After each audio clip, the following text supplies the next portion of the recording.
flowing. And I'd like, again, to, first of all, to thank very deeply, from the deep of my heart, to your presence here. It's really an honor and a huge pleasure to have you here. Thank you for coming on behalf of the organizing committee, on behalf of the patients, of course. And we are going to have a busy day, but hopefully yesterday was more like tuned into the reality of this disease from the patient's standpoint of view. And we discussed a lot, how should we be aware of this disease, whatever changed when long COVID came along, and what's going to be the most likely future. Today we are going to concentrate on science, basically. You know, basic science, clinical science, on diagnosis, on treatment, on prognosis, because now we are gathering a huge body of knowledge from the last couple of years, literally from the last couple of years, whatever concerns in long COVID concerns. And so we have to take advantage of the top researchers at the world level that are here with us today. And this is really we thought of designing this way because we felt that that were really these two areas in which, first of all, the reality of disease, and second of all, what kind of science do we have right now, as we speak, that is important for us to present, to discuss, and then hopefully to be able to, distribute all around the world this knowledge. So thank you very much for coming. A special salute for the people online. We have hundreds of people online. Thank you for coming.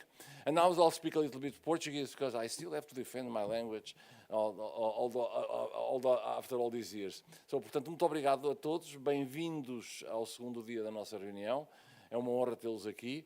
And so I don't have many things about the housekeeping. We have a coffee break in the middle of the morning. We'll have lunch, and then we have another coffee break. And that's pretty much it. And without further ado, I love this place. Without further ado, I will call Dr. Linda Tannenbaum. She's the founder and CEO of Open Medicine Foundation, and her talk has the title, Complex Diseases Require Open and International Collaboration. Linda, the floor is yours, and thank you once again for coming.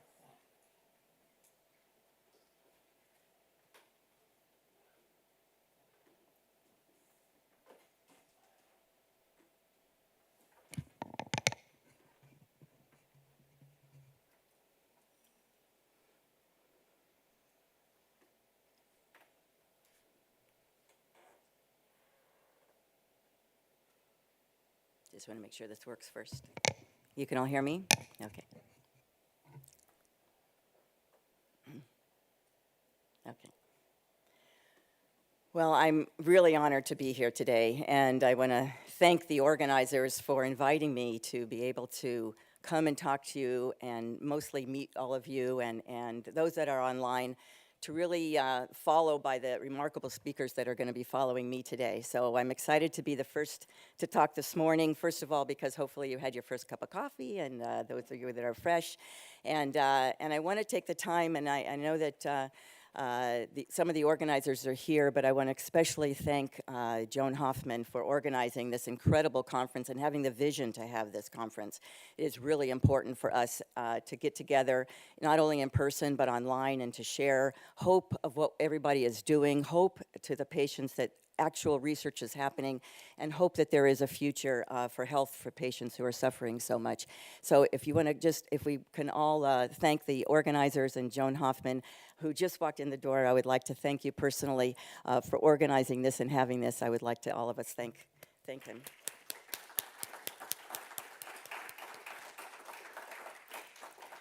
And before we really get into the thick of it, we really want to thank the patients and those with shared experience and lived experience that are really living with this as patients, as caregivers, and those who are suffering so much around the world.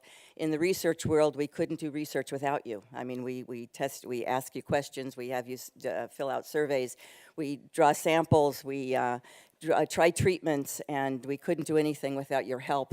And the advocates, nothing would be happening like this without the advocates really pushing for knowledge shared, for research shared, for advocacy and trying to get funding for research. And I want to thank all of those with lived experiences that really make all of this happen, and the wonderful community that we work with. So I have been asked to talk about how important it is for international collaboration, for collaborating between researchers, clinicians, and patients, and so I'll get right into it. So most of what I'm going to say today is obvious, but to bring it top of mind is really important to talk about, especially before we start talking about all the research that's happening around the world. So as we know, without collaboration, people work in silos, and it slows research. And we're changing the paradigm of research, which is really why I started this foundation in the first place, to really open share results, open share research. And usually research is done with expertise at universities and silos and people doing research and then publishing their data and sharing it later. We want to be able to share as we're going through this, as we're finding results, as we're doing research. So without that, it slows progress, it duplicates effort. There's not very much funding in ME/CFS research, as you know, so we want to make sure that we don't duplicate efforts. We do validations, but don't duplicate efforts on things that are negative, on things that show nothing. We want to move on to the next and open the next research opportunities and leave behind the ones that aren't working. And we want to make sure that we have open sharing data, open sharing samples, and sharing expertise and resources, and obviously for the purpose of improving patient care as fast as possible. So open collaboration encourages innovative research, and meetings like this and meetings in person and meetings on Zoom now allows us to share data as it's happening, okay? We don't have to just wait once a year to read up publications. We can meet and talk and share and analyze data sets that are gathering together all around the world. The impact of collaboration on funding and resource allocation, we spend a lot of our time fundraising, and the fundraising impact when you work together and collaborate together. Donors want to see this to make a bigger impact and to make a faster impact when you work together collaboratively. And the role of patient advocacy groups, and we'll go over a little bit more later how important it is for patient involvement. And I want to thank you to the Millions Missing in Portugal and in Brazil and the other organizations that are part of all of this and around the world that are really advocating and working together and collaborating together to really get the voices heard and to share education, to share clinical education, to share the fact that patients are suffering all over the world and to make the world know about this disease. So benefits of open collaboration are, again, they're obvious, but I want to go over them. There are benefits for the patients, benefits for the clinicians, benefits for the researchers. So we need people with lived experience who know the most about the disease to let us know about the disease so that we can focus and do patient-centric research and get their input and get the right research going on. Improved understanding. Patients share with each other. Most patients learn about what things to try and learn about their disease and say, have you ever had the symptoms? They learn this from each other because they're collaborating from each other. The most beautiful thing that has happened in my journey here with learning about this disease is the community and how much they help each other in this journey that they're going on with their disease. It helps with personalized medicine when the patients share with their doctors, of course, because then if they share their symptoms with the doctors, and the doctors then share what they just learned from that patient and help other patients from what they've learned from each patient. We have a Treat Me survey that we are just about to publish very soon that is all patient-reported results of what has happened to treatments that they've taken. So they talk about what's helped them, how much it's helped them, what symptoms it's helped, and what has hurt them. So patients are helping patients by allowing and answering surveys to allow other patients to know what has worked for them. It's really important, and we're really excited about a publication that's going to be coming out that can help patients while we're really trying to figure this out, while we're trying to find treatments, while we're trying to find a cure. We can at least see what other patients have been helped and what things have hurt them that they shouldn't try. There's a FunCap survey that many of you may know or not know that has been developed with a wonderful group in Norway, and it assesses functional capacity. This is really important because treatments that we're starting to test, we want to see if the function has improved. Even though somebody may feel just as sick on a particular new treatment, they might be able to do more. And the surveys that have been out there that have been used in treatments for years have tested mostly symptom improvement as opposed to function improvement. So you might be able to do more, but you feel just as bad, unfortunately, but you can do more. That's a positive for a treatment when we're really looking for a lot of treatments to help as much as possible while we're trying to find the cure. And we'll go over a little bit more about our OMF Study Me participant survey, but we set up a registry for patients to be able to participate in research and let us know that they're interested in participating in research, and most importantly, to accelerate research so researchers can find patients. Many researchers tell us, I want to do research, but it's really hard to find patients in my area. We are trying to help accelerate research by helping to recruit patients all over the world, and we'll go over a little bit more of that later. So benefits for clinicians.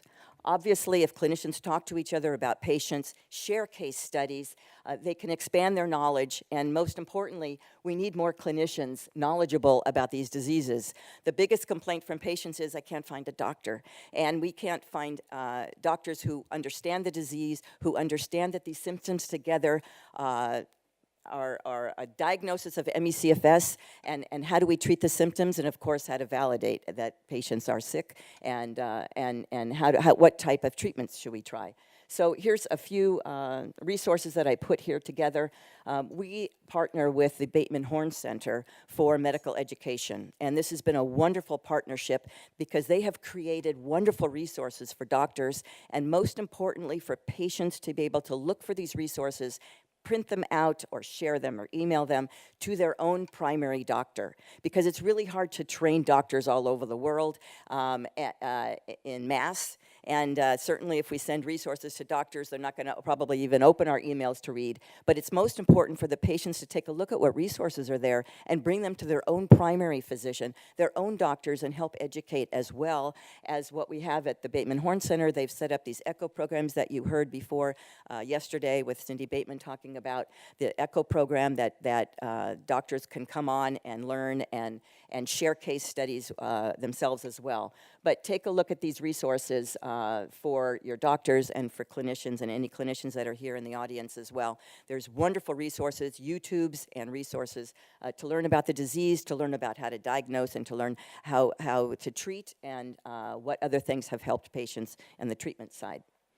And if we share clinical practices, it obviously improves treatment and diagnosis. Benefits for researchers are obvious as well. It creates larger data sets, and that's if we all share our data. Now with AI, and I have no expertise in AI at all, but I know that with the larger data sets that are out there, the more that we could pull together, the more that we could learn together. And so we want to be able to pull all that data together so that we can look, and with AI, you can look so much, a much larger group of data than an individual can possibly look at it. It accelerates discovery, of course, and it brings in diverse expertise. We want to bring in people outside of our community as well. We know a lot of researchers that we've seen for years talking to each other and sharing research and sharing ideas, and we need to bring people from other diseases that are in similar areas or other expertise in other areas, and bring them into the fold so that we can increase the diversity and increase the ideas and expand our knowledge more. And of course, it leads to quicker scientific breakthroughs if we all collaborate together. So who are we? I have a foundation, Open Medicine Foundation, and we're dedicated to lead by example in fostering open international collaboration to accelerate the path to understanding and ultimately curing ME/CFS and these chronic complex diseases. This is a picture we all met at my home in October. These are our Collaborative Research Center directors, and showing solidarity, we are wearing a shirt that says Open Medicine Foundation. But we have international collaboration is the reason that we even set up this foundation. And I set this up, this is our 12th year, and we founded it in 2012. And of course, we started it with all volunteers for the first 3 years until we started raising money and started hiring more people so we could grow what we were doing. I started this because I have a daughter with ME/CFS, and she had sudden onset when she was 16 years old, September 5th, 2006, 8:20 in the morning. Many, many patients know exactly when they got sick. She was perfectly healthy at 8 o'clock. She was sick at 8:20 a.m., September 5th, 2006. And she became bedridden, and she was severe, and she couldn't get out of bed for a year. And we went to 20 different doctors, and I heard someone yesterday say the same thing about 20 different doctors. She really went to 20 different doctors. And the 20th doctor said, a diagnosis of exclusion, you have ME/CFS. And I said, well, it was called chronic fatigue syndrome at the time. And I said, chronic fatigue syndrome, that doesn't even make sense on her symptoms and what's going on here. I mean, she can't even get out of bed, and she's in pain, and she can't even lift her head, and she can't eat. What is going on here? And they said, this is called chronic fatigue syndrome, and there is no treatment except pain management.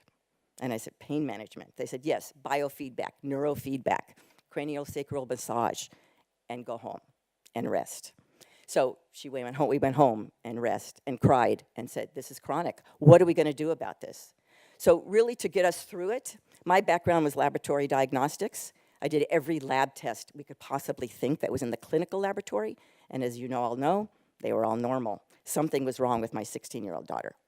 So as to get through this, we said, as soon as you can get out of bed, and I don't have to be your caregiver for 24/7, I'm going to start a foundation and figure out how to diagnose this so patients don't have to go to 20 different doctors, because as you know, most patients don't go to 20 different doctors. They'll go to 1 or 2, and the doctor says, I don't know what you have, and then they're sick. So, and then I said, and then we have to find some treatments. I mean, pain management. I mean, that is not a treatment for what you have. So years later, because that was 2006, she did get out of bed. My daughter's doing quite well, thank goodness, and I'm able to be here today and tell you that, and started the foundation in 2012. And I figured I would start this foundation to see if we can change, like I said, the paradigm of research. The only reason I wanted to set this up was to get researchers to talk to each other. I started going to a few conferences and saw that people would come up, stand up, talk about their published data, sit down, no conferences, no symposiums, no collaborations like here. And instead I said, we've got to change this. If we're going to raise money and we're going to fund anything, the researchers have got to share their data, have got to meet, have got to talk, and that's who we're going to fund. So we set this up, and now we have 7 collaborative centers. We're supporting from 5 universities. We have our collaborative centers in 4 countries on 3 continents. We have a 19-member remarkable scientific advisory board that helps advise what research that we're doing and funding. We have 3 entities. OMF, Open Medicine Foundation, is our foundation that we have our employees now. We have 8 people working with us now, and we do all of the fundraising and the work for the foundation at large through OMF. And then we set up OMF Canada and OMF Australia for the purpose of, we have collaborative centers in Canada and Australia, and we raise money in those areas as well to do research in those areas and to do collaborative research all around the world. And we have 3 foundation boards because we have those 3 entities. So the collaborative centers that we have that we're supporting is at Stanford University, which was our first one, and then Harvard University, Harvard Medical School, University of Montreal, University of Uppsala, and University of Melbourne. And then we also have the Bateman Horne Center that we partner with in Salt Lake City. And some of our directors are here today that you're going to be able to hear talk today, which will be wonderful. They'll talk about some of the research that we're doing and funding. So I added this slide because Joan and I were talking about the name. And I said, what's in a name? So the name is really important because, first of all, when my daughter was told that she had chronic fatigue syndrome, I said, it can't be chronic fatigue syndrome. That name doesn't even make sense on what she feels. And they said, well, that's the name of it. So at that time, 2006, that was the name of it in the US. In Europe, it was already ME, myalgic encephalomyelitis. And a lot of people said chronic fatigue syndrome and ME are 2 different things. And it was a bit of a controversy in those years. And it may still be. But what's in a name? And I'm sorry I can't pronounce it in Portuguese, but I put the words up there. And when we call it ME, people don't really know what we're talking about. So we say myalgic encephalomyelitis, and they don't know what we're talking about.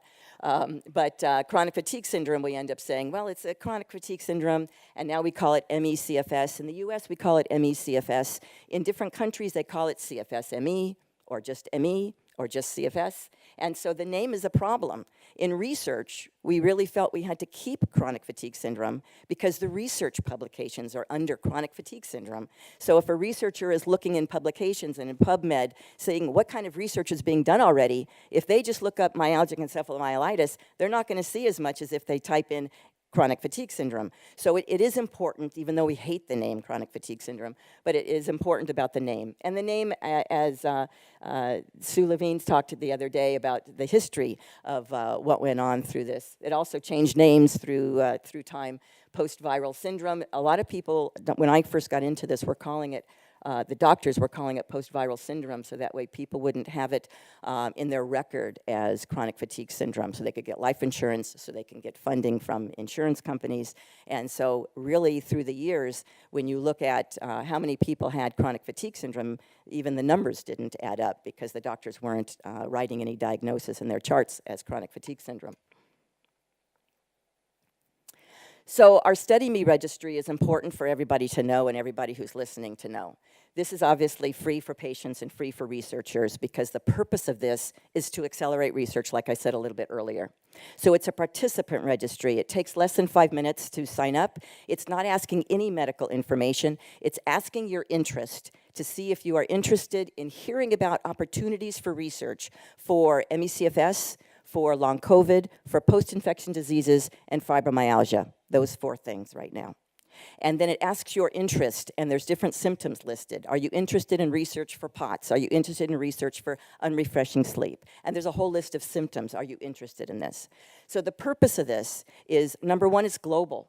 Number 2, it's for the recruitment, a recruitment tool for researchers. And like I said when I got into it, the researchers said, well, we'd like to do research, but I don't have anybody that I know of that live in our area, but I would like to do research. So we set up this recruitment tool. So what it is if a researcher comes to us, we vet out what they are researching. We want to make sure that they have the right ethics and the right IRB proper. We take a look at the protocol. If we all agree with it, then we send this opportunity out like an e-blast to those people who have signed up for that particular interest. Let's say they're doing a study on POTS for ME/CFS. So we can filter out those that said that they're interested in POTS and are interested in ME/CFS and POTS. So we will send an e-blast to them and say, here's an opportunity. If you're interested, click here. When they click on that opportunity, it goes to the research. We have nothing to do with it. We are just the connectors.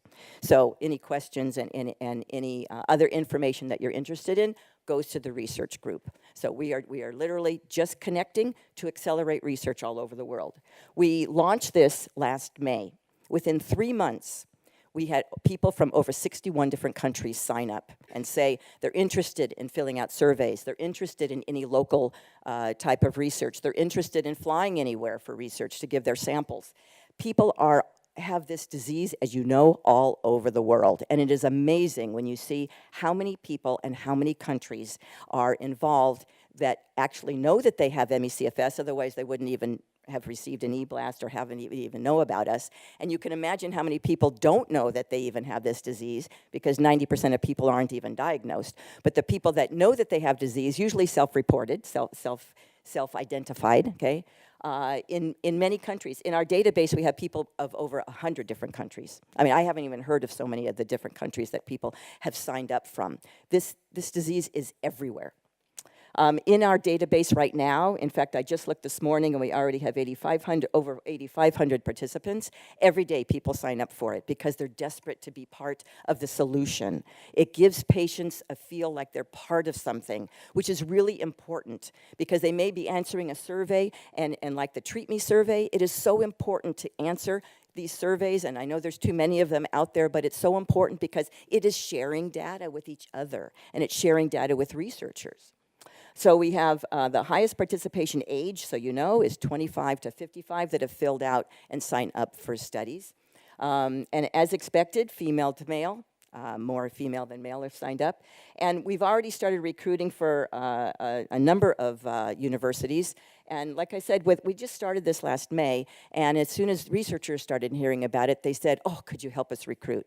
So we're helping people at Stanford and at Harvard Medical School and at Scripps in San Diego, at Mount Sinai in New York. We're going to be helping Cornell University, and there's other universities that I haven't listed here, but we're already helping researchers look for patients, find patients. And the first one that we did, which was successful, just to let you know this really helps, is we had a group at Stanford that we're doing some imaging studies that asked us to recruit, and you would think at Stanford they could find enough people out there because there's so many people that are diagnosed in the area. They couldn't find enough people. We were able to send it and bring to them at least another 20 patients. And this is really important because it goes out to the masses that any people that live about 50 miles away from Stanford. It just specifically goes to them. You're not going to be receiving invites of something that's out of your territory. You're only going to be receiving filtered invites, and it really helped, and it was very satisfying that this helped. But we are open and would like to help all of you researchers that are doing research in ME/CFS as much as we can to accelerate research all over the world. And we don't charge for it. This is something that we are trying to help accelerate research. So my last slide, just to kind of sum up, is collaborate to innovate. I mean, what's wonderful when we are in person and when we get to conferences, people share and people talk about things that they just wouldn't have done on maybe a Zoom call because they don't have time. But we want to encourage people to collaborate together. The patients are already doing it in social media, on forums, and in organizations as what we're doing right now. And patients, we want to encourage them to sign up to the registries that are out there. We have a registry, others have registries. There are surveys that are out there. Be a part of the solution so you can help us accelerate this as fast as possible.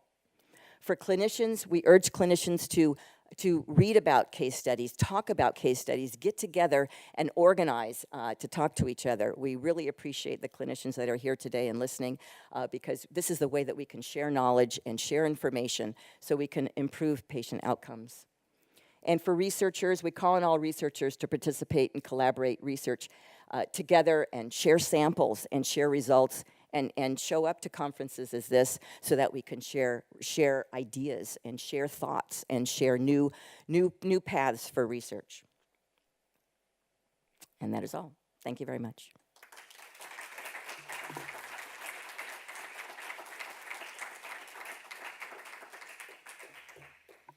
Thank you, Dr. Tanan, for this wonderful presentation. And you showed a very important thing, which is the concept of collaboration.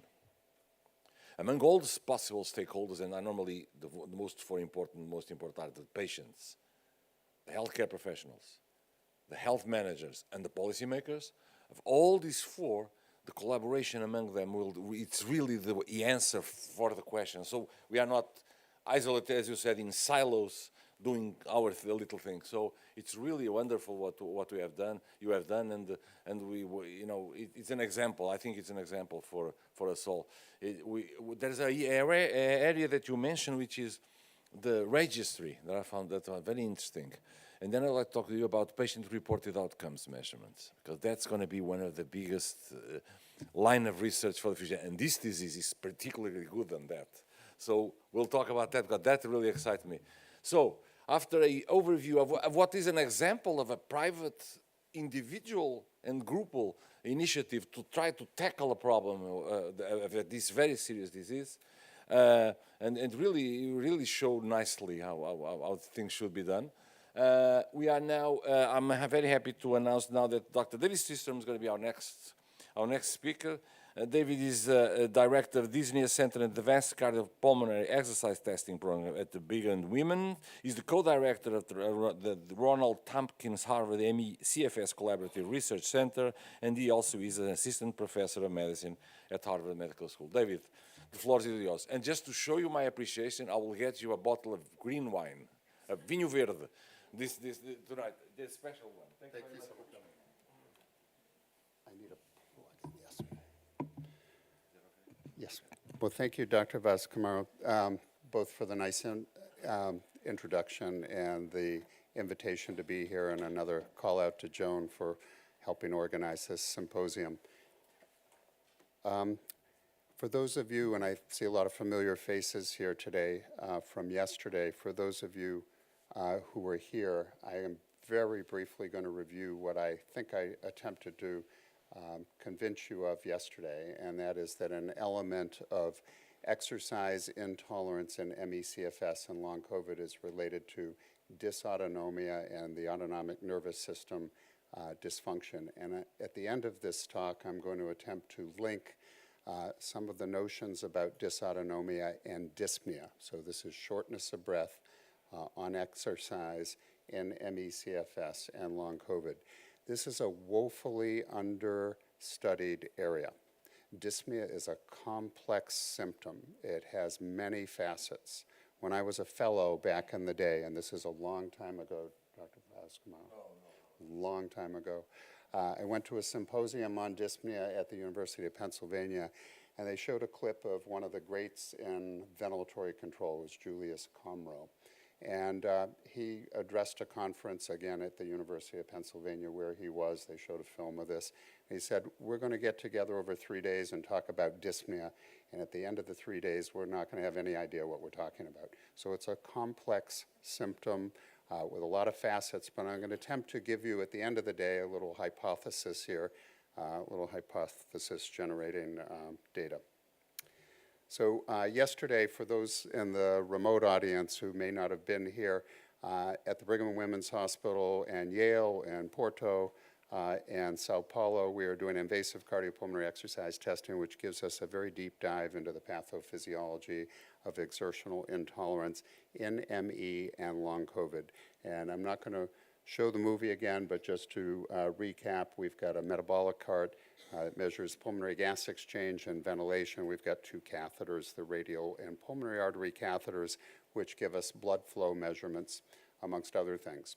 But we also, we're very carefully measuring all things related to ventilation and therefore indirectly related to the sensation of shortness of breath or dyspnea. Oh, we will keep going.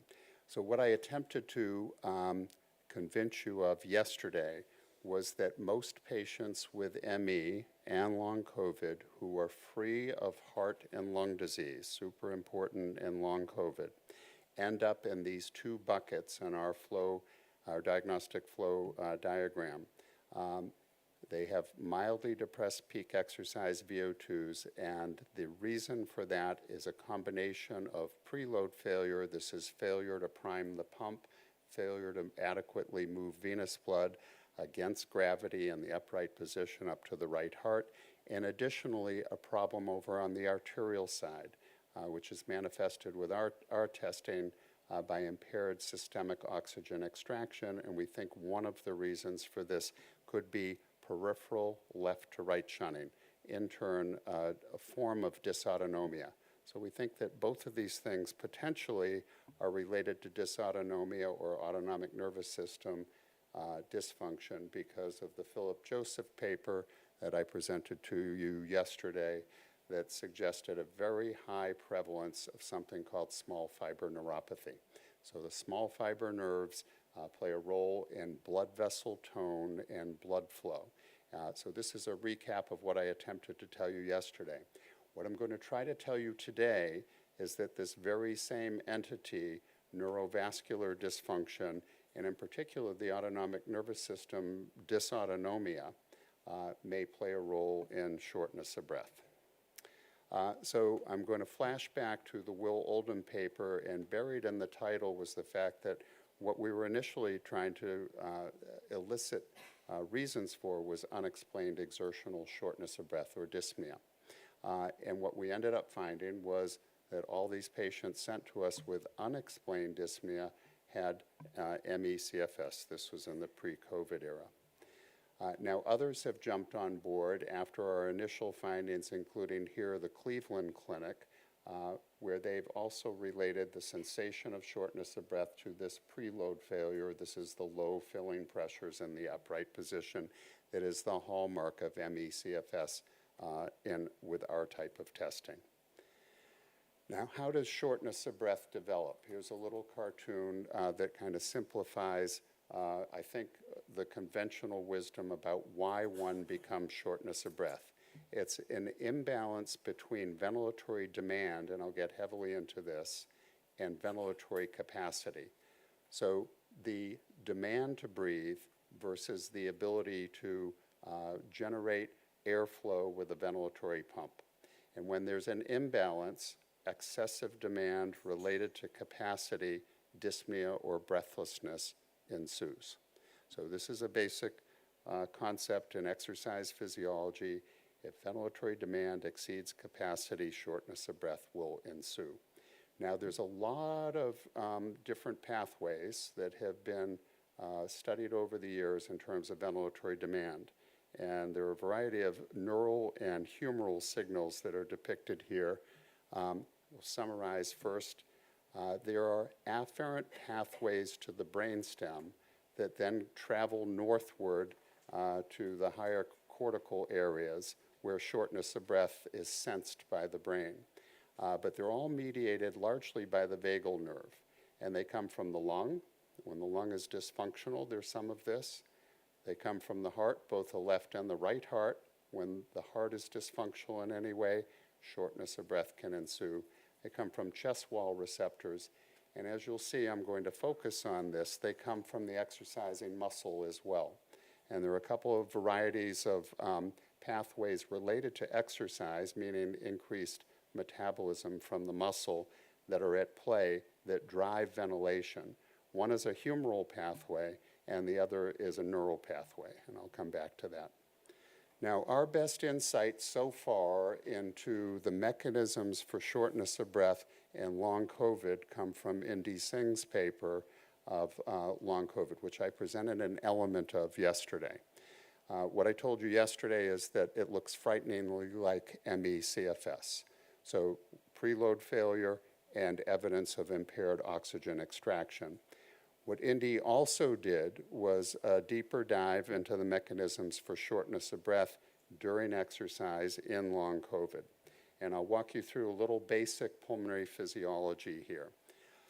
What Indy found was evidence of ventilatory inefficiency in patients with long COVID compared to normal controls during upright incremental cycling exercise. And this is one way to measure it. It's a really conventional way to look at ventilatory demand and ventilatory control during exercise. It's called the VE/VCO2 slope. Basically, this is the amount of minute ventilation, the bulk flow of air, divided by the unit of CO2 excreted. So how much ventilation is required to get rid of how much carbon dioxide? And we have a slope that's measured during incremental exercise. Abnormal is elevated. The patients with long COVID that I presented yesterday from the Singh paper have elevated VE/VCO2. Physiologically, there are two reasons for elevated VE/VCO2 slope. One is, and this is the alveolar ventilation equation, one is hyperventilation. So if one hyperventilates and drives the carbon dioxide level down in arterial blood too low for what the body needs, one will have elevated VE/VCO2, a non-invasive variable. The second one is physiologic dead space to tidal volume ratio, which I won't get into heavily here, but this is a marker of parenchymal lung disease. So if you have a long COVID patient who has fibrotic lung disease because they had ARDS and they ended up on a ventilator, or if they have pre-existing disease, which Drs. Singh and Joseph have written about, like heart failure, they will have a problem with physiologic dead space to tidal volume ratio. This should fall normally during exercise. And to cut to the chase here, in long COVID, it falls normally in patients free of heart and lung disease. What patients free of heart and lung disease do, though, during incremental exercise with long COVID is hyperventilate. So these PaCO2s, the arterial PCO2 is too low at peak exercise and the arterial pH is too high. These are direct measurements of hyperventilation. So what we conclude here is that with a limited number of patients so far, we're doing further studies on this, that dyspnea and ventilatory efficiency, which are very much intimately related, are related to hyperventilation, too much breathing for what the body needs, getting rid of too much carbon dioxide, relative alkalemia of the blood, not due to parenchymal lung disease and ventilation perfusion mismatch. So others, this is a nice European study that got on board with this notion that in long COVID, hyperventilation is one of, it's in our view, the mechanism of persistent shortness of breath after COVID in patients free of heart and lung disease. All right, so we will ask the question here, and this is getting into the realm of hypothesis generation. What drives hyperventilation if it isn't heart or lung disease? So if we can cross out with invasive CPET, dysfunction of the lungs, which we've just done and I've shown you, and dysfunction of the heart, what are we left with that could drive this hyperventilation? What pathways are relevant? And I think the answers are the chemoreceptors, and there are two varieties. One is the classic chemoreceptor. This is the ventrolateral medulla. It's sensitive to carbon dioxide. The other are the carotid bodies that are sensitive more to hypoxia or hypoxemia in the blood. The other, and this is a relatively novel pathway, and I want to leave you with the thought that this may be very relevant to both ME and long COVID, are metaboreceptors in the muscle. So these have been known to exist forever. They're unmyelinated small fibers. They are the very same small fibers that we've shown to be dysfunctional and deficient in the Philip Joseph paper in ME/CFS. I would point out the ones that remain, so they're usually small fiber neuropathy is diagnosed by a deficiency of small fiber density in the skin. But the ones that remain are often overactive and dysfunctional. Read fibromyalgia. Nice example of that. So a theory is that these small fiber nerves that terminate in the interstitial fluid of muscle, they're known to regulate normally exercise, ventilatory control, blood pressure, and cardiac output. A hypothesis here is that they're dysfunctional and they may drive excessive ventilation as well. So this is the skeletal muscle metaboreflex that emanates from the muscle, goes up to the brainstem, and drives ventilation and cardiovascular function. I'll quickly just allude to this paper by a real authority in the field of dysautonomia, Dr. Raj from Canada, who has looked at a very much related disorder, which is POTS, postural orthostatic tachycardia syndrome. Everybody in the room probably knows about the overlap between that and ME and long COVID, and there is substantial overlap. And what he did in this elegant study was shut down the peripheral chemoreceptors in the carotid body by giving human beings hyperoxia. So if you give lots of oxygen inspired, you can shut down the carotid bodies.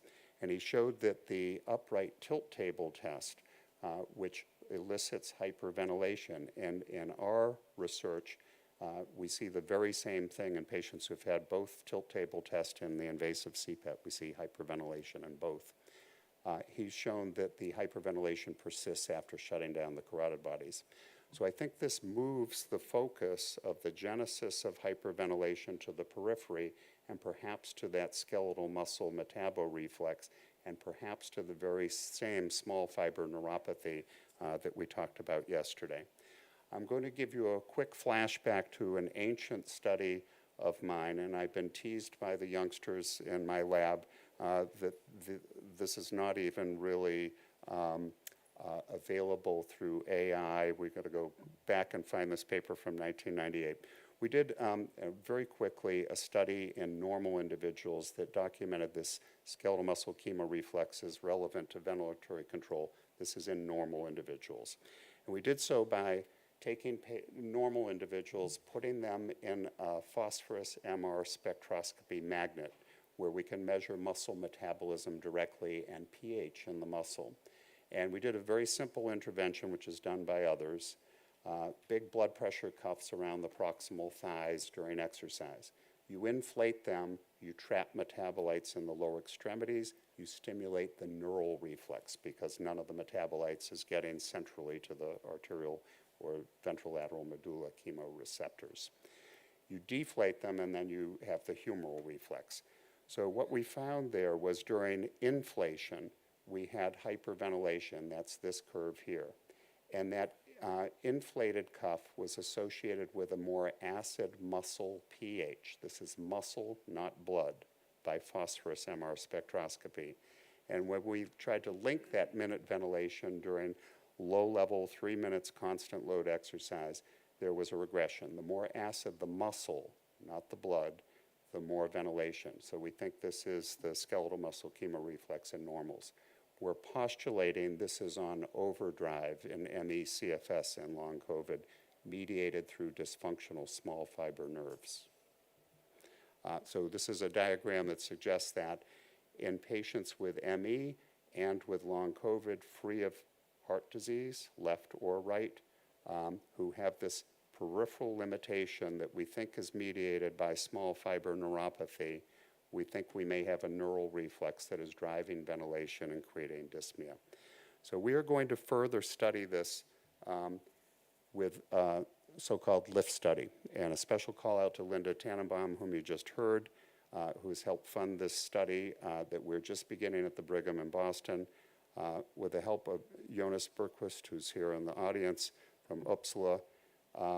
We are going to do the following study. And this is designed to both look at treatments of ME/CFS in this case, and hopefully ultimately long COVID, but also better understand the disease. So we have two drugs that we've used in the clinic at the Brigham frequently. One is low-dose naltrexone. It's thought to be anti-inflammatory. High doses, it's used in addiction medicine. Low doses, it tamps down the toll-like receptors and decreases inflammation. Inflammation is bad for nerves. Inflammation may beget small fiber neuropathy. So this is one intervention, low-dose naltrexone, designed to interrupt that pathogenic pathway. The second one is pyridostigmine, or mestinon. It's FDA approved for myasthenia gravis.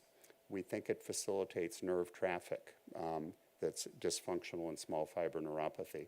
But because it's cholinergic or parasympathetic, over time it may also be anti-inflammatory and favorably affect the small fiber neuropathy. So we're going to ask a lot of questions with this interventional trial. These drugs are used in combination or in isolation compared to placebo. There'll be 40 patients in each group, studied over 3 months with a variety of outcomes. There are well-validated questionnaires, one of which you heard from Linda Tannenbaum, the FunCap from Norway. We have another measure of brain fog, and then another measure of post-exertional malaise. Patients will receive these questionnaires, and our computational group with Wenzong will be analyzing these. We have a variety of blood and urine biomarkers, metabolomics, transcriptomics, proteomics, and peripheral blood mononuclear cells being studied at Cornell. All of our patients are going to have a wearable device. This is the most modern Garmin variety, which you can see, amongst other things, measures things related to ventilation. So that's oxygenation and respiratory rate, but a variety of other cardiopulmonary markers as well. They'll be wearing this over time. And then finally, we're going to do a non-invasive exercise test, which is called the SHAPE study. I alluded to it briefly yesterday. This is it. It's a 3-minute constant load test with a metabolic cart. It gives us all the non-invasive variables that an invasive CPET would give us, and a couple of measures that correlate pretty well with VO2 max and related numbers. Most patients do quite well, even those with orthostatic intolerance. There's something to hold on to. It's self-paced, and patients do not realize crashes afterwards. So this is what I wanted to leave you with today in terms of dyspnea and its relevance to ME and long COVID. In patients free of heart and lung disease, it appears that exercise hyperventilation is the underlying pathophysiology. It's not parenchymal lung disease, it's not heart disease, it's hyperventilation, whose genesis is poorly understood. And we think, based on the Raj data that I just presented in POTS and upright tilt table tests, perhaps the arterial chemoreceptors are not the full explanation, and this includes our own data with the muscle metaboreflex. So we're proposing today and moving forward that there may be a role for these group 4 small unmyelinated fibers that are known to be dysfunctional and cause blood flow abnormalities on the one hand, but may additionally put the ventilatory response to exercise on overdrive and elicit dyspnea. So the LIFT study, courtesy of OMF, will help explore all the pathophysiology underlying hyperventilation, but parenthetically, additionally, and importantly, fatigue, post-exertional malaise and orthostatic intolerance. And we think this is a really nice paradigm for doing studies in this area, because it will allow us, yes, to answer the question, do the drugs work? But if the drugs work, we can go backwards and learn more about the disease itself and then further refine treatment moving forward. So thank you very much for your attention.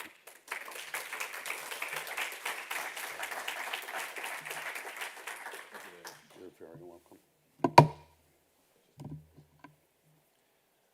Thank you, David, for this wonderful explanation. It's very interesting that a very common symptom like dyspnea is so little studied.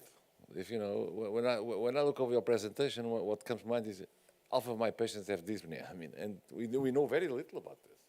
So this was really a very interesting approach, pathophysiology approach to the disease. And thank you very much for your talk. Now, before I'll pass the floor to Dr. Singh, just to remind you something from the way that we asked the question.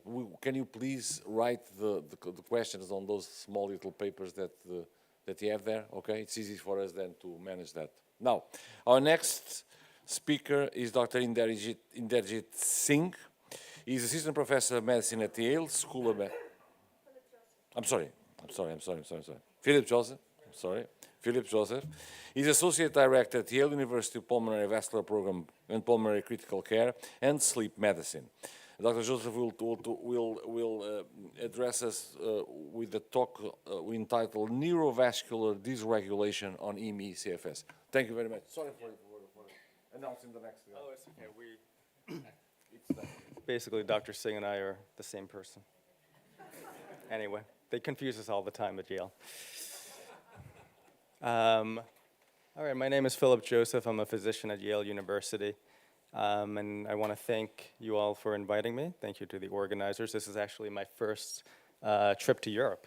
So Portugal is my first European experience, and I've been having a great time.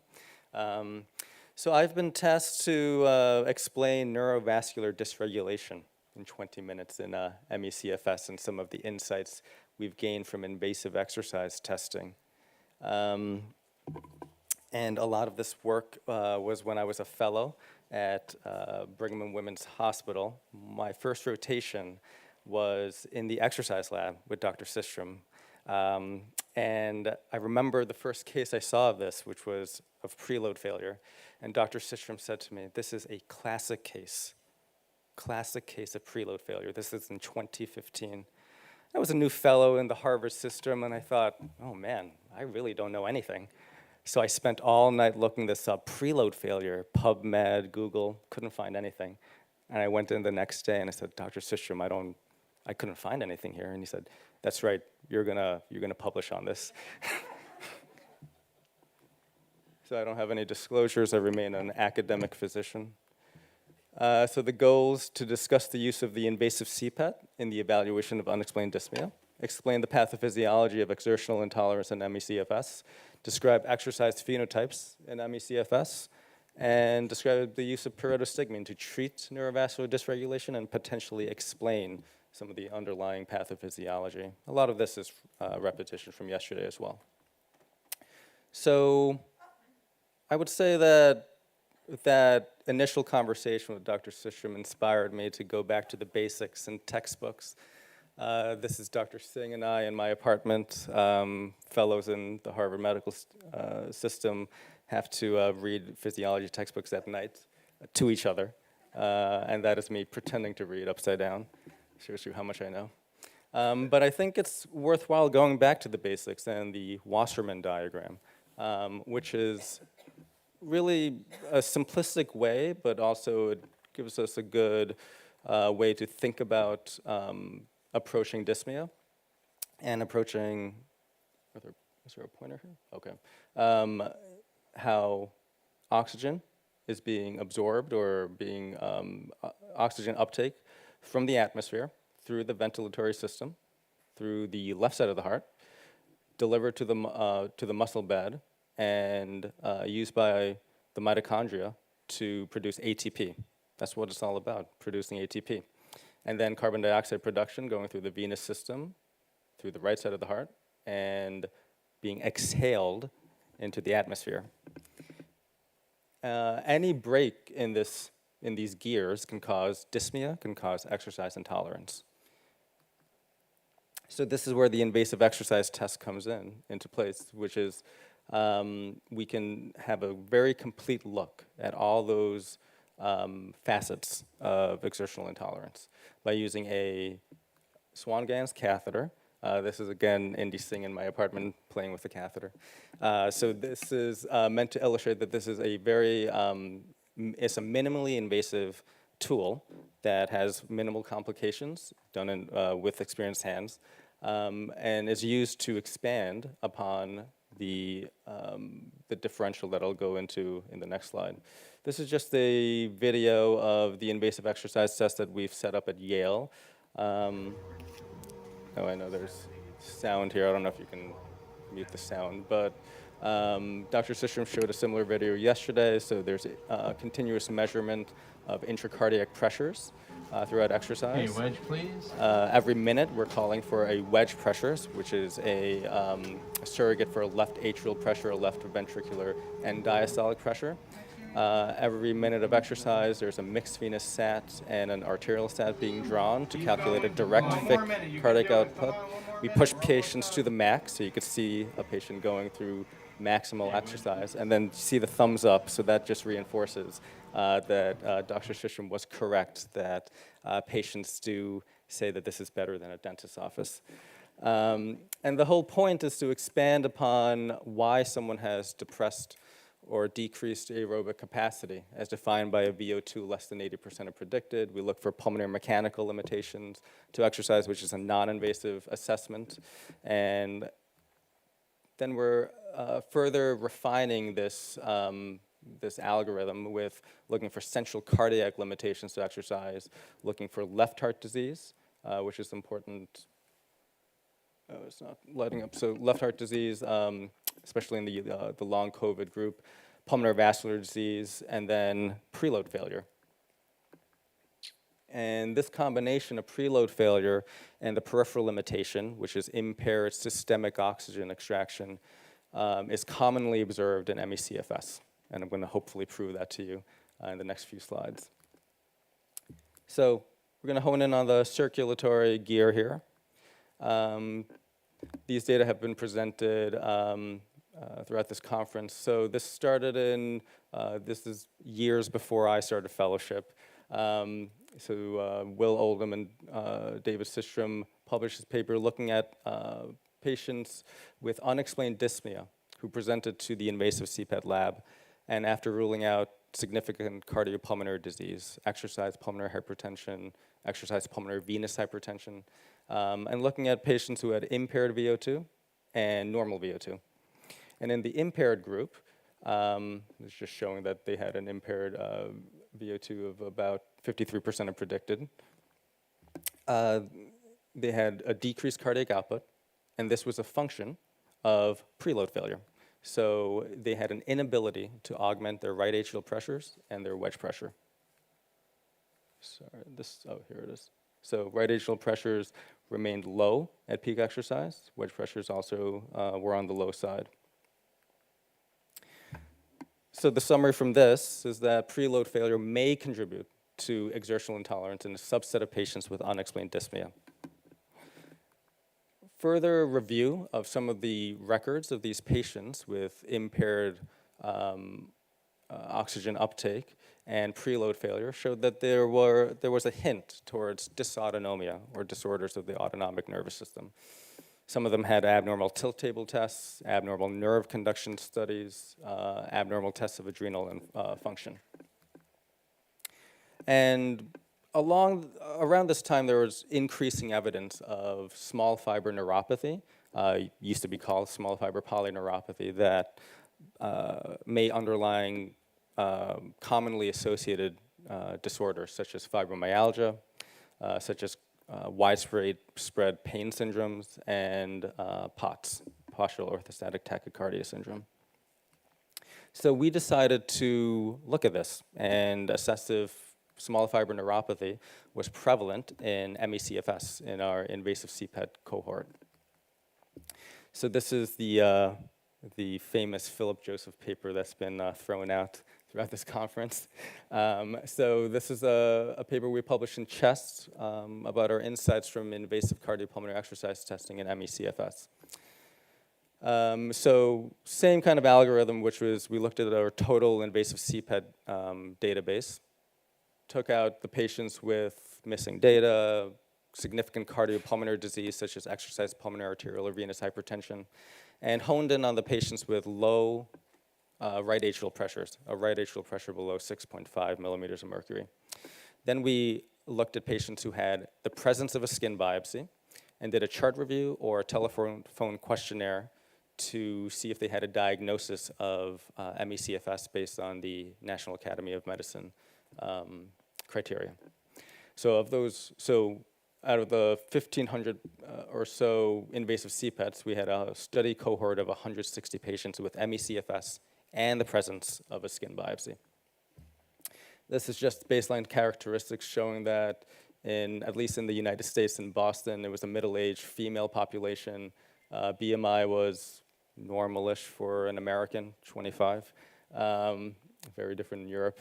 And the take-home message here is that, sorry, the pointer is not pointing out there, but there was a high prevalence of small fiber neuropathy, around 31%, defined as a neurite density below the 5th centile, and similar to the prevalence in POTS and in fibromyalgia.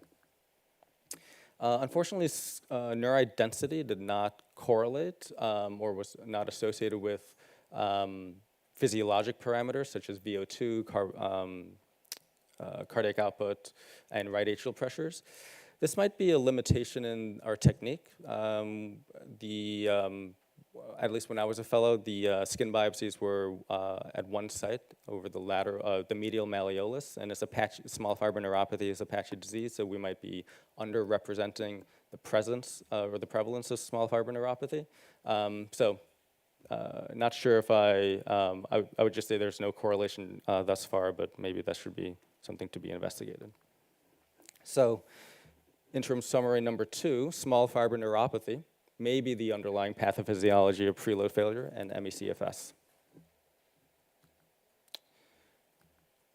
In addition, we also decided to look at this last gear that's often forgotten, the muscle bed and mitochondrial function, or how oxygen produces ATP. So buried in the one of the tables in that original preload paper is that in the impaired group, there was a signal towards impaired oxygen extraction or systemic oxygen extraction. The oxygen extraction should approximate the hemoglobin at peak exercise. So if we assume a hemoglobin is normally at 12 to 14, it being a 10 is a little bit low. Dr. Sistrom showed this. This is from our original paper in Chest. So what we decided to do was look at tertiles of flow in our cohort of 160 ME/CFS patients, and showed that there was a low flow group and a high flow group. And in that high flow group, there was evidence of impaired systemic oxygen extraction. I think numbers illustrated as well. So in that high flow group, the mixed venous sat at peak exercise, so high flow, and then the second row, highlighted row there, mixed venous sat at peak exercise was 45%. Normal mixed venous sat in the deconditioned individual, after some studies, and elegant studies in the 80s, is around 25 to 30% at peak exercise. So 45% represents a massive inability to absorb oxygen and convert that to ATP. Potential reasons for that could include peripheral left to right shunts. Someone rightfully asks, could there be a presence of an intracardiac shunt? We always do an oximetric shunt run during the resting right heart catheterization to rule that out. So the differential is peripheral left to right shunts or mitochondrial dysfunction.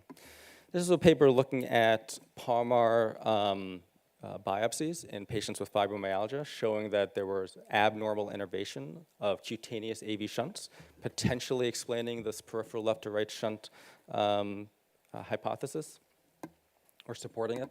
So in these patients with fibromyalgia, they had an increased area of peripheral or cutaneous AV shunts. The black is the fibromyalgia patients. And it was, there was evidence of more vasodilation of these shunts. So neuropeptide Y is a vasoconstrictor. CGRP is a vasodilator. So when that ratio is lower, that means you have more CGRP, more vasodilation. So more vasodilation of those cutaneous shunts. So again, reinforcing peripheral left to right shunts. So third interim summary, there are high and low flow phenotypes of ME/CFS. The high flow phenotype may be caused by peripheral left to right shunts or mitochondrial dysfunction. And the overall theme here is that this is potentially due to dysautonomia, causing left to right shunts, and then dysautonomia in terms of the preload failure, causing impaired venoconstriction and impaired venous return to the heart, which the last few slides will hopefully reinforce. So I know there are a lot of patients here. When I sit and stare at a patient, I'm not just giving silence. I am thinking about what I can do. But in all seriousness, I do understand that in ME/CFS patients, we don't have much that we can offer. And hopefully this will give some hope about some next steps. So this was Dr. Raj, who has published some great work in POTS. We got this idea of using pyridostigmine from this paper, which was using a single dose of pyridostigmine, 30 milligrams. And what this showed was that there was improved heart rate recovery during a tilt table test and symptom burden. The mechanism behind this is cholinergic sympathetic stimulation. So acetylcholine at the ganglion is broken down by acetylcholinesterase. Pyridostigmine is an acetylcholinesterase inhibitor. So there's more acetylcholine and more norepinephrine released at the postganglion, leading to improved blood pressure. We use a similar concept. So this was our latest research study published in CHEST as well. Neurovascular dysregulation and acute exercise intolerance in ME/CFS. And what we did was we used invasive CPET to both see if we can provide a mechanism for treatment and explore underlying pathophysiology. So patients with ME/CFS who were undergoing a clinically indicated invasive CPET would be randomized. This was a double-blind randomized clinical trial to either getting pyridostigmine, 60 milligrams, or placebo. They would have a rest period of about 50 minutes, and then they would re-exercise using invasive CPET. And we would gather hemodynamic data and gas exchange. And this was a positive study. Small signal, I will admit that. But what we showed was that there was a positive treatment effect in terms of peak VO2. So VO2 improved after use of pyridostigmine. And this was by mechanism or by nature of improved cardiac output and improved right atrial pressure. So the theory is that there was improved venoconstriction, improved venous return, causing an increase in cardiac output and VO2. I think the other use or utility of this study was that it was exploring underlying pathophysiology. And if you notice in the placebo group, VO2 decreased. Peak to rest cardiac output also decreased by -2, and right atrial pressures decreased as well. And could this be potentially explaining post-exertional malaise after exercise? This is a cartoon that we came up with, similar to the cartoon from the POTS paper. So again, reinforcing that pyridostigmine acts at the ganglion here, reducing the breakdown of acetylcholine, and then postganglionic release of norepinephrine, causing venoconstriction, improved venous return to the right heart, improving right atrial pressures, and cardiac output and VO2.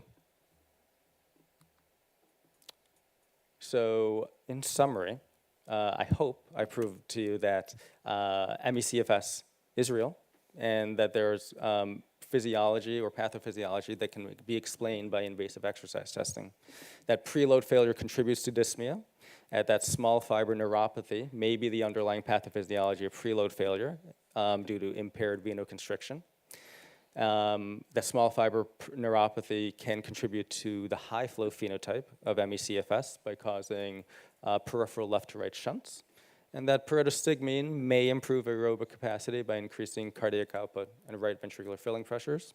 I think one limitation there is that, and I think appropriate that Dr. Sishram put the LIFT trial at the end of his slide, is that we don't have any long-term data about pyridostigmine's utility in this, this disorder. So it'll be exciting to see what LIFT comes up with.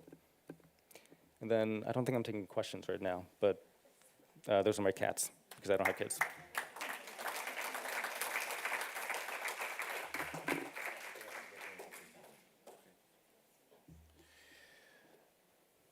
Thank you very much, Dr. Joseph. I now call Dr. Inderit Singh. He is Assistant Professor Emeritus at Yale School of Medicine, Division of Pulmonary Critical Care and Sleep Medicine, and he also is Director of Pulmonary Vascular Program at Yale New Haven Health System. Dr. Singh, the floor is yours.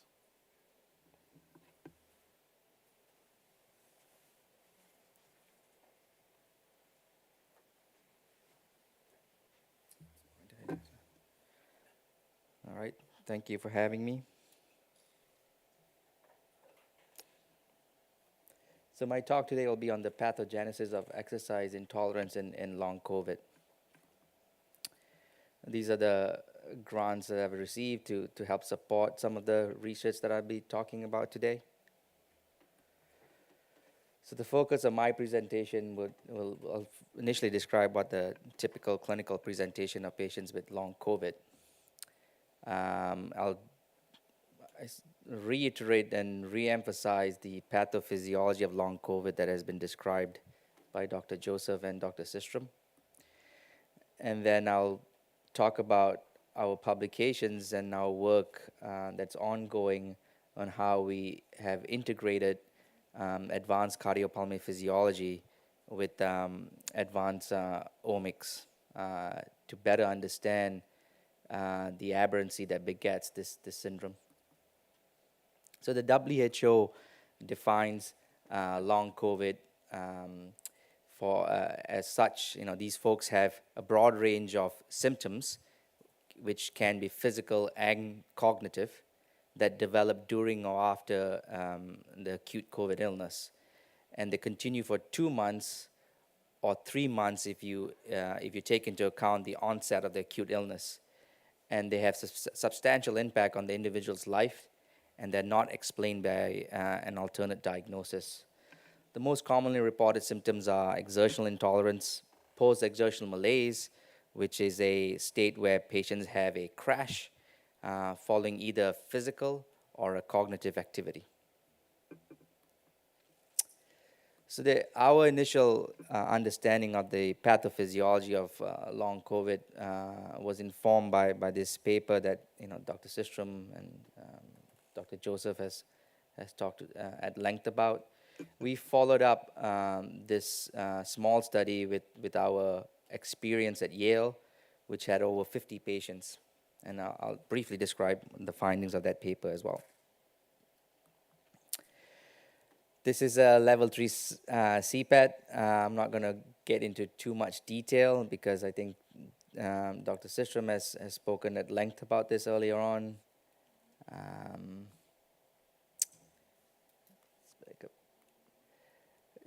What I'd like to emphasize about the level 3 CPAT and exercise assessment, exercise hemodynamic assessment is to the right of this slide right here, where you see at rest the cardiac outputs typically at around 5 liters a minute.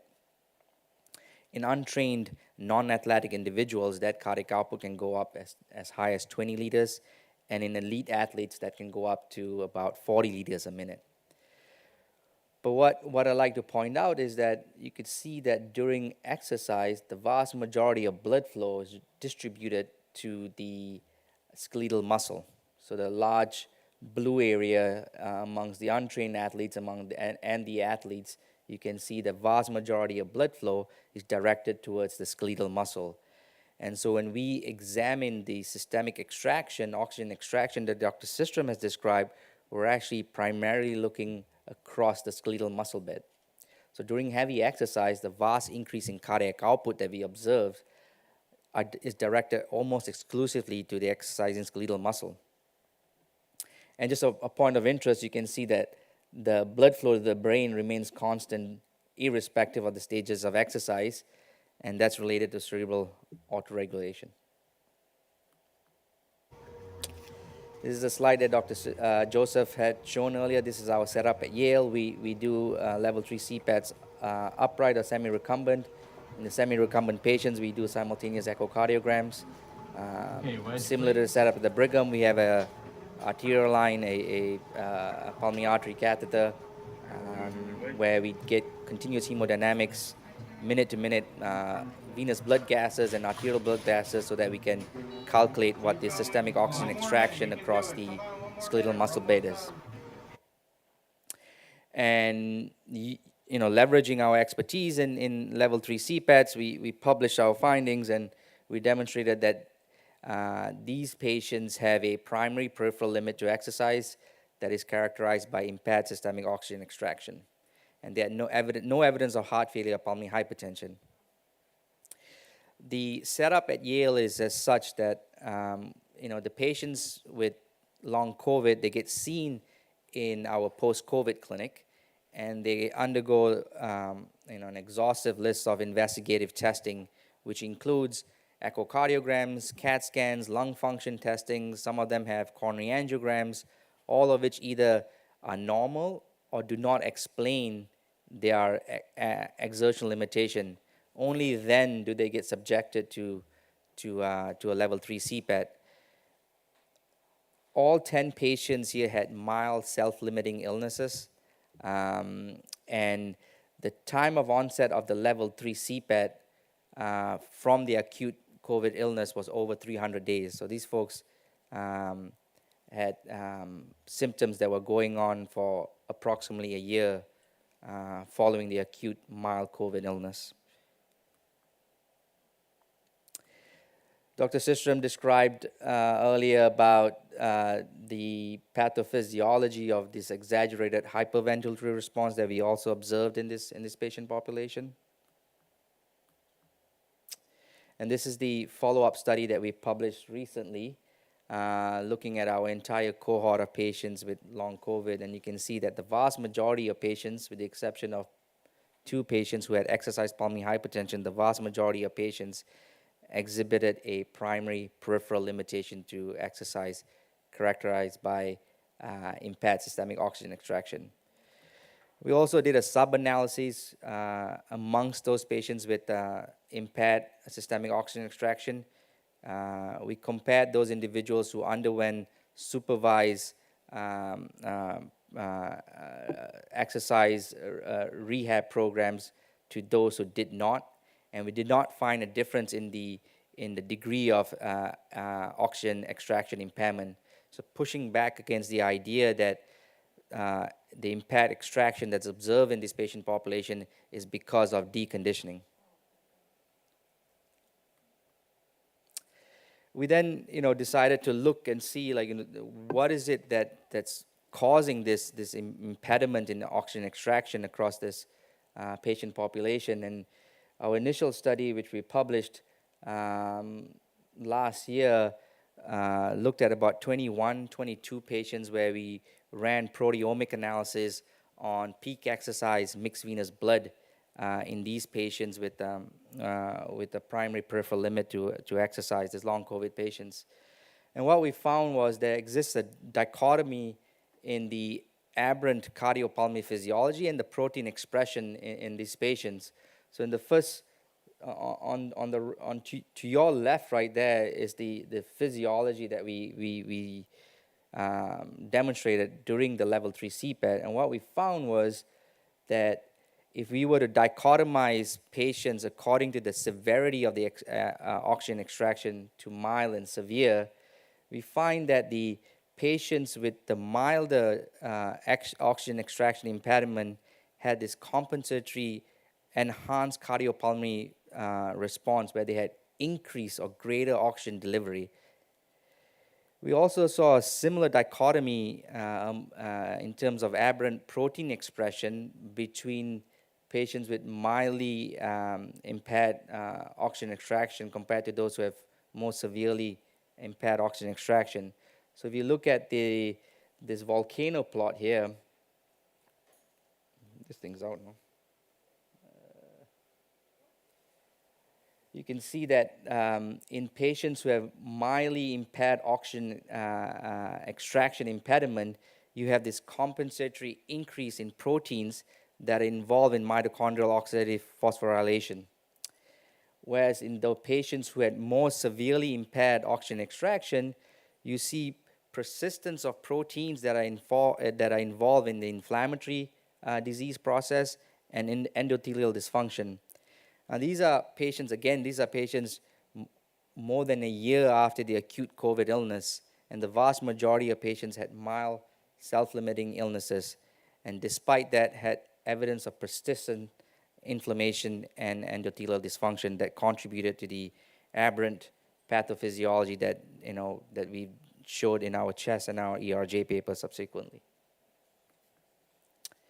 Before I go into our preliminary results on metabolomics, I thought we could review the ATP generating pathways that are involved during exercise. So it's divided into both aerobic ATP production through fatty acid oxygenation, glucose oxygenation, and amino acid oxygenation. You also have aerobic energy metabolism that involves glycogen, phosphocreatinine, and purine nucleotide. The second image here shows the relative contribution of the different energy sources throughout incremental exercise testing. And you can see during higher intensity exercises, ATP generation is primarily contingent on muscle glycogen rather than fatty acids. And so what we aimed to then do was to determine the profile of the metabolic signature of long COVID subjects during exercise. So we looked at the differential expression of metabolites in the arterial system and the venous system during exercise across the skeletal muscle vascular bed. And this is, at best right now, this is hypothesis generating. So I'll share with you the prelim results that we've have. So the heat map on your right there shows that demonstrates the arteriovenous differences in various metabolites. And we initially attempted to see if there's any correlation to the initial COVID severity, to demographics, to age, sex, and the BMI, and we found no correlation. On your right here, we looked at individual metabolite profiling. The first slide is actually from the muscle biopsy from the study from the Amsterdam group that showed that at rest, the intramuscular inosine was reduced. What we found during our maximum incremental exercise testing was that you actually have an increase in the difference between the arterial and venous inosine expression between both the patients who had mild acute COVID and those who had severe acute COVID illnesses.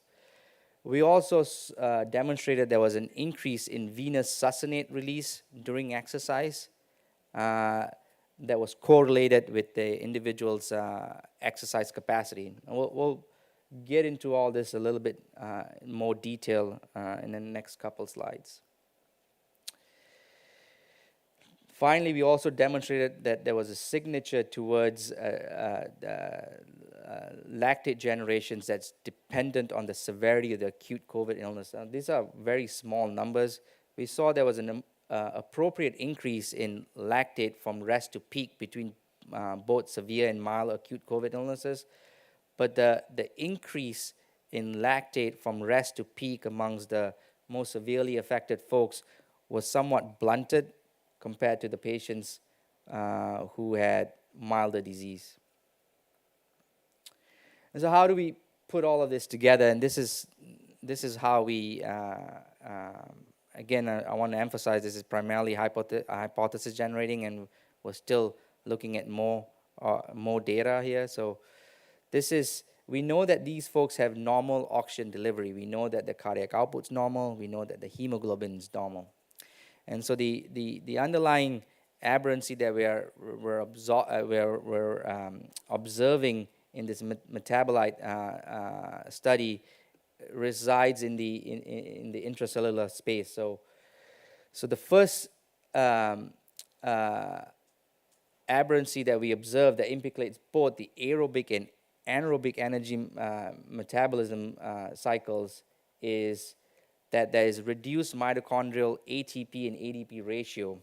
So because the mitochondria does not generate adequate ATP, there's a reduced need for diffusive delivery from the bloodstream to the mitochondria. So that's what we think first happens. The second thing is relates to the purine nucleotide cycle, which the Amsterdam group showed, and we emphasized during dynamic incremental exercise testing. So inosine typically is incorporated into the muscle cells for ATP generation via the purine nucleotide cycle. We observe a large AV difference at peak exercise, suggesting that inosine is being imported into muscle cell to help support ATP generation. We demonstrated that lactate release was impaired in the most severely affected folks. We found that there was a correlation with reduced peak venous lactate expression amongst the severe COVID versus the mild COVID folks. And finally, we also showed that there was an increase in succinate release, and succinate formation occurs primarily in hypoxic condition in anaerobic states. We demonstrated that peak venous succinate correlated significantly with peak exercise capacity, suggesting that peak venous succinate could potentially reflect as a useful biomarker in patients with long COVID. So going forward, so we've established that, these folks primarily have a systemic oxygen extraction abnormality. And yesterday, you brought up, how can we apply this level 3 CPAT? Is it applicable, across different institutions, across different countries? And it is a technically arduous procedure, and so we decided to look and see if we can come up with a non-invasive way where we can not only diagnose but perhaps repeat it subsequently to allow for interim pharmacotherapeutics to assess the response to treatments. So we came up with a contraption right here. So this is a setup in our MRI suite where if you look, this is my drawing of someone's leg, where the leg is outlined by, the thigh is outlined, and then the lower limb of the leg is outlined by the blue highlights.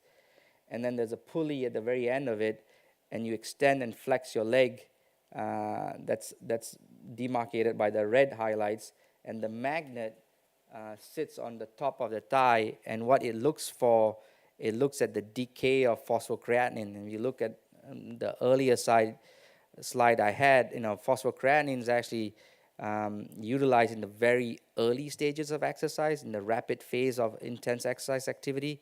And we looked at a patient who had acute COVID but does not have long COVID clinical manifestation. This is someone who had acute COVID and recovered.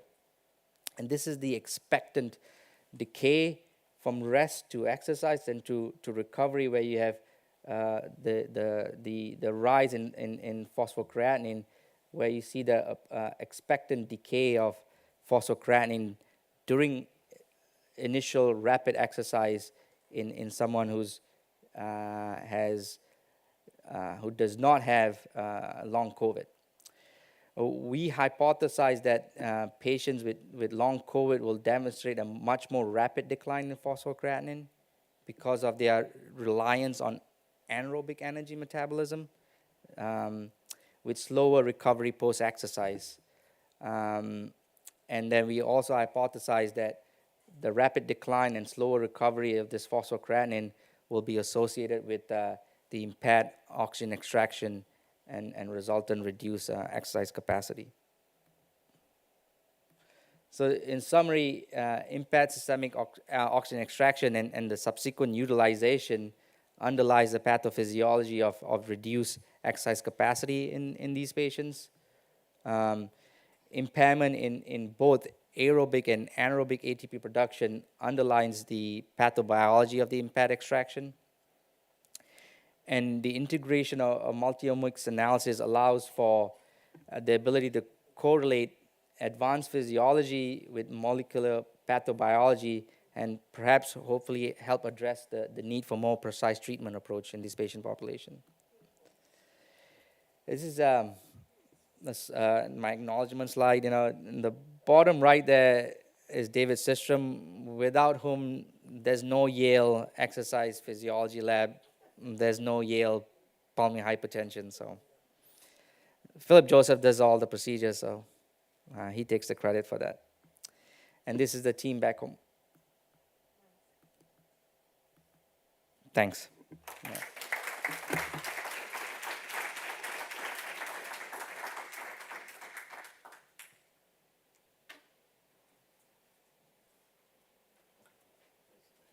You can sit there already.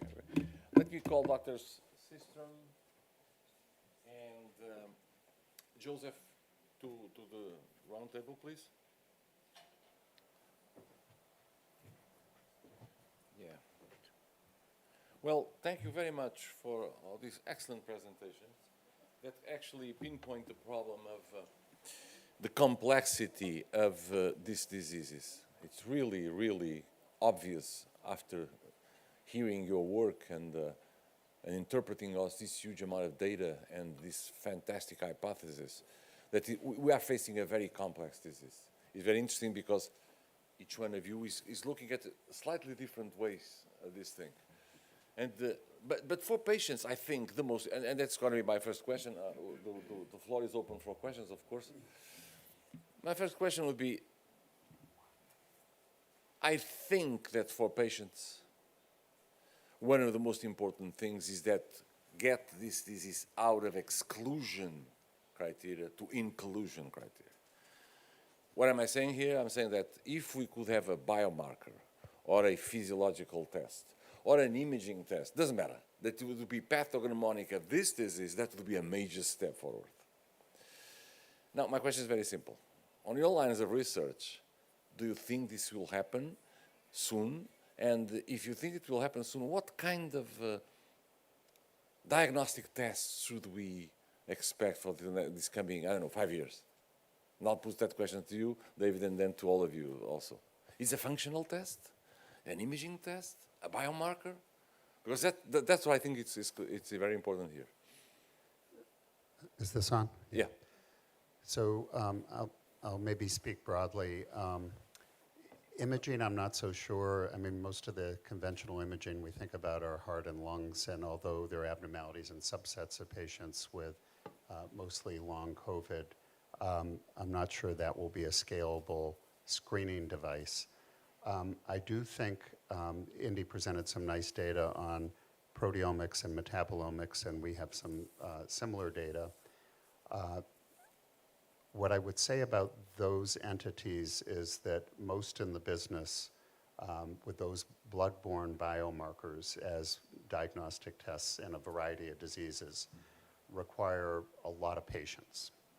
And what I think is special about some of Indy's work and perhaps what we've done as well is the exercise perturbation, and I think you just alluded to it. It decreases the numbers for statistical significance necessary.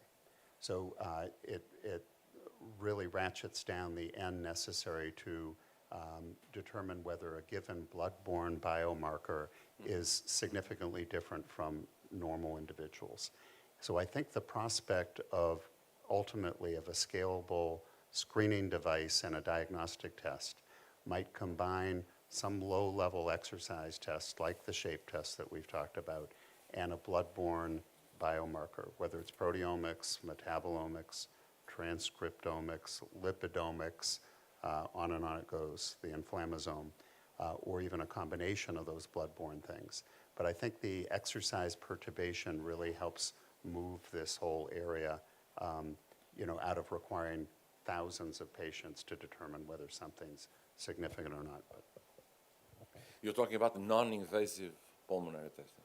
Or maybe minimally invasive. Or minimally invasive, okay, Small okay, exercise okay, test okay, with okay. a peripheral venous. Okay, all right, thank you, thank you. Yeah, Yes, I would agree, and the symptoms of long COVID and ME/CFS may be broad and non-specific, but the setup that we have is as such that when they come to see us in clinic, they have these symptoms, and they have all these unremarkable conventional investigative testing, and by that virtue, we can already predict almost with certain certainty that these folks will have the aberrancy that we describe on the level 3 CPATs. But how do you extrapolate that to other setups, right? Where they don't have the setup that we have, where they undergo the entirety of testing. So some level of some exercise testing where you can invoke neurovascular dysregulation in the periphery, coupled with the blood biomarker. For example, succinate that we described could be very useful in this setting, I feel. But again, I agree with David because we need a lot of patients to do that in order to identify subgroups of patients and risk stratification among the samples. We need a lot of patients. Yeah. What do you think? I do, and the other thing I'd like to say is that the patient population that we see it's a very specific patient population in long COVID, because long COVID also encompasses those who have sequela from the acute insult. So some patients have, fibrotic lung disease from severe pneumonia and ARDS. They also, they also are lumped in the long COVID category, and then you have patients who have, airway hyperreactivity as well, and dyspnea. This is a very specific cohort of patients. Okay, thank you very much. Philip, you want to say something concerning this? Okay. All right. I'm going to open the questions, but first I would like Nuno to actually ask your question, because I can't read your handwriting. My question is just to Philip. I think you already highlighted that that. Give him the microphone, I'm sorry. No, the microphone.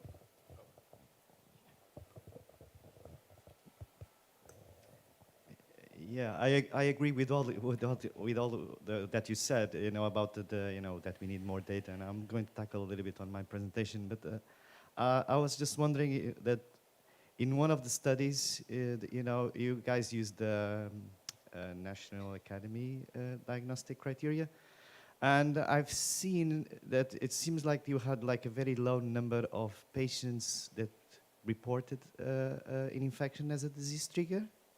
Is that right? Like around 25%? And my question is that we see more like 75% is actually the other way around. So my question is more like, are the results generalizable for this other population? That's Yeah, I mean, I think just in full transparency, we did not, that was basically the preceding infection was chart review.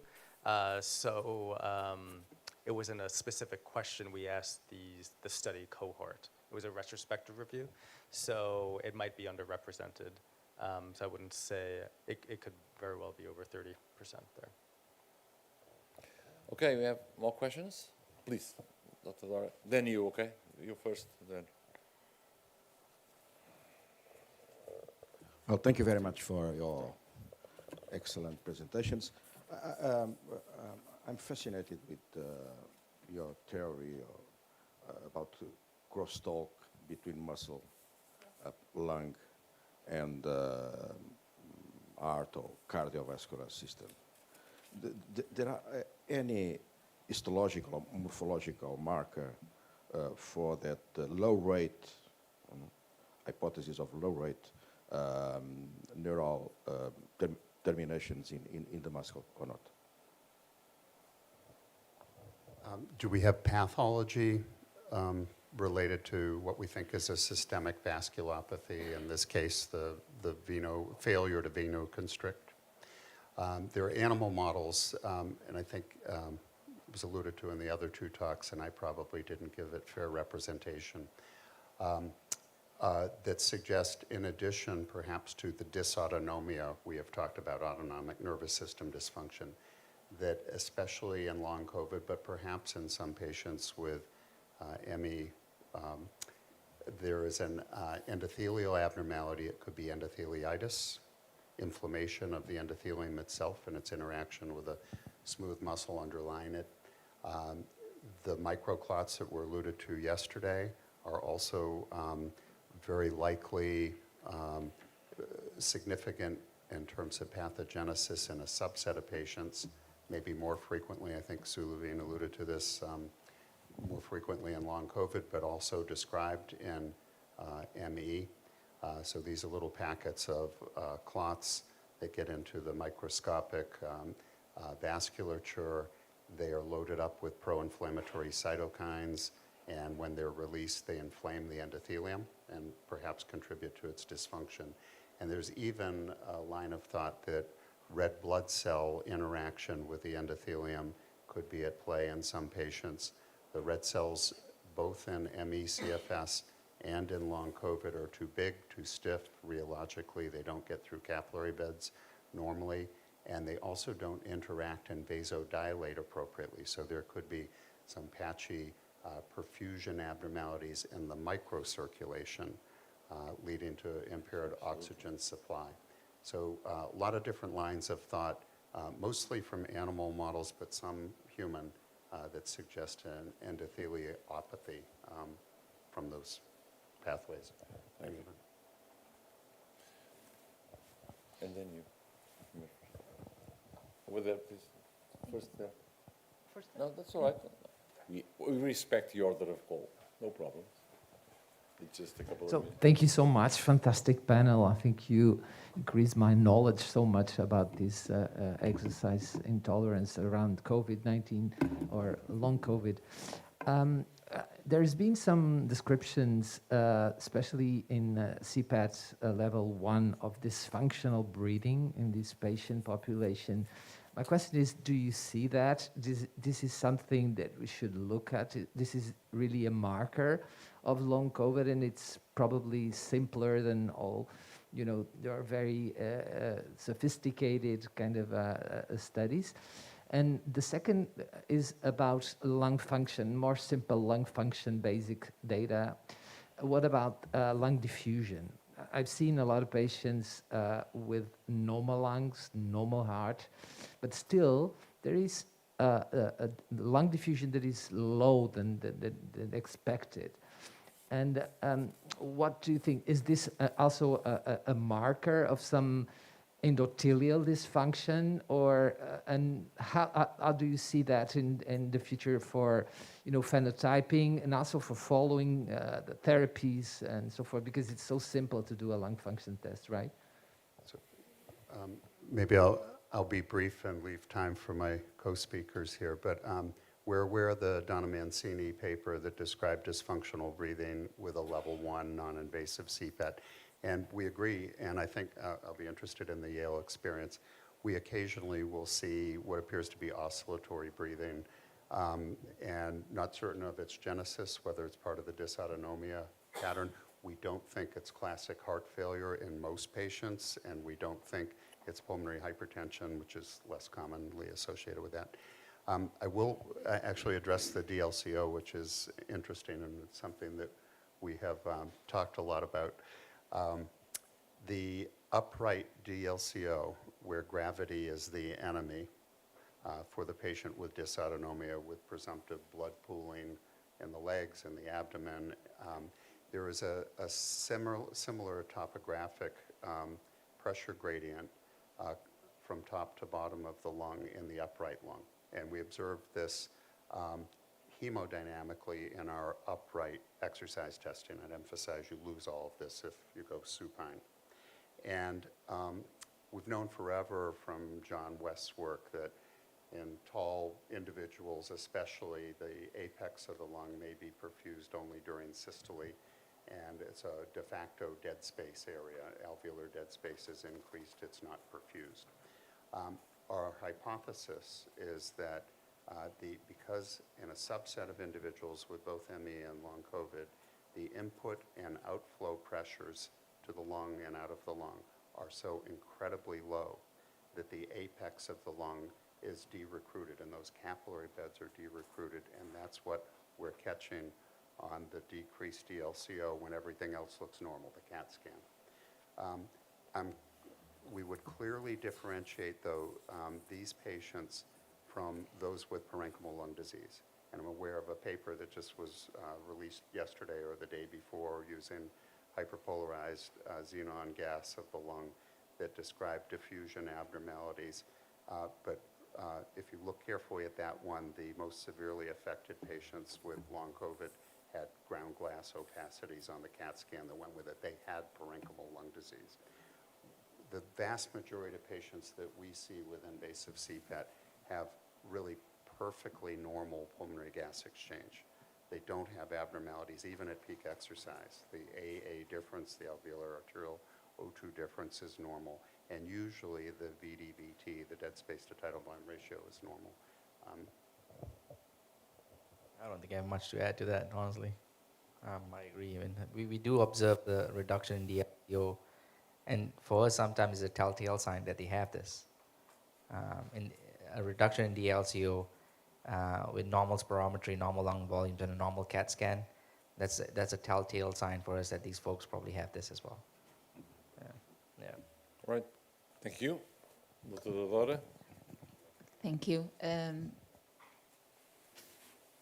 First of all, thank you for your excellent presentation. And one thing that I was asking is just asked by Professor Carlos Wink. And I want to ask you two things, simple things, I hope. One thing is, we all see that in long COVID, we have got people of different ages, different comorbidities, and you have spoken that just before.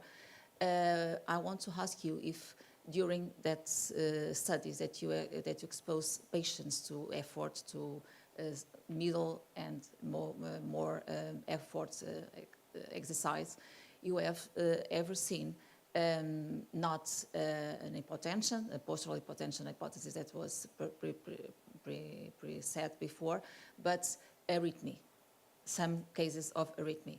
Because there are two major importance factors for the arrhythmias. Not only the exchange in PCO2 and O2 and diffusion and the shunt, but also because of the cardiac output that you have said before. And some patients have already cardiac pathologies, some have heart cardiomyopathy pre-existing. Have you seen these kinds of pathology in that context? And the other question is, we have told about metabolics seen in blood cultures and in blood samples, and about phosphorus, potassium, magnesium. Have you saw every kind of alteration in these patients with long COVID that was potentially a biomarker, because phosphorus is one of the markers, it's one of the dosable measurement metabolic in the blood, that sometimes we saw in long patients with COVID that is above the cutoff. Okay. Have you saw this alteration? Because phosphorus is also a metabolic that makes fatigue, alterations in the nervous system. Have you Okay. find this? So the first half of the question was related to, do we observe arrhythmias during exercise? And in our very specific cohort of patients, we don't observe any abnormal heart rhythms during exercise. We are aware that a lot of these patients report palpitations, irregular palpitations. A lot of our patients, before coming to us to see the level 3 CPAT, actually get extended Holter monitoring. And what we see is that they have an SVT rhythm. They don't have any atrial arrhythmias. And presumably that's a compensatory heart rate response that perhaps is related to low filling pressure state to increase the cardiac output. You have low stroke volume, so to increase the cardiac output, you develop an SVT rhythm as a result during activity. But we have not observed it during exercise in our cohort. The question about phosphate and phosphorus is an important one. We know that it's important for diaphragmatic function, for example. We did not observe any aberrancy in phosphorus metabolism in our metabolomic studies, no. Thank you. We have a question for a patient that I'm going to, Maria Ramos. Please do, I can't read your handwriting, so will you please ask yourself the question? Thank you very much.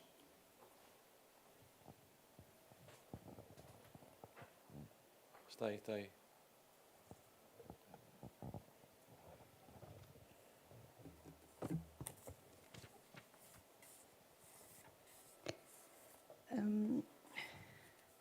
I was diagnosed in Brussels 13 years ago. And a year and a half after starting the treatment, I was diagnosed with Lyme disease. And last month, 2 more bacteria were found, Babesia and Bartonella. I'm feeling better 2 years from now.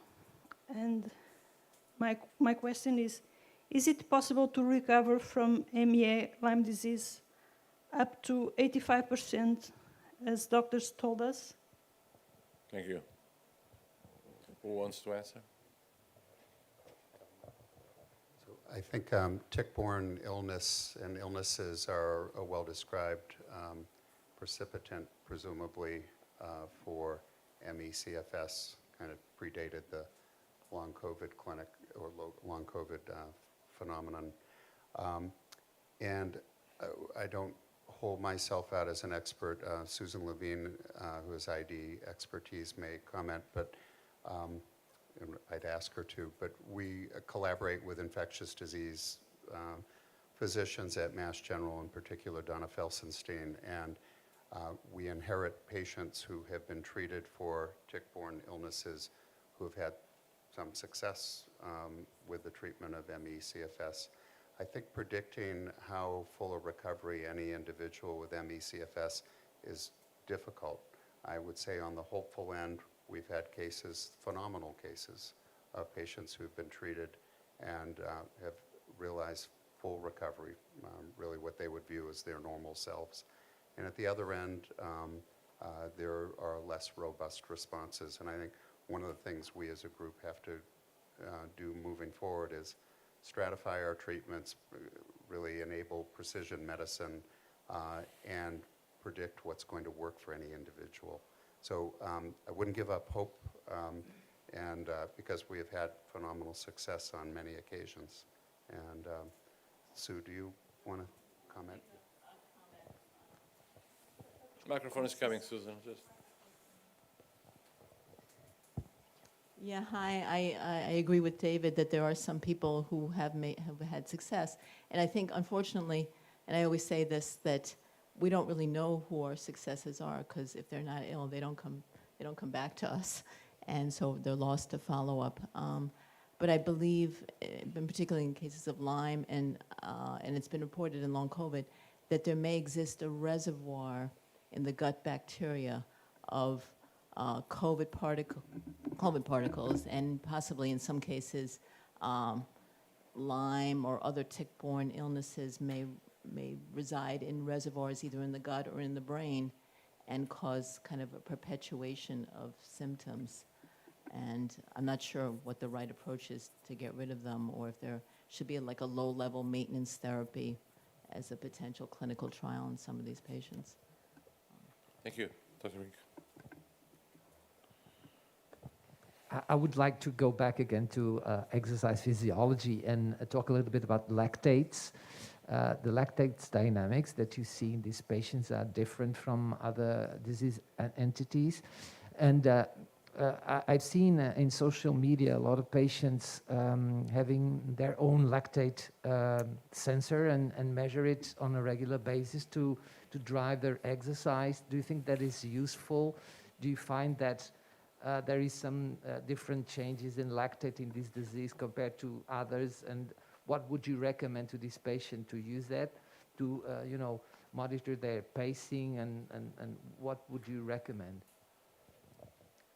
Yeah, well, I'm not familiar with the lactate sensors, but in terms of the lactate differences in this physiology, we do notice on occasion, I think, two things that might signal maybe a more mitochondrial dysfunction phenotype of these patients. So one is delayed lactate clearance after exercise. So 1 hour after exercise, we draw a repeat lactate level, and normally it should normalize or clear 1 hour after exercise. And sometimes these patients have delayed lactate clearance, implying a mitochondrial dysfunction. And we pair that with, at least in the lab at Brigham and Women's, venous oxygen tension at peak exercise, VPO2. That should nadir around 27 millimeters of mercury, and these individuals are higher, 30, so again, implying maybe mitochondrial dysfunction and a different phenotype. In terms of lactate, I'll let the panel maybe answer about the lactate monitoring or guiding exercise. Yeah, I'm not sure. Pass it to Indy, who actually presented some primary data on lactate. We're forever asked what's a normal peak exercise lactate, not so germane to monitoring in the field. And the answer is wildly discrepant. It depends on your mother and how many fast twitch muscle fibers you inherit that are glycolytic and produce lactate. There are some modest changes. I think the Amsterdam group suggested that the fast twitch muscle fibers can be modified some as a result of disease, and that's been shown prior as a result of detraining. It's a complex business. But normally at one end of the spectrum, lactates at peak exercise in a marathoner can be 2 millimolar. And normally a sprinter of the world, if that was your mom, could be 15 millimolar at peak exercise, and it may influence to a degree the recovery kinetics. One other thing I'll just mention that we've seen anecdotally is some patients with ME and long COVID arriving at the lab and their very first resting lactate is elevated, and unusually so, and they're not hypoxemic. So we see a lactate of 2 or 3 at rest, and they've done no exercise yet. I think I would agree with Philip. That might be a marker of mitochondrial dysfunction. Yeah, so I just want to, I think during exercise, lactate is not a bad thing. Right? So some degree of intracellular acidity facilitate tissue oxygenation delivery from the Bohr effect. So to use lactate as a surrogate to how much you exercise, I don't know what the threshold is, but the concern with lactate arises from if you have a high resting lactate, that's abnormal. If you have a high lactate even at rest an hour after exercise, that's abnormal. But during exercise, I don't think it should be viewed as a bad thing necessarily. So with that said, I don't know how you're going to use, what the utility of a lactate sensor to guide exercise You know, because what degree is abnormal, we don't know. In fact, you know, it's beneficial to have some degree of acidity. Okay, we have time for one more question. Luis? I had one here. Oh, I'm sorry.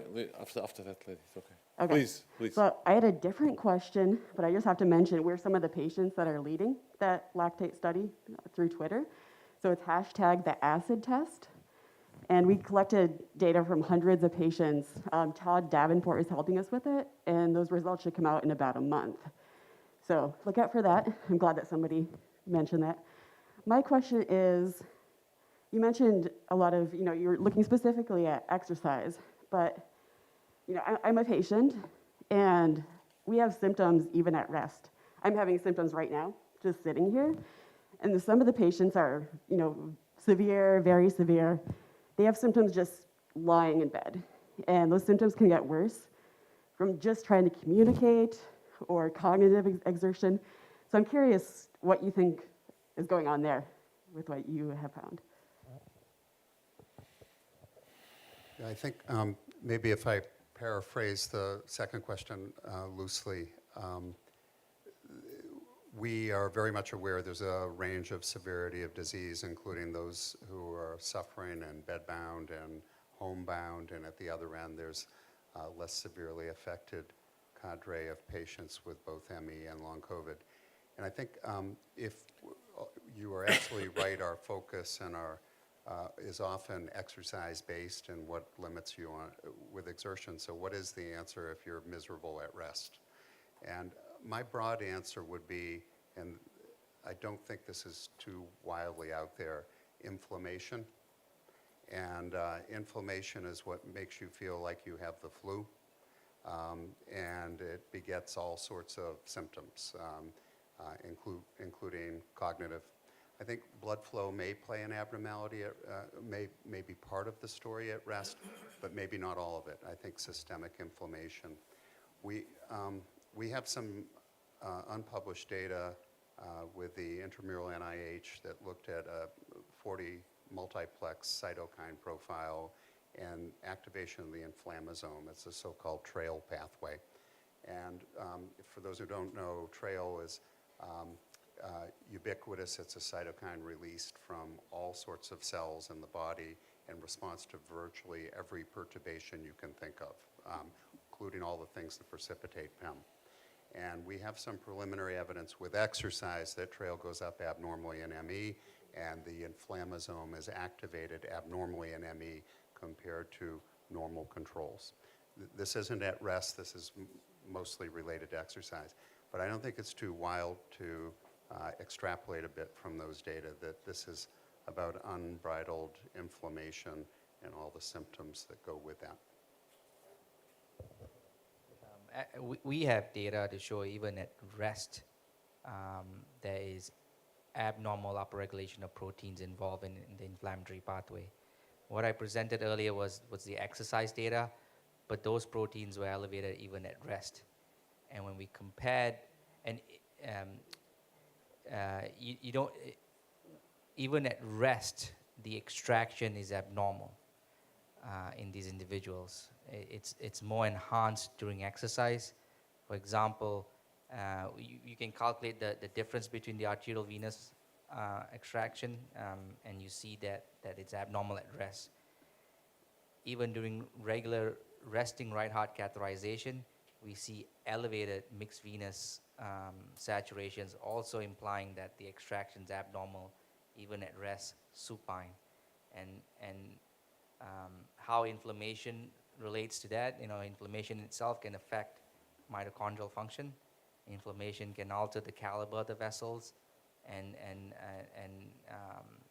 cause impediment in oxygen diffusive delivery. But no, inflammation is present at rest even in our patient population. Thank you. Final question to Dr. Nakul. Make it short, please, Luis. Okay, just a very brief comment and a question. The comment is, if you look at the literature on ME/CFS from the past, you see hyperventilation as being frequently described, but the most common explanation had been anxiety. So very refreshing to hear about your more thorough explanation about causes and hyperventilation, how this can be related to symptoms in ME and long COVID. My question is, you hypothesize that small fiber neuropathy is behind abnormalities in venous return and etc. However, the data that I saw you showing didn't show a relationship between small fiber neuropathy in biopsies, skin biopsies, with the outcomes that you measure. So do you have any comments on that? Yeah, I think Philip showed the scattergrams that were related to other biomarkers that we looked at during invasive CPAP. They were VO2 peak, cardiac output peak, oxygen extraction, and the filling pressures. We have not actually gone back to look at small fiber density and compare it to the propensity for hyperventilation yet. So it's a great suggestion and one that we ought to do. The other thing that I think Philip said very quickly is that that original paper in 2021 relied on a single epidural biopsy. We have since done a deeper dive into small fiber neuropathy with a second biopsy up by the hip, which is deeper in the Peter Novak Autonomic Lab at Brigham Faulkner, and captures sweat glands. And if you get sweat glands, then you can look at the true autonomic fibers innervating the sweat gland, whereas the other ones may just be nociceptive fibers. So we're hoping that a better look for small fiber neuropathy, including sweat gland innervation, might provide some more insight into the pathophys of both the hemodynamic abnormalities and hyperventilation. Great. Thank you very much. In the first part of the morning, we discussed physiopathology. An applause, please. It's now the coffee break. We'll be back at 11:30. Thank you.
Okay, so let's get back to work. We are slightly late, but that's okay.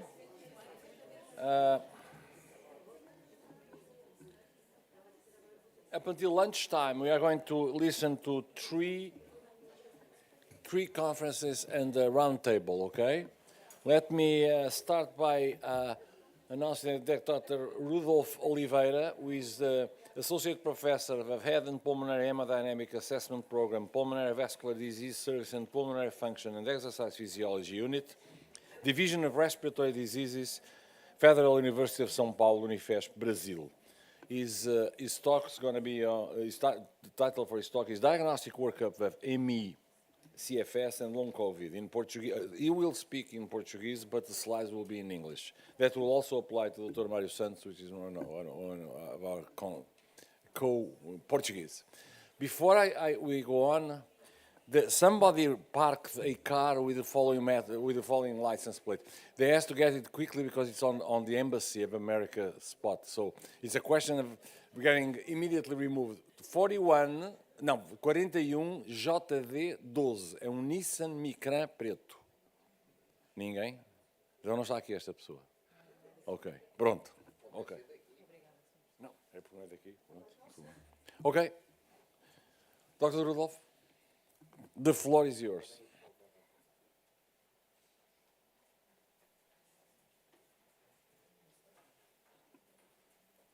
Good morning, everyone. I will start just in English so my colleagues can understand. So for me, it's a real pleasure and an honor to be here among all these great colleagues that do great work. And it's a huge challenge for me to follow the previous table because we all came from the same background.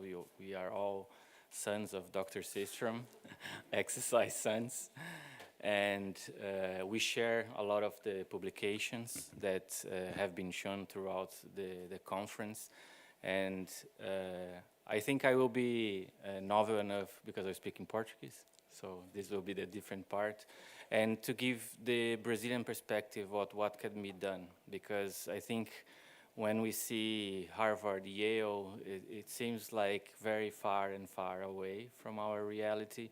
And hopefully after the end of my talk, you will see that it's not that far away. It can be done in other centers and in other settings. So now I'm going to switch to Portuguese. É prazer, obrigado a todos pelo convite, a Joan, pela organização e sempre muito gentil durante todo o processo, né, de agregar todo mundo a participar. Eu vou falar sobre a investigação diagnóstica na encefalomielite miálgica e na Covid longa. Então, um pouquinho de overlap com relação às outras aulas vai existir, né, uma vez que a gente vai falar sobre alguns métodos diagnósticos, mas eu vou tentar dar uma perspectiva do que como que a gente está fazendo no Brasil, né, o que a gente está conseguindo fazer de diferente, de igual e de diferente, para tentar ajudar os pacientes com Covid longa. Então, só para a gente retomar o conceito, né, a Covid longa, ela é definida a partir de 12 semanas, oficialmente pelo CDC, né, pelo NIH também, e é tida como a persistência de sintomas após 12 semanas da infecção aguda pelo Covid, e ela tem um potencial de ser multissistêmica ou de origem multifatorial, né, então poder envolver pulmão, trato digestivo, coração, sistema nervoso e também o sistema endotelial. Em cada um desses sistemas e desses órgãos vai acabar gerando sintomas diferentes, algum dos sintomas que se sobrepõem, né? E, em última análise, isso vai acabar culminando muito com um sintoma de fadiga e intolerância ao exercício, que é o que a gente tenta fazer de translação para a fisiologia médica, para tentar entender o que está se acontecendo com esses pacientes através do sintoma de fadiga e de intolerância ao exercício físico. E intolerância ao exercício físico não pode ser mal entendido como correr uma maratona. Intolerância ao exercício físico pode ser tomar banho, tá? Pode ser escovar os dentes, escovar o cabelo, caminhar até a cozinha. Isso é exercício físico, né? De diferentes intensidades, mas o objetivo, então, é entender o mecanismo pelo qual você tem a fadiga e a dificuldade de fazer essas atividades diárias. E na prática, né, isso acontece com o paciente com Covid longa agora, mas isso já é uma realidade do paciente com dispneia desde sempre. Ele tem dispneia é um sintoma inespecífico, muitas vezes nem o próprio doente consegue identificar que o que ele tem é dispneia, ele não consegue se auto-identificar, ele fala que sente cansaço, uma fraqueza, uma dificuldade para fazer as coisas. Quando a gente está no consultório, são diferentes terminologias e a gente traduz como dispneia, porque o doente não chega falando que eu tenho dispneia, que dispneia é um termo médico, né? E ele não sabe para onde ir, ele não sabe se ele vai no pneumologista, no médico clínico geral, se ele vai no cardiologista, no reumatologista, ou se ele vai em todos eles, até achar alguém que acredita no que ele está falando, que é o que normalmente acontece, né? Então, é uma peregrinação. Então, a investigação da dispneia na era moderna, ela é preconizada que seja feito em centros de investigação de dispneia, né, dedicados a isto, que devem ser centros, em sua essência, multiprofissionais, então que você tenha especialidades diferentes interagindo, porque o sintoma ele é comum a inúmeras doenças, incluindo a Covid longa, mas existem outras doenças que não são só pulmonares, que não são só cardíacas, que vão dar o sintoma. E é recomendado que você tenha acesso a métodos de diagnóstico simples, que são os cardíacos e pulmonares simples, como a função pulmonar, eletrocardiograma, mas que você tenha acesso a métodos avançados de imagem, que pode ser tomografia, ressonância, e obrigatoriamente que você tenha métodos de exercício, porque a dispneia ela é um sintoma de esforço. Então, não tem sentido a gente ficar investigando o paciente só durante o repouso e achar que ele não tem nada porque os testes de repouso estão normais, porque o sintoma é precipitado pelo exercício. Então, os testes de repouso só vão estar alterados quando a doença for grave o suficiente para já se manifestar ao repouso. E isso nem sempre acontece. Então, muitas vezes é só durante o exercício que você vai fazer o diagnóstico, por isso que é tão importante fazer os testes de estresse. E aí existem vários testes, não só o cardiopulmonar invasivo. E a partir do uso desses testes avançados, você consegue fazer o diagnóstico na grande maioria dos casos, né? E a dispneia psicogênica ou hiperventilação é a exceção da exceção da exceção. Na nossa prática diária, é raro a gente botar um doente para fazer o cardiopulmonar nível 3 e sair com um diagnóstico de hiperventilação primária, que é a hiperventilação por ansiedade. É muito raro isso acontecer. Normalmente existe um substrato fisiopatológico para a sensação de dispneia. Então, a dispneia, para a gente poder fazer essa avaliação, a gente tem que ter, aqui é só mais uma retomada dos conceitos, né, dos potenciais mecanismos de intolerância ao exercício. Então, o sintoma é subjetivo, é difícil de caracterizar, é difícil do doente perceber, é difícil dele reportar, mais difícil ainda o médico acreditar e traduzir isso para a literatura médica. E quando ele faz isso, ele tem que obrigatoriamente pensar em tudo isso. E normalmente o pneumologista vai pensar só no pulmão, o cardiologista vai pensar só no coração e o resto fica esquecido para todo lado, né? Sendo que normalmente ela é multifatorial, ela é uma interação de diversos sistemas, né? Incluindo o sistema muscular periférico que está envolvido nessa engrenagem e toda a via do oxigênio, que é aquele painel mais à sua esquerda, que mostra todo o processo de carreamento do oxigênio desde o momento que a gente puxa o ar até o momento que a gente exala CO2. Então, tudo isso acontece. Ele passa pela barreira hematoalveolar, tem a troca gasosa, ele chega ao coração, é bombeado, tem que ter hemoglobina o suficiente, a viscosidade do sangue tem que estar adequada, esse oxigênio vai chegar até no músculo, você tem que ter uma difusão adequada pela barreira hematomuscular, o endomísio do músculo não pode estar doente e depois disso a mitocôndria ainda tem que ser capaz de captar o oxigênio e tem que estar saudável o suficiente para gerar energia. Então, é uma engrenagem bastante complexa e se a gente não tiver esse conceito em mente, a gente vai taxar toda a dispneia como psicogênica, né? E tem muito motivo para você ter dispneia e psicogênica é o menor delas. Um dos métodos que a gente pode utilizar não invasivo é o teste de exercício cardiopulmonar. Então, esse é um teste de exercício cardiopulmonar nível 1, que é chamado, que é o ergospirométrico tradicional, tá?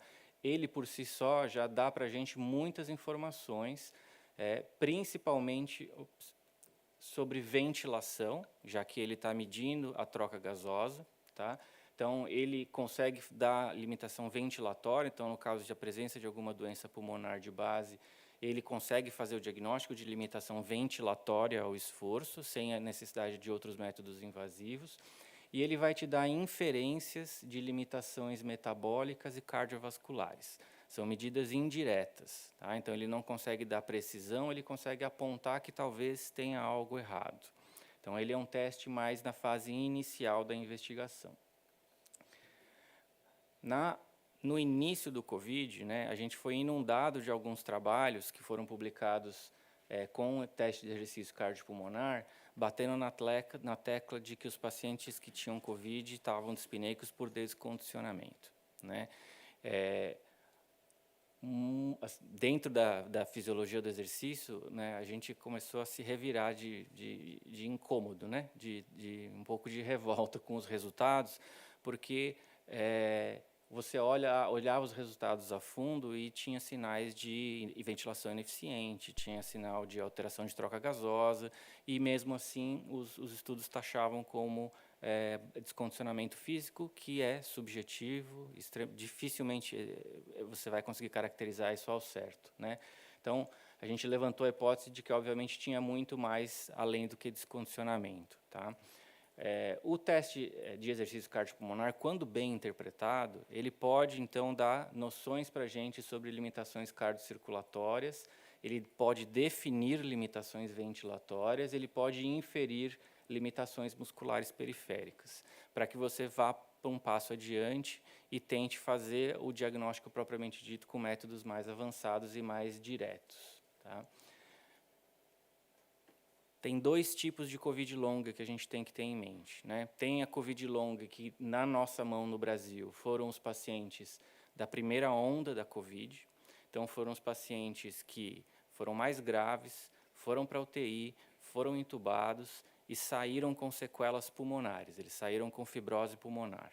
Então, a primeira leva de pacientes, ela saiu, ou teve tromboembolismo venoso no meio do evento agudo, né? Então, esses pacientes são os que a gente chama de Covid longa da primeira fase, né?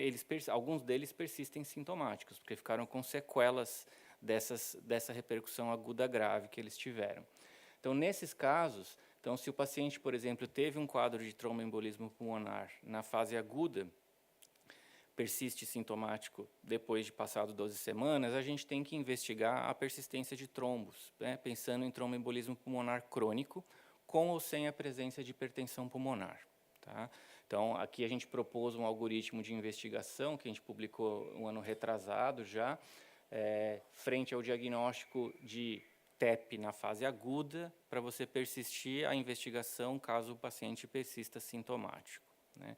E o mesmo se aplica para aqueles doentes que tiveram acometimento parenquimatoso pulmonar extenso e persistem com fibrose pulmonar após o período agudo da infecção do COVID. Então, a gente tem que investigar se eles de fato persistem com fibrose e se existe hipertensão pulmonar associada à fibrose. Então, esse é um fenótipo dos pacientes com Covid longa, que nas nossas mãos, eles são a minoria nesse momento, porque a maioria desses pacientes se recuperaram e depois de um tempo já ficaram assintomáticos, tá? Nesses pacientes da primeira onda, a gente fez um estudo que a gente publicou ano passado no ERJ Open Research, onde a gente avaliou 87 pacientes depois de aproximadamente 3 meses da infecção aguda, né, e que persistiam com sintomas, e nós fizemos o cardiopulmonar nível 1, o cardiopulmonar tradicional. E o que a gente encontrou é que eles tinham aumento de espaço morto, né, com alteração de troca gasosa, que é esse quadro mais à sua direita, que é da end-tidal CO2. Nessa população, isso estava relacionado com uma difusão mais baixa e com uma capacidade vital forçada mais reduzida, sugerindo que talvez pudesse ter ou uma lesão microvascular pulmonar ou uma fibrose incipiente, porque eles não tinham fibrose clinicamente pelas tomografias, tá? Outra maneira de você fazer a avaliação, aqui extrapolando da encefalomielite miálgica para o Covid longa, é você repetir esse cardiopulmonar em 2 dias, que é o cardiopulmonar de 2 dias, que é um método não invasivo para você tentar fazer o diagnóstico com o conceito da post-exertional malaise, de que você vai perder capacidade aeróbica à medida que você cada vez mais se exercita. Então, se você fizer o teste num dia e repetir no outro, o que se espera para quem tem a encefalomielite miálgica, na Covid longa a gente não sabe, mas extrapolando esperaria-se o mesmo, é que você vai ter piora dos parâmetros de exercício, uma piora da capacidade aeróbica, uma piora da ventilação e uma piora da quantidade de trabalho que você consegue fazer durante o esforço. Tá? O delta de oscilação do VO2, por exemplo, ele é para baixo nos pacientes que têm encefalomielite miálgica, ou seja, você perde capacidade aeróbica, né? E o mesmo se aplica para o VO2 no AT, no limiar de lactato, que é um outro marcador de capacidade aeróbica. Então, se nós, né, que somos sadios, fizermos 2 cardiopulmonares um dia depois do outro, eles têm que dar valores semelhantes, né? Uma pequena oscilação vai ter, porque todo método tem oscilação, mas você não vai perder 5% de VO2 ou até mais, alguns doentes perdendo perto de 10%, isso não é esperado, isso é um marcador que sugere que você possa ter a encefalomielite miálgica. Só que, como eu disse, o teste de exercício cardiopulmonar, ele avalia a engrenagem maior, né? Ele avalia bem pulmão, muito bem, dá inferências sobre coração e músculo, mas ele não consegue chegar ao nível de metabolismo celular. A gente não está fazendo avaliação da oferta de oxigênio, da difusão de oxigênio pelo músculo e da extração periférica de oxigênio. Então, isso não está sendo feito pelo cardiopulmonar nível 1. A gente tem que ir um passo adiante. Tá? Existem algumas maneiras de ir a um passo adiante. Se o Dr. Cícero não estivesse entendendo o que eu estou falando, ele provavelmente iria começar a se manifestar contra. Porque ele é um defensor do exercício em pé. I'm just saying, Dr. Cicero, that if you were understanding what I'm saying, you would object because of the supine position of the exercise. Mas é uma maneira que a gente tem de fazer. Então, aqui eu estou dentro de um laboratório de hemodinâmica lá do Hospital São Paulo da Universidade, onde o paciente está deitado e a gente fez um cateterismo cardíaco direito, colocou o catéter de Swan-Ganz na artéria pulmonar, tem uma linha radial, temos o polígrafo, o cicloergômetro, essa máquina mais à direita aqui antes desse pesquisador é uma espectroscopia de raios infravermelhos, é uma NIRS, né? E você só não tem aqui o carro metabólico. Então, você perde as medidas de troca gasosa e de medida do consumo de oxigênio, mas você ganha, em relação ao cateterismo sem análise de gasometrias, você ganha toda a extração periférica. Tá? Então, a gente consegue fazer uma análise da extração periférica de oxigênio com essa metodologia. E, se o doente for grave o suficiente, eu consigo fazer diagnóstico de disfunção de pré-carga, mas eu vou perder uma boa parte dos doentes porque eu estou falsamente aumentando o retorno venoso, por força da gravidade. Ele está deitado com as pernas para cima. Então, isso não é fisiológico, então eu estou aumentando o retorno venoso. Então, talvez eu não enxergue aquele doente que é moderado para leve. Eu só vou enxergar aquele doente que é muito grave, que aí as pressões de enchimento vão ser baixas, mesmo eu levantando a perna. Tá? Então, esse paciente vai fazer o exercício, né? O protocolo ele é um pouquinho diferente, a gente vai fazer exercício a cada 2 minutos aqui, cada 2 minutos vai incrementar 10 watts, eu vou repetir todas as medidas a cada 2 minutos até a exaustão. Então, o conceito do teste é muito semelhante, ele é um teste máximo limitado por sintomas e eu vou fazendo as coletas. É um teste que também demanda pessoal, né? Você precisa de pelo menos 4 pessoas em sala, para você conseguir fazer todas as coletas e todo o timing adequado, porque como é um teste dinâmico como o outro, se você perder o timing, você pode perder o pico do exercício e perder as análises que você precisa fazer. Então, sabendo das limitações que ele tem, ele pode ser bem utilizado. Então, mas se eu fizer e vier tudo normal nele, não quer dizer que não tem nada. Talvez eu precise partir para um método mais avançado.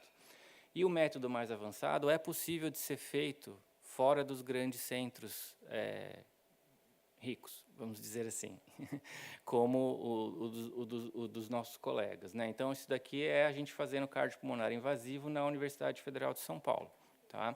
Então, a gente tem o mesmo setup, com a mesma riqueza de detalhes, a mesma coleta de materiais. Precisa de muita gente dentro de sala, se vocês contarem ali, tem no mínimo 5 a 6 pessoas. Obviamente você vai precisar do equipamento, mas equipamento é o mesmo equipamento em todo o mundo, né? Se você tem um lugar que faça cardiopulmonar, é uma questão de você juntar o cardiopulmonar à hemodinâmica. Todo hospital tem hemodinâmica e a grande maioria dos hospitais vão ter um cardiopulmonar, é uma questão de você juntar e ter a pecinha fundamental, que é o indivíduo que sabe fazer a interpretação dos dois testes. Aí é mais uma questão humana do que de equipamentos propriamente ditos. E aí a gente vai fazer igual é feito lá na Harvard e na Yale, e vai fazer todas as coletas e todas as medições. Na nossa realidade brasileira, a gente não tem condições de fazer isso para todos os pacientes que têm investigação de dyspnea. Então, a gente vai fazer isso para os pacientes que a gente suspeita de disfunção de pré-carga. Tá? Então, aqui é restrito para quem a gente suspeita de disfunção de pré-carga. E a gente vai procurar esse fenótipo que já foi extensamente dito nas outras palestras, que é a disfunção de pré-carga com baixa pressão de átrio direito, que eu posso encontrar uma baixa débito cardíaco como consequência dessa baixa pressão de átrio direito.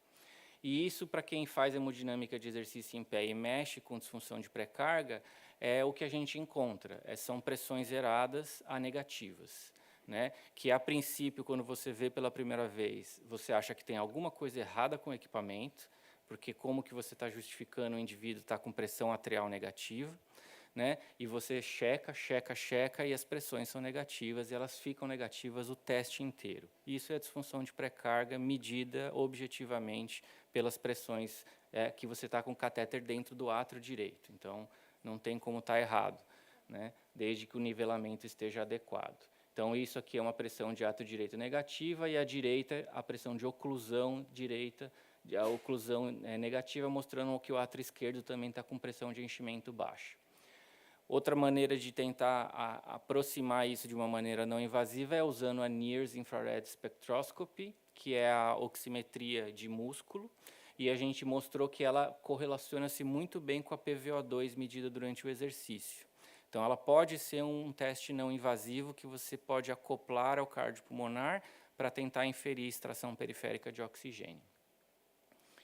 Na nossa universidade, a gente está ainda com um protocolo onde a gente faz a avaliação da ativação simpática neural por métodos não ou minimamente invasivos, não vou dizer que é não invasivo. A gente usa o Finapress para fazer medida de oximetria de oscilação de pulso, eletrocardiograma, pressão arterial, e a gente faz um teste também onde a gente vai fazer manobra postural para tentar acompanhar a pressão e a frequência cardíaca. E aqui é um exemplo de um paciente com encefalomielite miálgica, que com a mudança postural você tem queda acentuada da pressão e taquicardia ao mesmo tempo, comprovando, né, documentando os sintomas. E a gente faz também a punção neural para medir a eletroestimulação do sistema nervoso autônomo, né? Então, isso é feito dentro de um ambiente de pesquisa, não é feito para indicação clínica ainda, mas aí a gente vai ter as medidas de repouso, depois de fazer pressão com a mão e depois de fazer oclusão do membro inferior com cuffs. E aqui é um exemplo de um paciente que tem baixa resposta simpática. Tá? Então, a gente consegue quantificar a resposta simpática mais objetivamente também. E, por fim, a gente também faz, em termos de pesquisa, a biópsia muscular, uma biópsia muscular que é feita pela equipe que trabalha com hipertermia maligna, que vai olhar não só para as fibras, se tem fibra curta, fibra longa, mas vai olhar para a mitocôndria, vai fazer caldo para fazer análise genética e uma série de outras enzimas musculares para ver se existe alguma alteração no músculo propriamente dito que justifique a fisiopatologia da doença. E tudo isso, então, pensando, né, de que a doença acomete a musculatura periférica, né, ou, na verdade, os vasos periféricos, desculpa, que vai dar a disfunção de pré-carga, que, em última análise, vai dar a intolerância ao exercício físico. E, trazendo os conceitos que os outros colegas já apresentaram, a gente fez a proposta, então, para o governo brasileiro de fazer um trial de testar a pyridostigmina em pacientes com Covid longa, né, com todo esse racional fisiopatológico por trás. Então, a nossa proposta é fazer um rastreamento inicial de 100 pacientes, com o objetivo de identificar 40 que têm a disfunção de pré-carga. Essa era a hipótese. Então, a gente estava esperando 40% de prevalência de disfunção de pré-carga. Dividir 20 placebo, 20 pyridostigmina. Dar a pyridostigmina na maior dose tolerável. A gente puxou isso dos trials de hipertensão pulmonar mais recentes, onde a gente tenta ir na maior dose tolerável, e depois repetir toda a avaliação, com a ICPET e a avaliação simpática autonômica.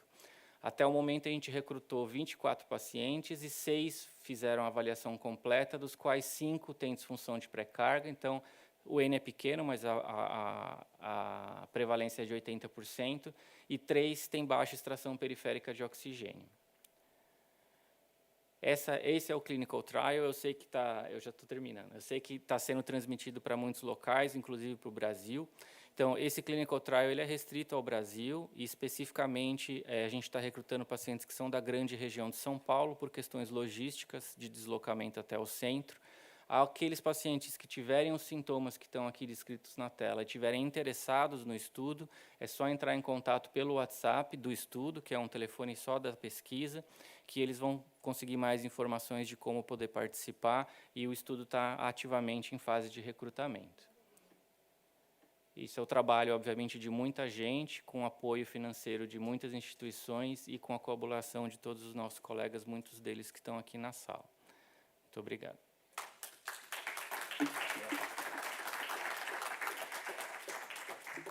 Obrigado, Dr. Rodolfo. Vou passar agora a palavra ao Dr. Mário Santos, que é médico, trabalha no Centro Hospitalar Universitário do Porto, da Escola Médica da Medicina Universidade do Porto, e na Biomedical Sciences na Universidade do Porto. WICBAS, o chamado WICBAS. Dr. Mário Santos works at the faculty at the University Hospital of Porto, and his presentation has the title Diagnosis and Treatment of MESCFS and Low COVID, a Cardiology Perspective. Dr. Mário, thank you very much. Muito obrigado. Thank you very much for the invitation. I've been learning so much these couple of days. Thank you, Joan, and the rest of the organizers for inviting me. I'm also a son of Dr. David Systrom. I don't look like I'm the elderly one. So more than 10 years ago in Boston. You look the same, by the way.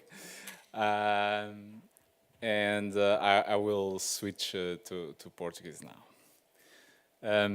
Então, foi-me pedido para trazer a perspectiva do cardiologista, que é aquilo que eu 80% do meu tempo de trabalho sou, para além de fisiologista. Depois das excelentes apresentações dos meus colegas, eu achei que iria ser redundante falar um pouco mais da fisiopatologia, não falaria melhor do que eles, seguramente.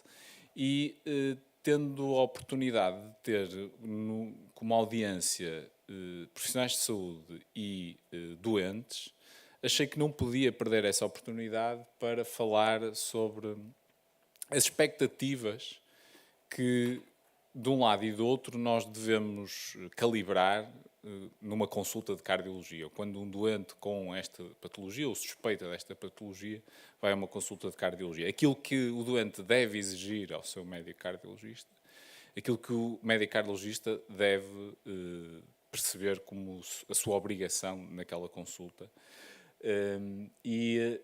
Portanto, o meu propósito hoje é mesmo discutir este argumento, este script entre doente e cardiologia. E é um exercício que depois pode ser aplicado a outras especialidades, como a pneumologia, como a neurologia, como as outras subespecialidades que habitualmente dão input nos cuidados e na investigação diagnóstica destes doentes. A consulta ou esta interação Obviamente que há sempre lugar para improviso, mas há um script mais ou menos estabelecido. O que é que eu, quando faço uma consulta, devo exigir ou devo esperar desta especialidade?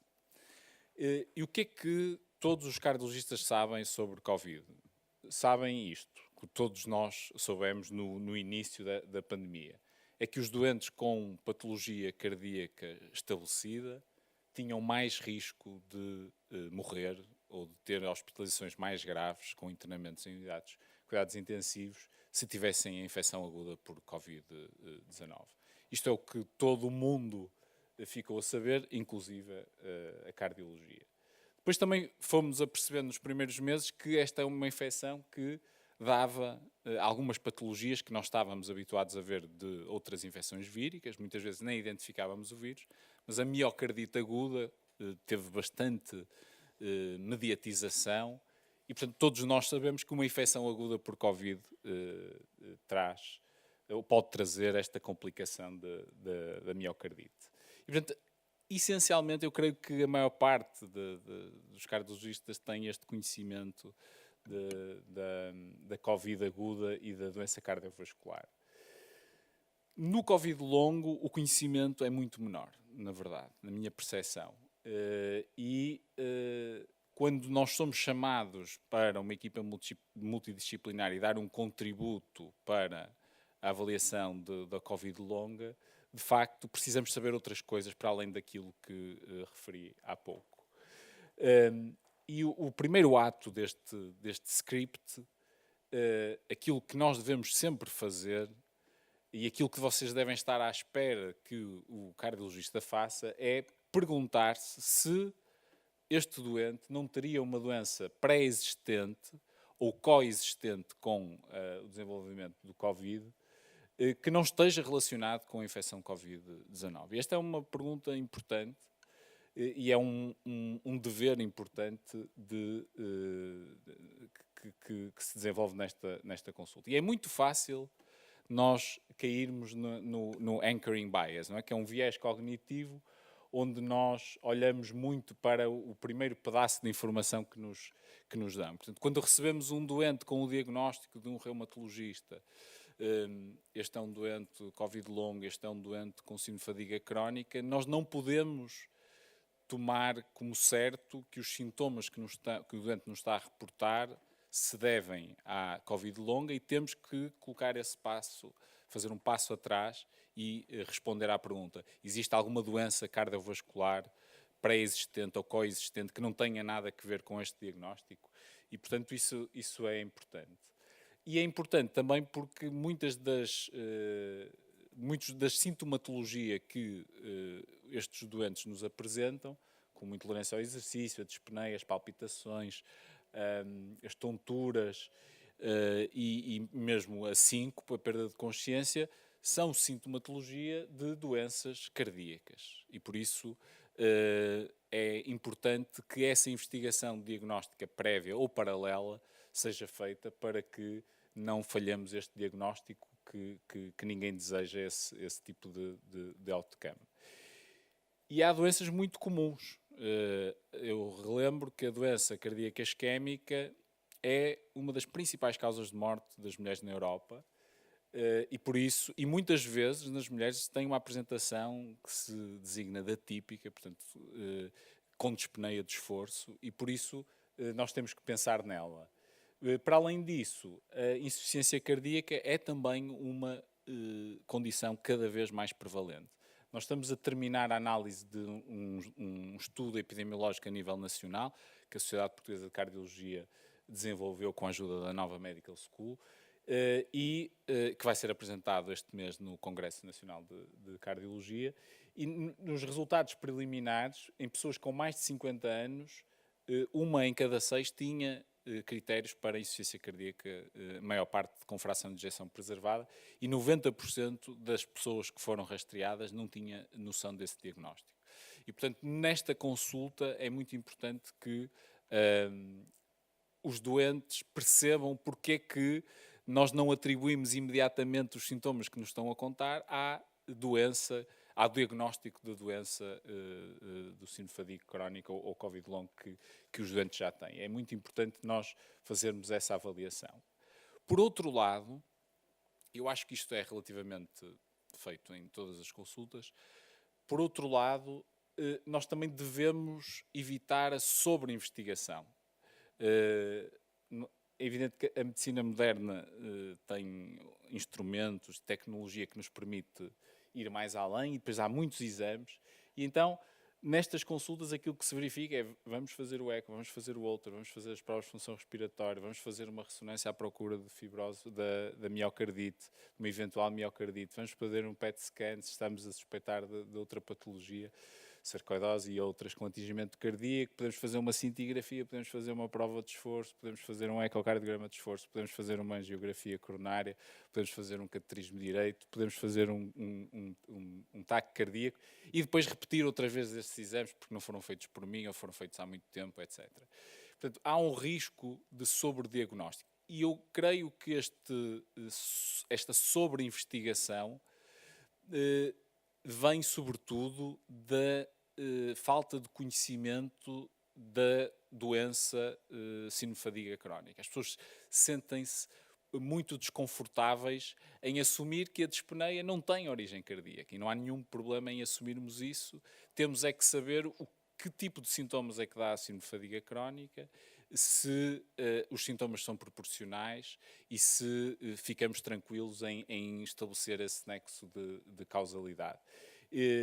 No caso do Covid, é muito importante que tenhamos noção da prevalência, da persistência de sintomas pós-infecção e, se o fizermos, nós podemos evitar o sobrediagnóstico. Portanto, eu acho que uma das grandes causas, isto é uma opinião, uma das grandes causas da sobreinvestigação no ambiente de consulta de cardiologia de uma dyspneia de esforço é, de facto, o desconhecimento da epidemiologia do Covid-longo e o desconhecimento também do síndrome de fadiga crónica, que todos devíamos ter um pouco mais de conhecimento, e é por isso que este encontro é tão importante. O segundo ato, portanto, depois de nós excluirmos que os sintomas que o doente nos reporta não são atribuíveis a doença cardiovascular pré-existente ou coexistente sem relação com o Covid, a segunda questão que nós temos que colocar na consulta é, então, estas queixas são sequelas cardiovasculares da infecção por Covid, e aqui nós temos a miocardite como o principal diagnóstico. Apesar de tudo, sendo o risco real, isso já ninguém discute, houve muita discussão no início, mas neste momento ninguém discute, a incidência é muito pequena. E isso é importante também percebermos. Nós não precisamos de pedir uma ressonância cardíaca a todos os doentes com dyspnea de esforço que tiveram uma infecção por Covid-19. É um exame pouco rentável neste contexto. Temos que ir à procura de outros indícios, outros sinais que podem eventualmente sugerir esse diagnóstico. Portanto, é importante reconhecermos que existe uma associação causal, real, mas que a sua incidência é muito baixa. E relativamente às vacinas, a incidência ainda é mais baixa no grupo de doentes que beneficia das vacinas, que é o grupo das pessoas mais velhas. Portanto, se repararem na incidência de pessoas com mais de 40 anos, seja em homens, seja em mulheres, a incidência de miocardite aguda por vacinação é muito baixa, é mais baixa do que a infecção aguda de Covid, e, portanto, ou a reinfecção. O mesmo não se passa com homens jovens, isso é outra história, é outra discussão, mas é importante também termos essa noção para aconselharmos os doentes e para calibrarmos a nossa probabilidade pré-teste. Depois temos que saber o que é a hipótese, não vou falar muito sobre a hipótese.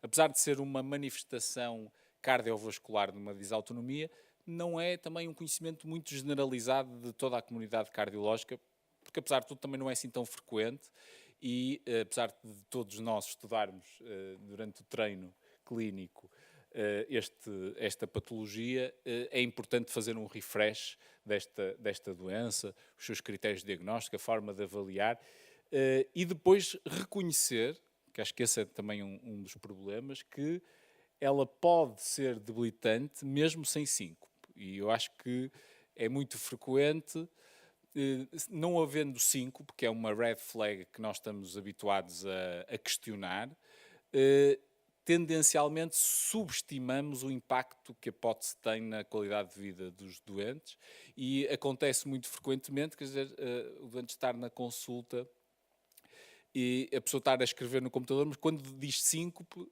nós paramos de escrever e voltamos a falar com toda a atenção.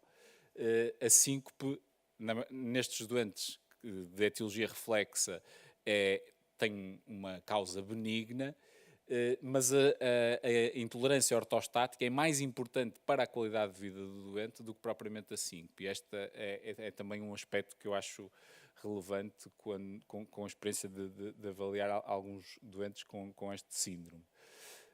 E, obviamente, fazer o diagnóstico diferencial e, obviamente, ter alguma experiência no tratamento não farmacológico e farmacológico deste síndrome. Um outro aspecto, e vindo eu também da área da hipertensão pulmonar, que não nos podemos esquecer, é a hipertensão pulmonar tromboembólica crónica. A infecção aguda por Covid-19 é um fator de risco major para a embolia pulmonar. Nós vimos muitas embolias pulmonares em muitos doentes internados com Covid-19, e a hipertensão pulmonar tromboembólica crónica vai se desenvolver até 3% dos doentes com embolia pulmonar aguda, e por isso é muito importante, num doente com dyspnea persistente que teve Covid e esteve internado e até teve uma embolia pulmonar que não foi de risco elevado e que foi bem tratada no episódio agudo, é importante nós pensarmos neste diagnóstico e fazermos o diagnóstico diferencial, que é relativamente simples.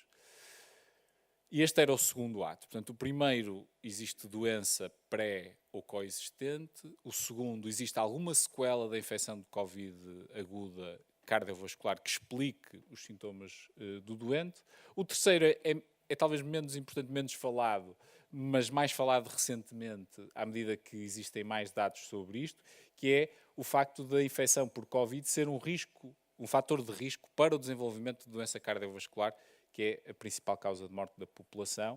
Este aumento de risco de diversos eventos cardiovasculares, desde o AVC até o infarto agudo do miocárdio até à insuficiência cardíaca, acontece de forma independente, quer dizer, é mais frequente nos doentes com uma infecção Covid-19 mais grave, sobretudo aqueles que são hospitalizados e, em particular, aqueles que são hospitalizados numa unidade de cuidados intensivos, mas é independente este risco dos fatores de risco pré-existentes no doente. E, portanto, é uma boa oportunidade que nós nunca devemos perder de fazer prevenção cardiovascular, informando que a infecção por Covid, em particular aquela que teve uma expressão de gravidade maior, sendo um fator de risco e, portanto, indo à procura dos outros fatores de risco e tratando os outros fatores de risco, porque estes doentes depois acabam por morrer ou poder morrer por doença cardiovascular. Portanto, é uma boa forma.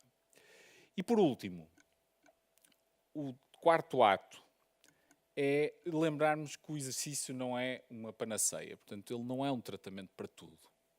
E aqui eu estou muito ligado ao exercício, e ao exercício de insuficiência cardíaca e aos programas de exercício supervisionados. Nós andamos nas últimas 3 décadas, a tentar convencer os nossos colegas, por evidência de melhor nível, de que um doente com doença cardíaca estabelecida, seja insuficiência cardíaca, seja pós-infarto, beneficia, em termos de risco de mortalidade, risco de hospitalização, de ser submetido a um programa de reabilitação. E, portanto, tem sido uma luta constante das sociedades científicas de doutrinar os cardiologistas de que o exercício é uma parte fundamental, tal como outros tratamentos farmacológicos. Contudo, isso não se aplica. É talvez das poucas doenças onde isso não se aplica. E é importante nós fazermos esse awareness dos nossos colegas, que de facto esta é uma doença com particularidades fisiopatológicas que a tornam quase uma exceção no grupo de doenças existentes, em que o exercício pode de facto pode agravar a doença, agravar a progressão da doença, agravar a qualidade de vida dos doentes.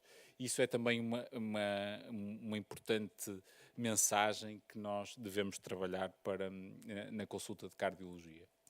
E, portanto, como mensagens finais, eu gostava de dizer, e se me dirigisse aos meus colegas, que o primeiro passo, estive na dúvida entre incluir isto, porque isto é demasiado óbvio para ser dito, mas acho que faz sentido, em doenças tão estigmatizadas como esta, de facto não julgar, evitar o estigma e ouvir aquilo que o doente nos está a dizer, porque essa relação médico-doente é em si mesmo também terapêutica e diagnóstica.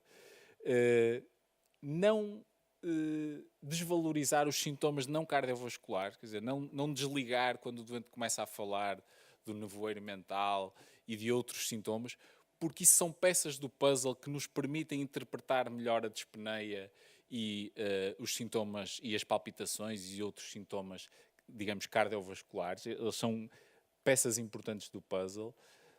Exercitar humildade intelectual de duas formas. Perceber que o doente que está à nossa frente provavelmente leu mais sobre este assunto do que nós, e não há nenhum problema sobre isso, e que nós não sabemos tudo. Aliás, ontem estávamos a discutir o currículo médico e a importância de incluir... Eu não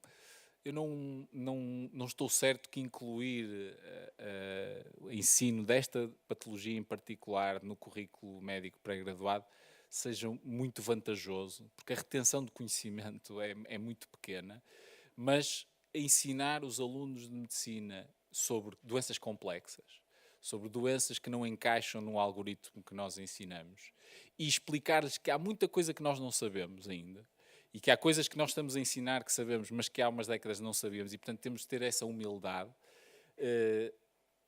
treinar os alunos a lidar com a complexidade, acho que é mais importante do que propriamente falar sobre doenças específicas. Evitar a subinvestigação, o anchoring bias, e evitar também a sobreinvestigação, refrescar o conhecimento sobre a POTS e sobre a CITEF, e conhecer o básico dos critérios diagnósticos deste conjunto de doenças que partilham de uma fisiopatologia, e relembrar que o exercício é talvez uma única exceção em que o exercício físico não é um tratamento para esta doença e que pode ser, de facto, até deletério. Muito obrigado pela vossa atenção.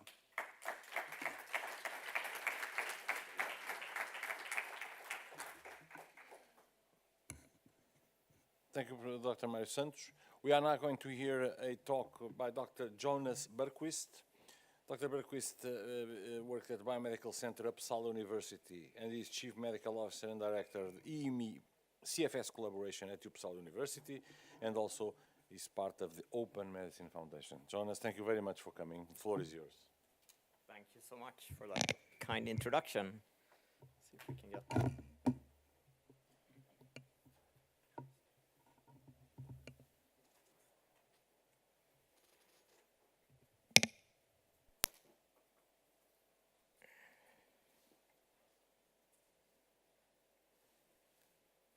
Will that adjust itself, you think?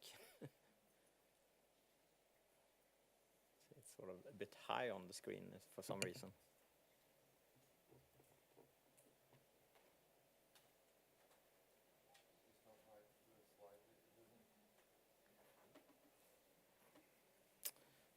I'll do like this and just exchange.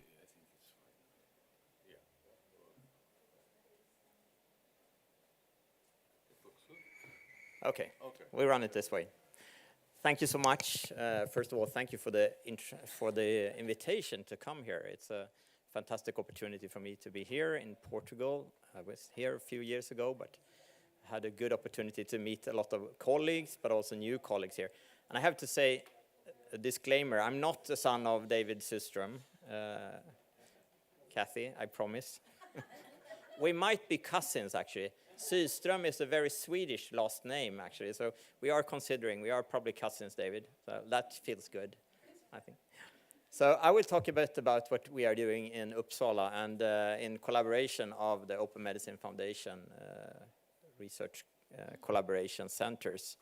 And today I will focus on a study that we have been doing during the pandemic. So we have been going for home visits to patients, the most critical ill patients that we couldn't see at the clinic, and also that we didn't have opportunity to invite for our other studies. So this was a great opportunity.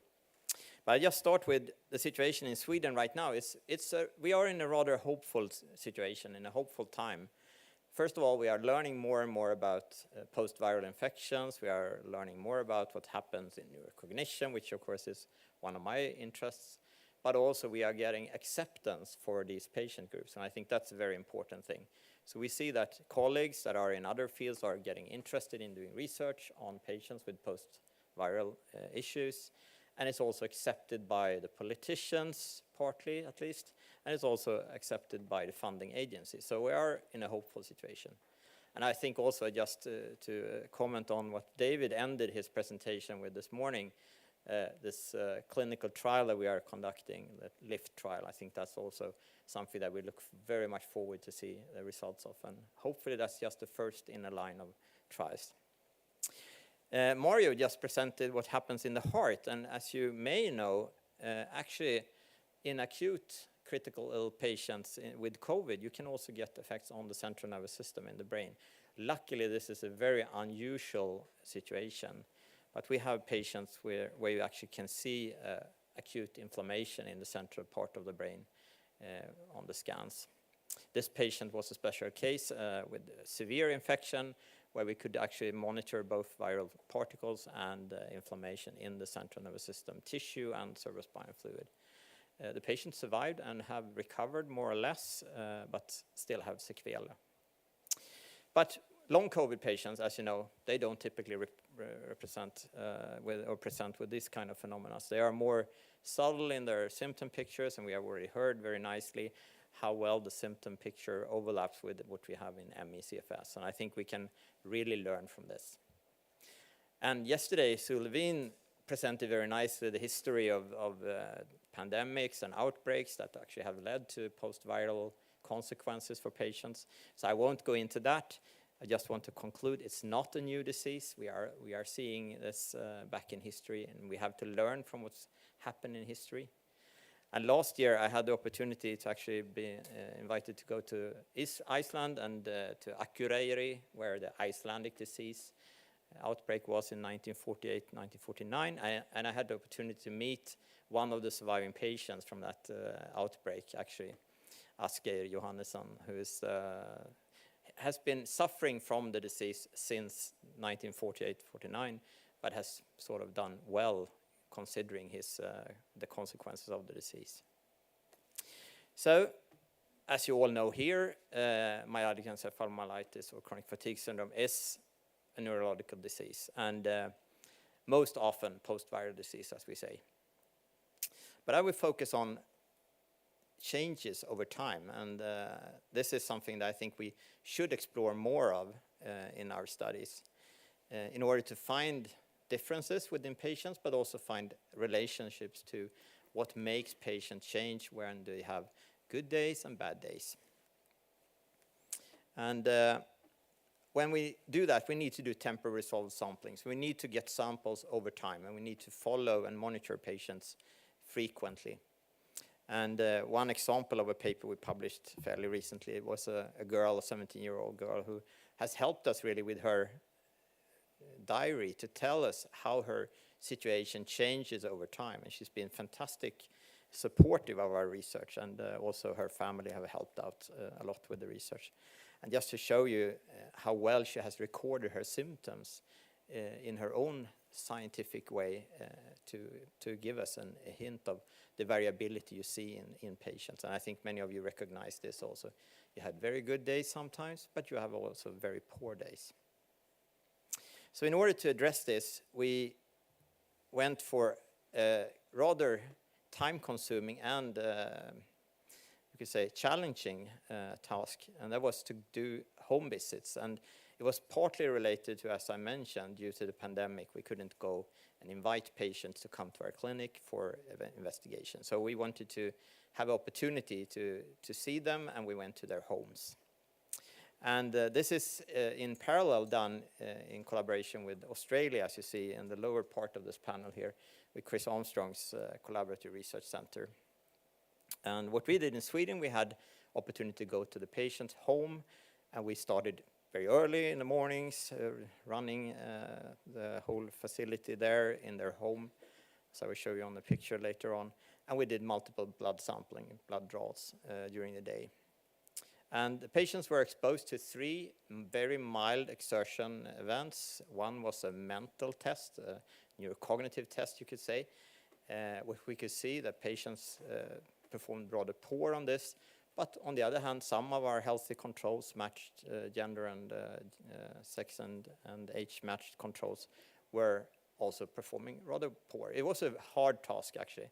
It was reading a text and then answering a random question that I had selected for them. That one was followed by a time period of rest, and then there were social interaction tests, and that was a social discussion and also a very well-controlled intake of energy, so a small meal. After that, a rest period, and then the final part is a physiological test with an exercise test on a mild condition, exercise on an ergometer. So very mild condition, low cadence, low force, and for a short while. And then sampling was done during the whole period. And actually the patients, David, they said, it's better than a dental visit. It's better than an IC PET. And actually, they said that this was actually the best thing that ever happened to them during the last years, actually. Because they are so isolated, as you know. So just having us visiting them in their homes and caring for them for a whole day, it was something that they really appreciated. And of course, we are very grateful for their efforts also to be part of this. And none of the patients reported with post-exertional malaise afterwards. So that was, of course, our worry, but they were doing fine. And I think they were excited by the situation, of course, but they did well. And in Australia, Chris will do a similar test, but only including meals, as you see, 3 meals during a day, standardized meals, and then draw blood samples. And right now, we are at this moment, we have collected, in our case, about 3,000 samples. All of them have been analyzed now for metabolic patterns, and statistics is ongoing. And I will show you some statistics just fresh from the laboratory, actually. Just, I don't know how many of you have been in Sweden. This is a map of the west coast of Sweden, Västra Götalandsregionen, as we say. And the reason why we selected that part of Sweden was that at that time there were no clinic in the region, and also we had the opportunity to visit in the close vicinity quite a few patients. So we could go, and we can even see 2 patients per day when we were working very long hours. We packed our laboratory and all the facilities in a car, and we went home to the patients, and we occupied their apartment or house with all our equipment. We loaded the setting in the kitchen normally, and then we had the samples drawn from the patients. And here you see the picture of Hanna Gustafsson, a student of mine who was working with us in this project, and now she's an MD, finished her education.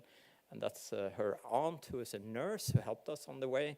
And we have also another colleague, Anders, in there. So we took care of the patients in the best way we could, and we used very low budget situations. We used friends and family members and whatever we could to make sure we could do this. It was long days, long hours, a lot of very poor food intake, Burger King, McDonald's, you know. Very tired of that. But that was the case. And it was worth it, I have to say. So just to allude to what we heard earlier today, lactate, of course, was one target that we wanted to monitor. And lactate, when we did it acutely at the place, we saw, of course, an increase of lactate significantly, and also remaining high level after each test that was performed. So that matches well what we see in other studies. And I think this is, of course, we can allude to the mitochondrial dysfunction here. But what we have managed now to do is to run in Uppsala, in our in-house test, 630 different metabolites and ratios on top of that. And yeah, I don't have time to go through all of them, but it's based on an internal standard corrected absolute quantitation method. So we can actually tell in micromolar what is the concentration of each analyte, not having only a number and something you have to relate to. So this is a micromolar concentration technique, and it's based on high-resolution liquid chromatography and mass spectrometry, basically.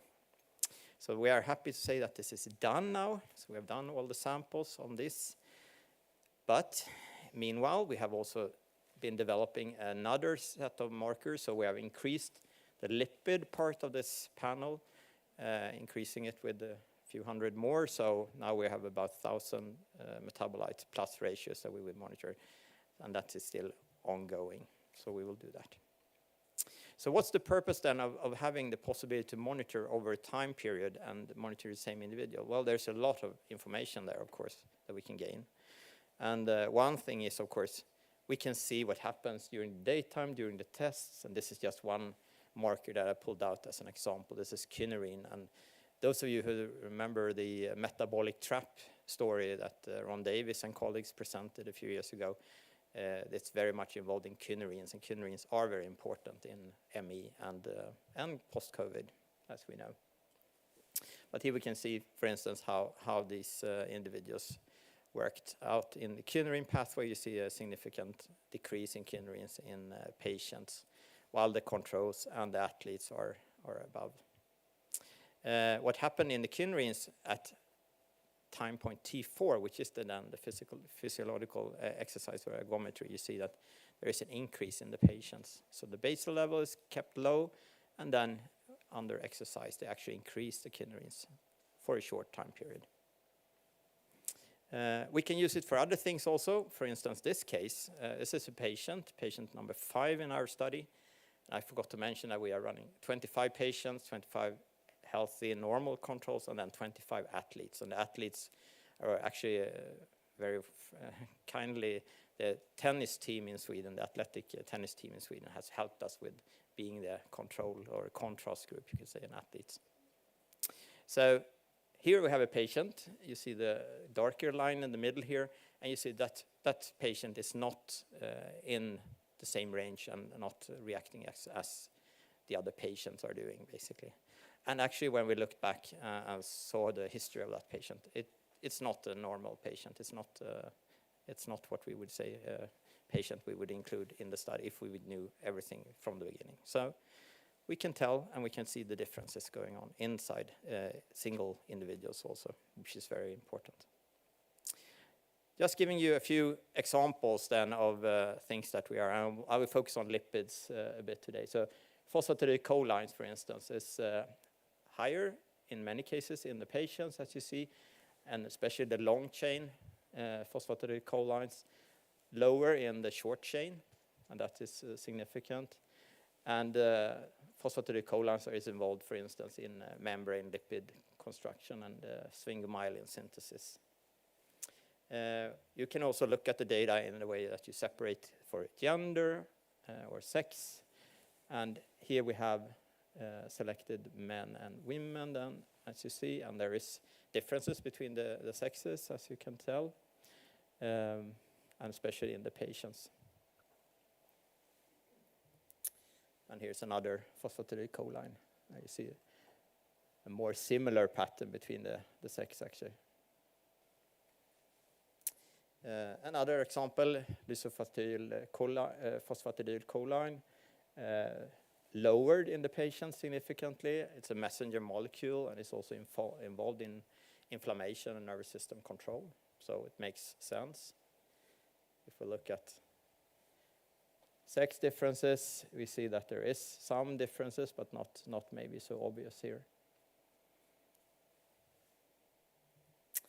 Sphingomyelins also decreased in our patients, and that is an interactor with choline, which is also an important transmitter. And here you see the sex differences also, not so obvious changes in between men and women there. And finally, ceramides, which is also lowered significantly lowered in the patients compared with both the patient controls and the athletes then. And that's also a sphingomyelin synthesis step. Yeah, you have another ceramine and dihydroceramine. And sex differences. So I will jump to this slide, I think, to save time for us. So what we can see, just pulling out some of the markers in the lipid pattern here, we see that it's actually consequent decrease of most of these lipids in our patient cohorts. Some are actually upregulated as the long chain phosphatidylcholines, and some of the diacylglycerides, as you see over there. But most of them are of the others are actually decreased in our study. So what does that mean? Well, in summary, temporary result sampling is very important because it gives us a very high, dense information on the patients. And in our findings, just focusing on the lipids, we see that ME patients have a disturbed metabolism that we can monitor. And in the lipid class, we see signals of inflammation, nervous system dysregulation, hypoxia, and oxidative stress. So as a few examples. But there is much, much more to dig out from this data, of course. And when I was invited to come here to Portugal, Joan and I was in communication, and one of my titles that may be the one I'm most proud of, partly, at least, being part of OMF is very important for us also. But I'm also Inspector Equitandi, and you may not know what that is, but that's a very, very prestigious position in Uppsala. It's we have the second oldest riding department, Institute for Equestrians in the world, actually. And I'm the head of that department now. So when I was coming to Portugal, I was contacting Johan and said, I'm very interested in horses. And by chance, actually, Johan had fine contacts, and I will show you soon. This institute started 1663, so it is pretty old, actually, I have to say. And what happened to be a fantastic occasion was that Johan had cousins who actually have a Lusitano farm, breeding farm, just outside Lisbon. And we had the opportunity to go there on Tuesday, and I fell in love with this guy here, a very nice foal, Lusitano foal, beautiful horses. So I end with that, and I just want to say thank you, first of all, to our patients. Our patients and our controls who have been supporting us and also giving us all these opportunities to visit them and do examinations and so on. And of course, big thank you to Linda Tannenbaum at Open Medicine Foundation for making this possible. And to Johan for the kind invitation to be here. Thank you very much. May I ask a question, Professor? Yes, of course. Is that okay? Yeah, we have a so you can ask the question. Can I call to the round table? You want to go there? Yes. And then I'll call the other speakers, please. Mario and Rudolf. We have about 15 minutes, but we'll be able, 15, 20 minutes, to take a little bit of time from the lunch time. Please.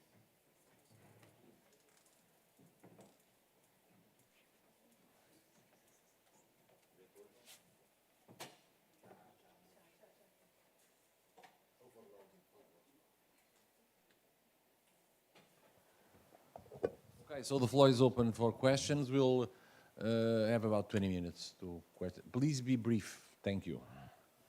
I'm getting a reputation. Thank you. No.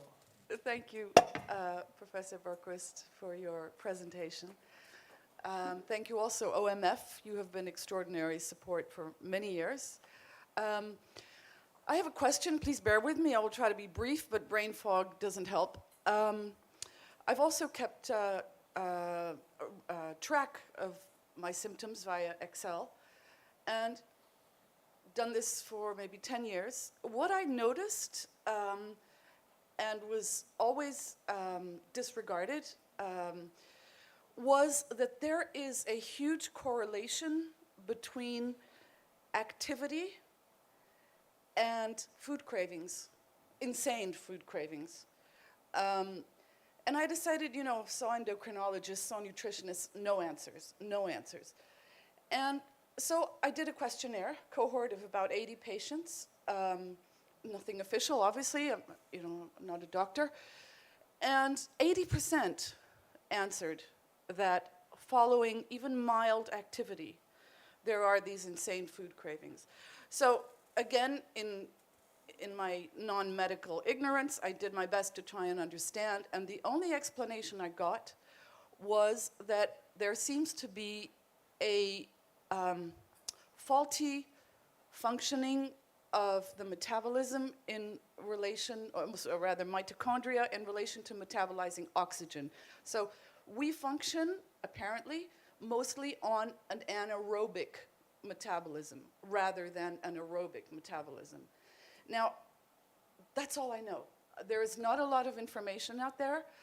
I wonder if you would comment on this, please. Thank you. Yes, first of all, it's a fantastic thing. If you can keep records of your situation and your symptoms, that is very helpful, actually. And please share it also if you can, of course, because it's also important, yeah. We hear similar stories from many of our patients also, that they have this, it comes and goes, and it's also sometimes related to craving, and but also activity very much. So, we can, in our patterns, actually see this anaerobic activities. We can see the mitochondrial dysfunction.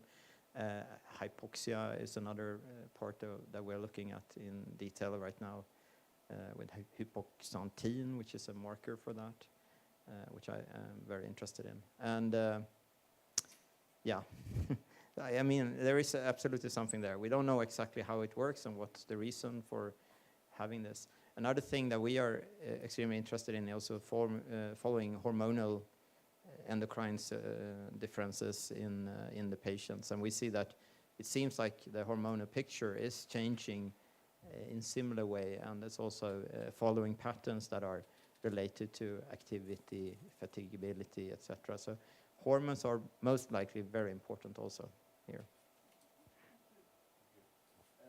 I have here a question for Mario, which is, what are risk factors for developing myocarditis?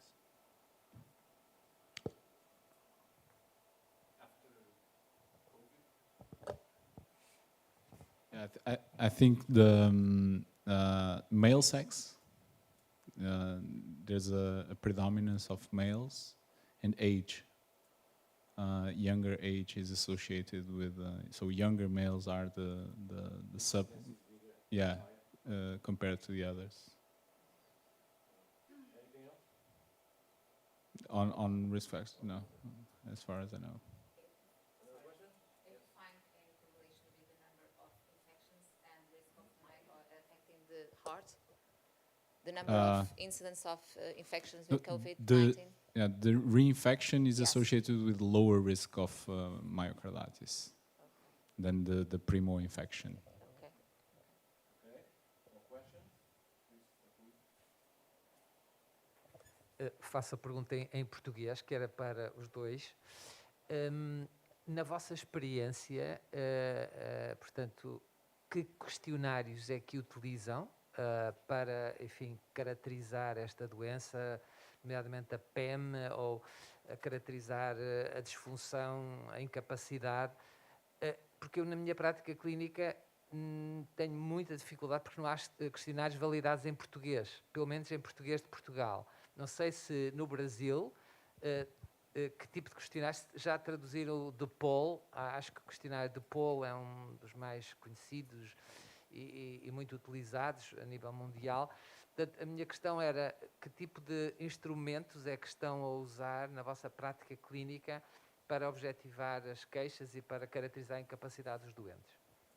The question was, what kind of questionnaires do they use in order to characterize signs and symptoms? Basically, was that what kind of validated questionnaires do you use to capture the signs and the symptoms, especially the symptoms? Portuguese or English? Eu acho que esse é um problema em geral, quando a gente fala sobre questionários, né? A língua portuguesa, normalmente, ela não tem todos os questionários traduzidos e, quando tem, alguns não são validados cientificamente, né? Então, na prática, o que a gente faz no nosso centro é nós traduzimos a definição do CDC e transformamos ela num questionário de REGCAP, do banco de dados. E fazemos as perguntas aos doentes para tentar caracterizar a fadiga. E existem alguns outros questionários, tipo Mini-Mental, que já são traduzidos, já são mais antigos, são validados, para tentar caracterizar os outros sintomas. Mas para a fadiga crônica em si, você não tem um questionário validado. Você tem alguns traduzidos, mas não validados. Então, talvez...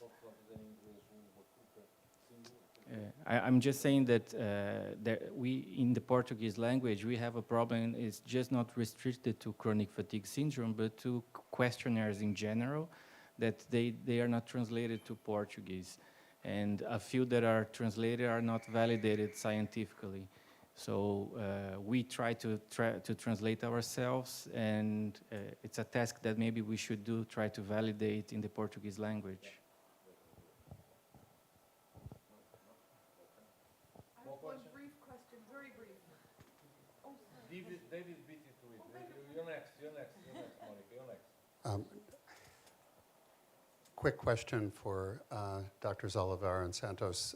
So one of the holy grails in this business is precision medicine, identifying subtypes, phenotypes of symptoms in both ME and long COVID.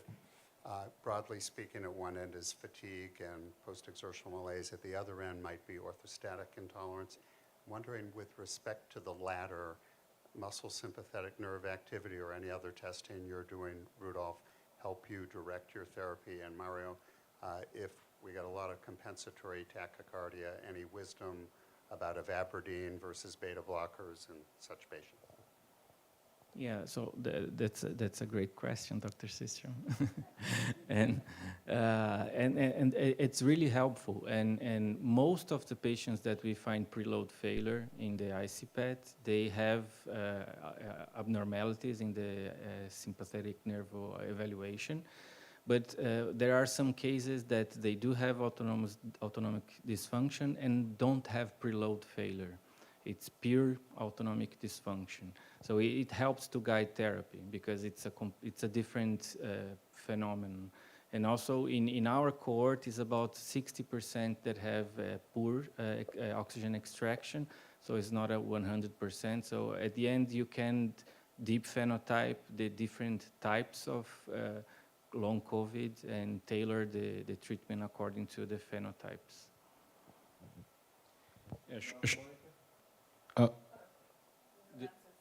Yeah, short answer, experience-based. When palpitation is a very important symptom for the patient, I start with ivabradine, low dose, or low dose bisoprolol, yeah.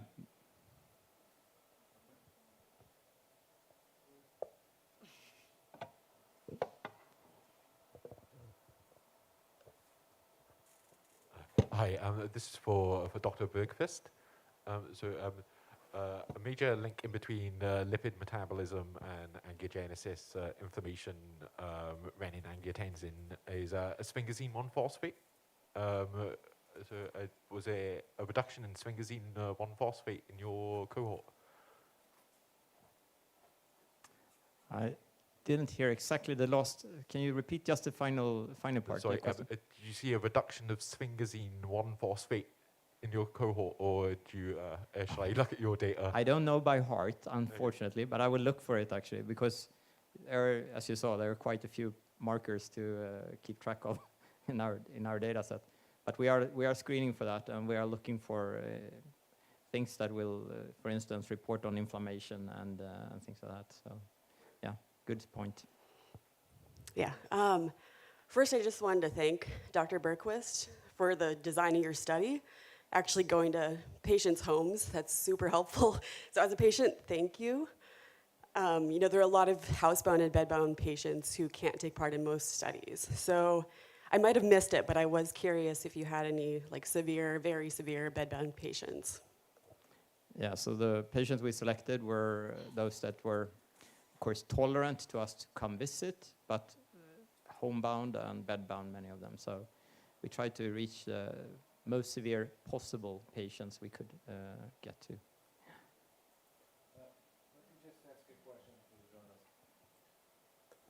One of the lipid profiles and other markers that you showed are elevated. Given the fact that some of them are very the kind of marks for inflammatory disease, do you think in the near future we may have a higher incidence of cardiovascular disease in these patients? Yeah, I mean, that's a good point. I think definitely, but I would say, Mario probably can correct me, but I think also depending on how, I mean, lifestyle factors and being bedbound, for instance, it cannot be good for cardiovascular reasons. So I think definitely we could see that kind of effects also. Yeah. Well, I just want to add a comment also. Being able to do the home visits, what it actually give us is maybe better levels of baseline, because patients are relaxed when we come to them and they have not been having the trouble to travel or transport themselves. So we see actually some of the markers we have where we have the first samples taken on baseline, they are lower than what has been reported on for other markers in other studies. But I think that's an important finding in itself. Okay, we have time for one more question. Okay.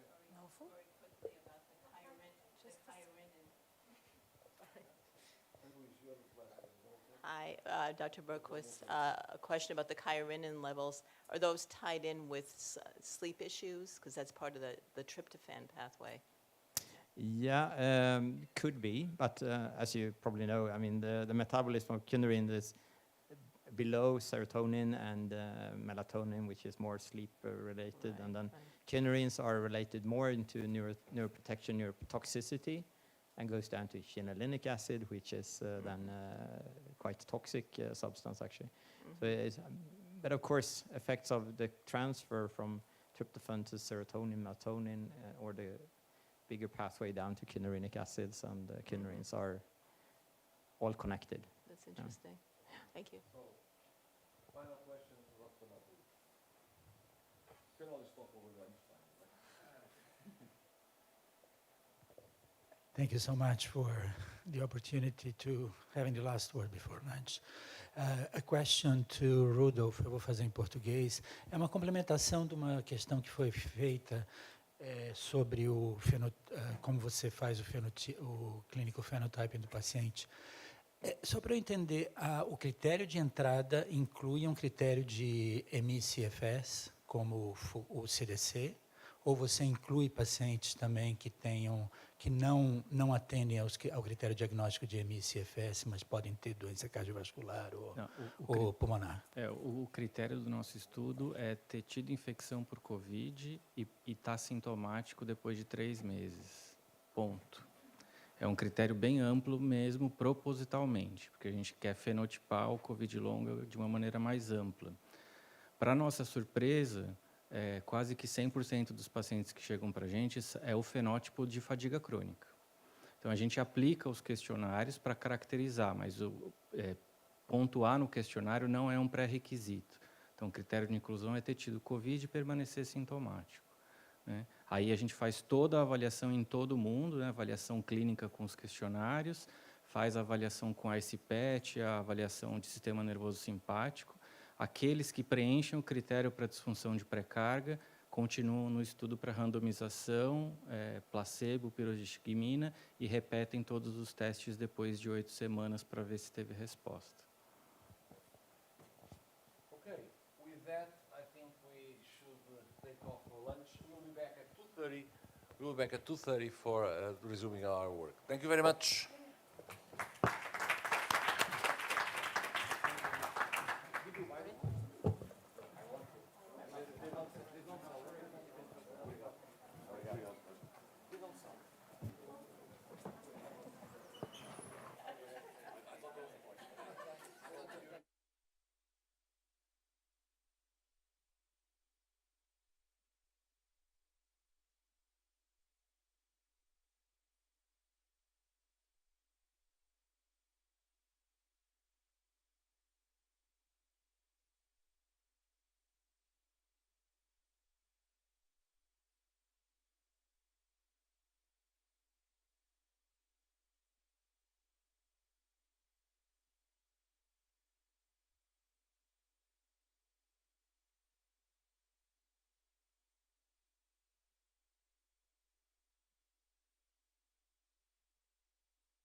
Olá, in the UK and coach estas enfermedades permitem que os doentes consigam ser diagnosticados.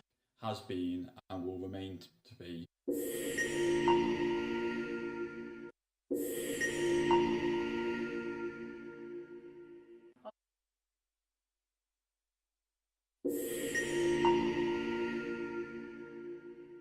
Olá, meu nome é Priscila Falcão, tenho 46 anos, sou brasileira e há quase 7 anos sou portadora de encefalomielite miálgica, ou síndrome de fadiga crônica. Durante 5 anos eu vivi a saga em busca de descobrir o que estava acontecendo de errado com o meu corpo. Foram 5 anos de dúvidas, de ansiedade e busca por uma resposta. Hoje, após quase 2 anos de diagnóstico fechado e mesmo aliviada de saber o que está acontecendo com o meu corpo, a angústia pela falta de respostas e as dúvidas ainda prevalecem. O portador de encefalomielite miálgica precisa de qualidade de vida, de apoio e principalmente precisamos ser vistos. Hoje eu uso o pouco de energia que eu tenho para informar e dar visibilidade a essa doença que afeta milhões e milhões de pessoas no mundo e ainda assim é considerada invisível. Não, nós existimos. Obrigada a todos que farão dessa conferência um passo muito importante para as nossas vidas. Muito obrigada. Hi everyone, my name is Sian Leary and I'm Head of Advocacy and Communications at the World ME Alliance. We are thrilled to be standing in solidarity with Portugal for its first ever international ME conference. ME is a global health crisis, and so global collaboration is vital, especially as we are seeing millions more develop the condition post-COVID. This conference is a crucial step, and we hope it will spark substantial and sustained change for people with ME in Portugal and beyond. So thank you for your commitment to a world where ME is better understood, is researched and is conquered together. Sono Giada Da Ross, presidente della CFSME, Associazione Italiana. L'encefalomielite mialgica è una malattia devastante che distrugge vite. È una tortura quotidiana, costante per chi ne soffre in modo severo ed è comunque invalidante anche per chi ce l'ha in modo meno grave. Incontri come questo sono molto importanti perché ci permettono di immaginare e di cominciare a costruire un futuro migliore per tante persone che soffrono nell'invisibilità. Grazie a tutti voi che siete impegnati nella ricerca, fa davvero la differenza. Hi, this is Duran Corlett from ME Support IOM, based in the Isle of Man, and we were delighted to hear that a conference is being held in Portugal about ME, and well done to all involved with the organisation. It's so important that more is done to help people with ME and their families and their carers and all of those that were affected by this disease, which can, in some cases, be extremely debilitating. Our hope is that more research is done and that more medical professionals understand the condition so that they can give out good quality advice. We remain disheartened when people with ME attend appointments or are admitted to hospital and their symptoms are exacerbated through poor advice. We hope the pandemic has been and will remain to be a catalyst for improvements in post-viral illness, healthcare, and that the conference in Portugal is in itself a catalyst too. Best wishes. A MSFC é uma doença pouco conhecida no nosso país. É necessário aumentar a sensibilização dos profissionais de saúde para esta patologia, permitindo que os doentes consigam ser diagnosticados mais precocemente e obtenham também melhor acompanhamento e tratamento. Na MIAS temos sentido nos últimos anos um aumento no número de contactos, quer de pessoas com sintomas compatíveis com o diagnóstico de AMSFC e que procuram recomendação de médicos para avaliação, bem como de doentes recém-diagnosticados, alguns após infecção por Covid. Esperamos que, na sequência desta primeira Conferência Internacional sobre Encefalomielite Miálgica, Síndrome de Fadiga Crónica e Covid-Longa e as parcerias que se estão a estabelecer entre diversas entidades, o conhecimento sobre estas patologias seja ampliado para o benefício dos doentes. O futuro está nas mãos de cada um de nós. Contamos convosco, contem connosco. Hi, I'm Sonia Chaudhry, Chief Executive of Action for ME in the UK and co-chair of the World ME Alliance. I'm so proud to be part of an incredible global community creating change for people with ME and know that we can accelerate this by working together. Clinical education can make a real meaningful difference today, while we hope that research will lead to effective treatments and one day a cure. Thank you to everyone in this community for doing your bit. Hi, I'm Saskia de Wit from the Netherlands. On behalf of ME/CVS Nederland, I'm wishing you a fruitful conference where researchers, health professionals and patients can meet and join forces to find ways ahead to improve the life of so many. Thank you everyone and have fun. Hola, soy María Richardson, parte de Millions Missing México, y me emociona mucho esta primera conferencia internacional en Portugal, que además de avanzar la investigación y educación biomédica en torno a la encefalomielitis miálgica y long COVID, amplía el acceso a muchas personas en Latinoamérica y nos recuerda que estas enfermedades destruyen vidas en todos los idiomas alrededor del mundo. Bonjour, ici Louise de Millions Missing France. Nous souhaitons l'arrêt des prescriptions de rééducation à l'effort en cas de malaise post-effort et la formation des professionnels de santé à ce symptôme si handicapant. Nous souhaitons une recherche scientifique coordonnée et fondée sur des critères de sélection stricts avec des groupes contrôle, avec ou sans malaise post-effort. Un immense merci à tous les participants et à nos collègues lusophones pour l'organisation de cette formidable conférence. I learnt that ME can be debilitating. I have learned that every ounce of energy is precious. E che non posso fare tante cose alla volta. Aprendí que tengo una enfermedad que está entre las de peor calidad de vida. I've learned that I'm extremely resilient. I learned that my old life had gone.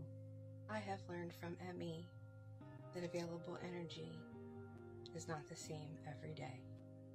I learned that there's such a thing as being so exhausted that you can't even go to sleep. I learned that it's okay to have a bad day. I learned that you can be very sick and it may not show from appearance or ordinary tests. I learned that many healthcare professionals have serious misconceptions about my disease. Unless they see it on a daily basis or it happens to them, they don't know what people have to give up. Estamos abandonados por la sanidad pública. No hay especialistas. I have learned that people with ME are often housebound or bed bound. My life is very different from what I thought it would be. You need a lot more strength, endurance and control than I could have ever imagined during my dancing career. It's not easy to live with ME. You must trust what patients tell you. Will you learn from me? Will you learn from ME? Will you learn from ME? Will you learn from ME? Will you learn from ME?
Bom dia a todos e a todas. O meu nome é Bárbara Gonzalez, sou professora universitária e investigadora na área da psicologia. Fui diagnosticada com encefalomielite miálgica em 2015, portanto há perto de 10 anos, com sintomas como quase todos nós há muito mais tempo, portanto há cerca de 30 anos que já os tinha então por diagnosticar. Tenho um filho, portanto, como quase todas nós, luto para conjugar família, trabalho. Tenho a sorte de ter uma condição moderada ou abaixo disso até, não é? O que me permite, com muito esforço, com muita luta, cumprir minimamente as tarefas que tenho que fazer. E acho que a nossa grande preocupação tem que ir para as pessoas que, infelizmente, são tantas que têm versões severas desta doença e estão invisíveis na sociedade, das quais não se ouve falar e não são vistas. Portanto, que esta primeira conferência, que aguardo com tanta expectativa, possa trazer grandes contributos para a medicina e para que depois a sociedade, nomeadamente os locais de trabalho, etc., possam ganhar também conhecimento sobre esta síndrome e ajudar, sobretudo, as pessoas que dela padecem e a saírem da invisibilidade. Os maiores votos de maior sucesso para esta conferência, à qual também estarei a assistir online. E até lá. O meu nome é Ana Luísa, tenho 34 anos e sofro de encefalomielite miálgica há 10 anos. Durante os 2 primeiros anos da doença, tive um diagnóstico de depressão. Fui medicada e acompanhada em concordância com esse diagnóstico, mas continuei a piorar. Eventualmente dei por mim incapaz de prosseguir uma vida normal e procurei outras respostas. A encefalomielite miálgica foi a resposta que obtive. Rapidamente apercebi-me que este diagnóstico era um vazio. Apesar de me ter descarrilado a vida, não tinha significado para familiares, profissionais de saúde ou para a sociedade em geral. Mais do que uma resposta, a encefalomielite miálgica revelou-se uma pergunta. Espero que esta conferência seja o início da resposta para pessoas como eu e para muitos outros que nem conseguiram ter chegado ao diagnóstico perante o vazio de conhecimento e reconhecimento em Portugal. Agradeço profundamente a todos os intervenientes. Obrigada. Olá! Venho aqui contar a minha história e lembrá-los do quanto é fácil colocá-los uns contra os outros. Ainda mais vocês que não sabem lidar com as próprias limitações. Ainda me lembro daquela primeira febre epidêmica no hospital de Londres e como foi fácil para vocês darem o caso por concluído. As palavras ainda ressoam aos meus ouvidos. Surto, não. resolvido. Se era eu... Vocês nunca saberão, e não sou eu que vou dizer, já que confundir a mente de vocês e vê-los perdendo o jogo de cintura tornou-se a minha piada diária. Gosto de rir da forma como vocês perderam a escuta, ou nunca tiveram-na. Às vezes me pergunto se é tão difícil assim lidar com tanta impotência, a ponto de ficarem surdos. Eu não saberia dizer, depois de tantos anos saindo por cima. Vocês se lembram daquela nova infecção na Islândia? Foram cerca de 70 surtos de doenças semelhantes. As manchetes não cessavam. Epidemia inexplicável em convento. Vírus da fadiga? Novo tipo de pólio? Gripe misteriosa? Ponto para mim. Isso é, vocês jamais saberão. Já que os casos foram arquivados de forma inconclusiva, confesso que adoro isso em vocês.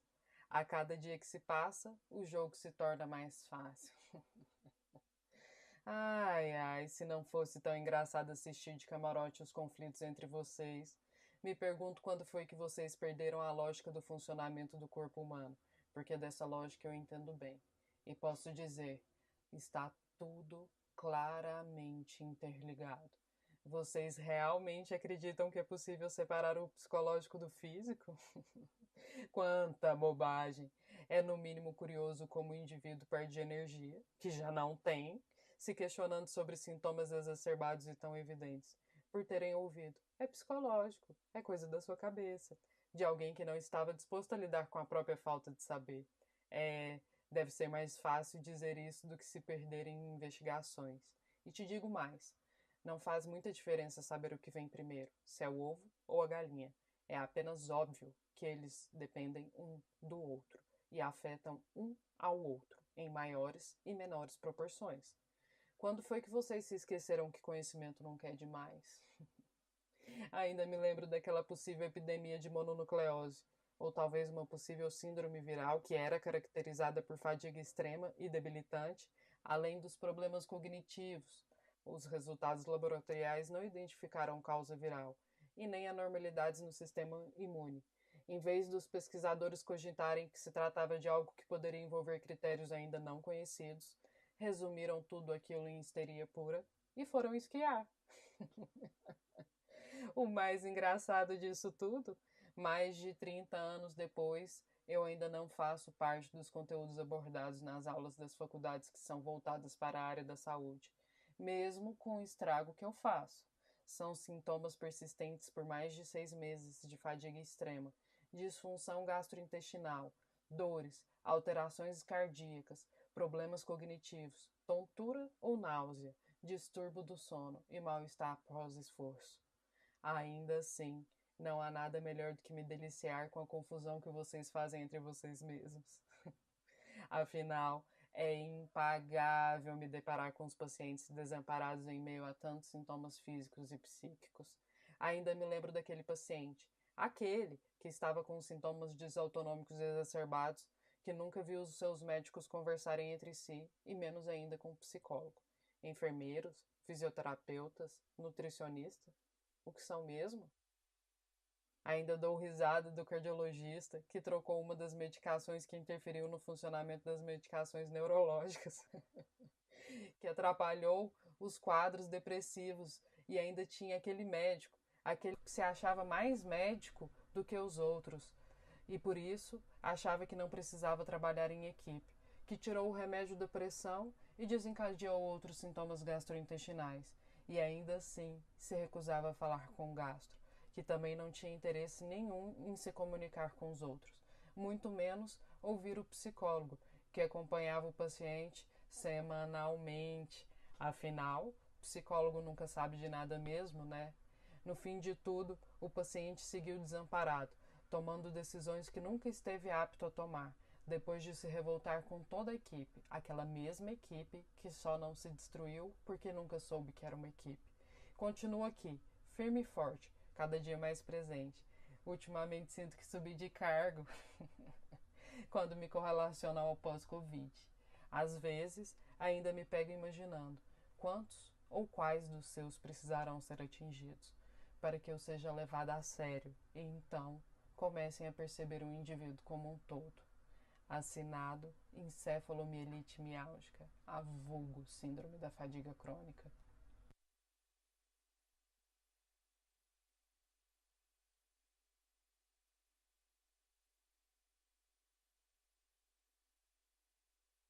Hi, my name is Christina Baltais and I'm from Toronto, Ontario.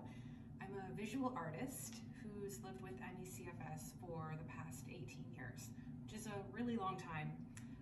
I got sick when I was 20 and for the first decade I was still able to do schooling, but unfortunately my ME/CFS progressed. And in the past 8 years, I've been using visual arts, so sculpture, collage art, just any form of art I can to raise awareness and to just really educate others about how marginalized and misunderstood this disease is, how there's no treatment, there's no cure, and most doctors don't even know what it is. Invisible exertions. This photo series depicts how the weight of everyday objects changes in ME/CFS. This makes activities of daily living incredibly challenging. Any exertion, mental, physical, emotional, can also set off post-exertional malaise, the hallmark of this disease. Struggling to find the words. A hard-to-describe symptom of ME/CFS is brain fog. It has significant impacts on a person's ability to read, carry on a conversation, comprehend information, remember anything, and find the words to be able to communicate. Slow and steady. Pacing is critical in ME/CFS to avoid progressing the disease. This collage is about adopting a new relationship with life that centers the mantra, "My pace, not a race." How small a world can become. This nesting doll set shows using size and color how contracted one's world can become when you live with ME/CFS. This set starts at life before ME and moves through the spectrum of the disease until it reaches very severe ME. When a wooden shell is removed, it represents a further shedding of abilities, the functional capacity to work, exercise, socialize, study, travel, and have hobbies. The very smallest shell contains a tiny blue rose within it, representing a human being that must persist amidst extreme confinement and isolation, tending and mending. This collage is about the constant care and checking in with one's own body when living with ME. It also speaks to the language of pain, whether it's radiating, stabbing, shooting, pulsating, burning, dull, or migrating. Life is like a box of chocolates. This collage symbolizes how unpredictable my health is day to day, let alone hour to hour. Like this box of chocolates, I never really know what I'm going to get. Olá, meu nome é Ivana, eu sou portadora da encefalomielite miálgica, a vulgo síndrome da fadiga crônica. Trata-se de uma doença multissistêmica extremamente estigmatizada. Vamos combinar que esse nome não favorece também, né? Ele não ajuda. É muito comum a gente falar esse nome e a pessoa virar e falar, fadiga eu também tenho, enfim, eu também tô cansado. Fadiga, por si só, é apenas um dos sintomas que se apresenta no quadro de um paciente com síndrome da fadiga crônica. É muito comum que ele tenha sintomas gripais, dores, dor de cabeça, intolerância ortostática, alterações cardíacas. Uma característica muito marcante na síndrome da fadiga crônica é o PEN, que é o mal-estar pós-esforço. Então, muitos pacientes desencadeiam crises após esforços físicos, psíquicos ou mentais. Brain fog, disfunção gastrointestinal, urgência urinária, diversos outros sintomas. Existem pacientes com um quadro muito grave mesmo, que são pacientes que não conseguem levantar da cama, que não conseguem conversar por muito tempo e nem conseguem procurar ajuda, né? Normalmente os exames desses pacientes tendem a não apresentar alterações, o que torna ainda mais difícil esse processo de diagnóstico, porque ainda não existe um biomarcador específico. Encefalomielite miálgica, síndrome da fadiga crônica, doença multissistêmica que desencadeia a disfunção dos sistemas imune, neurológico, endócrino e metabolismo energético. Sintomas persistentes por mais de 6 meses de fadiga extrema, dores, problemas cognitivos, intolerância ortostática, mal-estar pós-esforço, alterações cardíacas, sintomas gastrointestinais, distúrbios do sono, tontura ou náusea.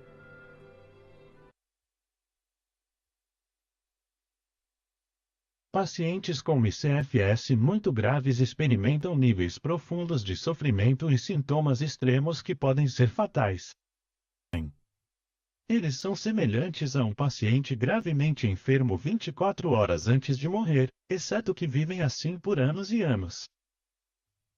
Pessoas com ICFS muito grave ficam na cama o dia todo e dependem de cuidados. Eles precisam de ajuda na higiene pessoal e na alimentação e são muito sensíveis aos estímulos sensoriais. Algumas pessoas podem não conseguir ingerir alimentos e precisam ser alimentadas por sonda. Pacientes muito graves têm deficiência de energia e fraqueza extrema que podem torná-los incapazes de se mover e falar. Eles também têm uma resposta anormal ao esforço, o que significa que a atividade física, cognitiva ou emocional pode fazer com que se deteriore por semanas ou até meses. Muitos pacientes também não toleram ficar de pé devido a tonturas, palpitações e sensação de desmaio. Eles são frequentemente hipersensíveis à luz, som, toque, movimento, temperatura e cheiros. Eles também podem precisar da ajuda de um cuidador para se comunicar. O NICE recomenda um ambiente de baixo estímulo, por exemplo, uma sala escura e silenciosa com interação em um nível de sua escolha, podendo haver pouca ou nenhuma interação social. Recaídas são comuns e pacientes muito graves são extremamente vulneráveis com margem mínima ou nenhuma margem de erro. Mesmo pequenos erros podem resultar em deterioração prolongada e severa. O NICE recomenda que cada interação seja avaliada quanto ao risco para garantir que os benefícios superem qualquer dano potencial.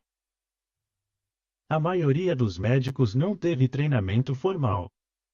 Muitos acham que é psicológico e alguns nem acreditam na condição. Erros de diagnóstico e tratamento inadequados são comuns. Alguns pacientes têm problemas para ingerir alimentos e requerem alimentação por sonda ou suporte nutricional, mas isso geralmente é adiado ou, em alguns casos, negado. Recentemente, houve 2 casos de alto perfil de pacientes que receberam apoio negado, e um inquérito sobre a morte de uma pessoa devido à negligência médica está em andamento.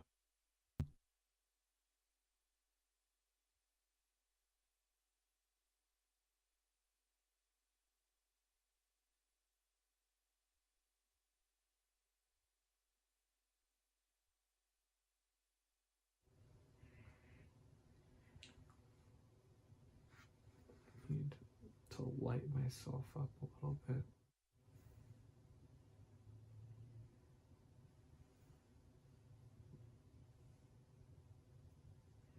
Should I hold that for you?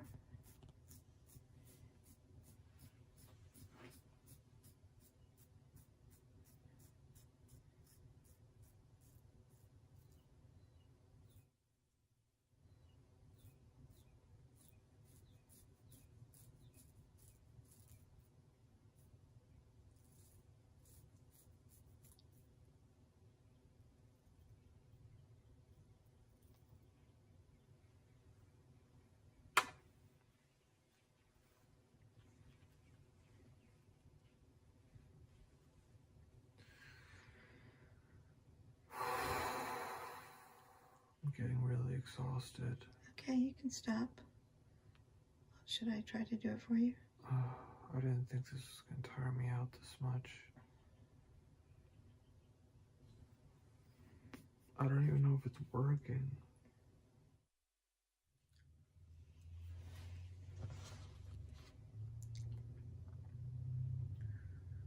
You see me? Yeah. We had to stop after like 5 minutes. It was actually 1 minute.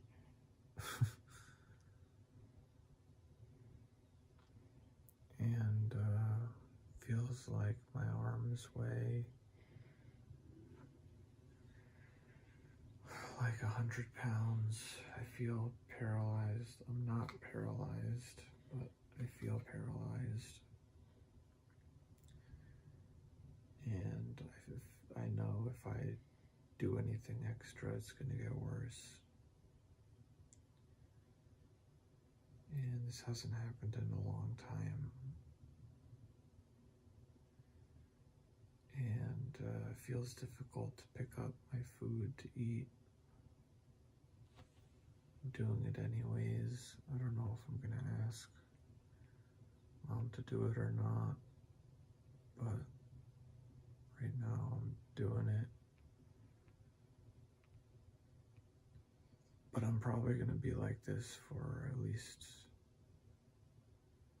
2 hours, hopefully 1.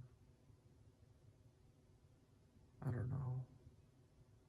In the past, when I got like this, it happened for, days at a time. Hopefully with the Abilify, it's better. But I haven't crashed in a long time. It's scary. I don't really remember the protocol other than not moving. But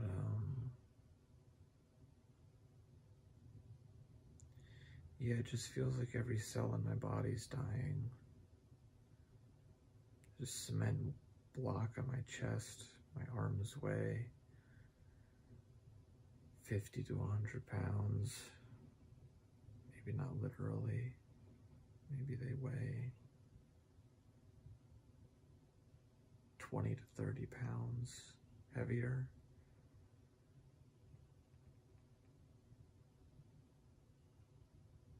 I don't know. Talking probably isn't any good for me right now. Okay. Thank you, sweetie.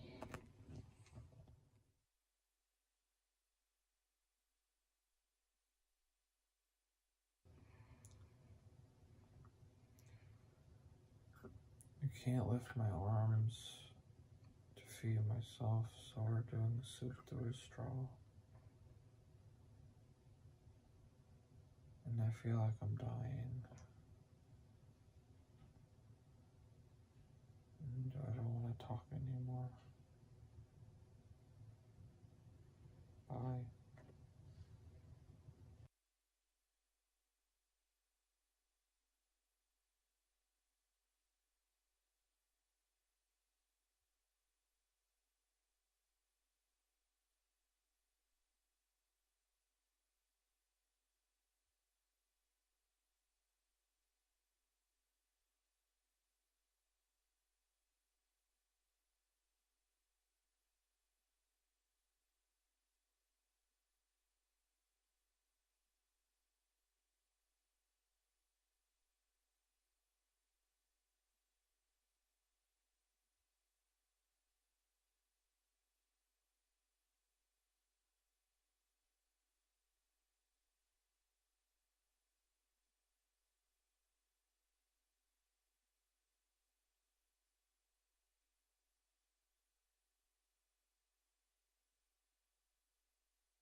I got a virus.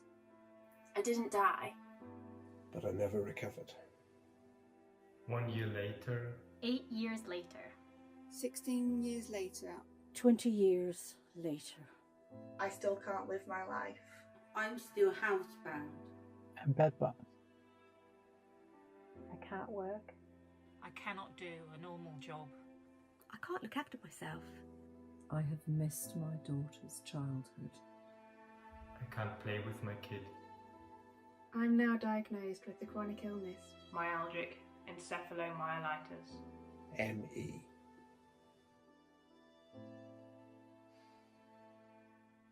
ME is a complex multisystem disease. The key feature is post-exertional malaise, which is a worsening of symptoms after cognitive, emotional, physical, or other exertion. My GP recommended that I increase my activity levels. My specialist told me that the national recommendation is graded exercise therapy. Graded exercise therapy? Graded exercise therapy. This made me worse. Much worse. Graded exercise therapy is harmful for patients with ME because of this key cardinal feature of post-exertional malaise. What is happening is that patients, when they exercise, get worse. I went from being able to walk down the street to being reliant on a wheelchair. To being bedbound for a year. I had to buy a walking stick. The story is a variation on the same thing, but it's very much the same. Someone is well and fit, and then suddenly they're functioning at a fraction of their pre-illness capacity. I wish I'd allowed my body the time to rest. Instead of pushing through. I wish the recommended therapy hadn't made me and thousands of others worse. The guidelines are now being rewritten. But until they're finalised, this harmful recommendation of graded exercise therapy remains in place. We need change now. Before I had ME myself, I had very little exposure and understanding to and of patients with ME. I had a vague notion it may have been related to deconditioning or burnout, but as soon as I became unwell with this illness, I realised that that was completely wrong. This is a severe, complex neuroimmune condition. It is possible that COVID-19 unfortunately will lead to an increase in the number of people with ME. We think this because there has been a variety of studies, one of which in Australia found that about 10% of people who had had one of 3 or so viral infections after 6 months had fatigue syndromes. Therefore, I think probably a 10% level is what we might and should expect. So the research that we need to pursue as scientists in COVID-19 and post-viral fatigue are 2 types. There's one which is epidemiology. So this is all about how many people experience prolonged fatigue after COVID-19 symptoms. And then the second is different. It's biomedical. It's working out why many people recover well and a substantial minority do not. And that's understanding the biology, the underlying causes, the biomolecular causes of risk of getting fatigue. Coronavirus is a very novel problem, and we are seeing a lot of exciting work coming from research centres, clinicians, international collaboration, and patients and the general public and the government all supporting the drive to get some scientific answers for this new and horrible disease. And what we need to do is see the same sort of movement in finding a cure for ME. What I'd like to say is that I hope that I'm not right. I hope that there isn't an upsurge in the number of cases with initially post-viral fatigue and then diagnoses of ME. I hope that that's not the case. But if it is, then I think a far larger number of our population in this country and abroad will have a better understanding of those who have lived with ME for many, many years. I wish I could go and watch live football again. I want to climb mountains again. I want to be able to run again. I want to sing and dance again. I want a proper social life. I want to be the best parent I can be. I want my life back. I want to be able to live my life again. I want to be independent again. I want to be free from pain. I want to get up for more than 4 hours a day. I want to join the real world. I want to be able to go out of the house. I want to be able to do something for longer than 40 minutes before having to lie down. I want to hold my head upright, at least most of the day. I want to listen to loud music and dance wildly. I want to go. I just want to be able to go downstairs and sit in my garden. I want to leave my bed.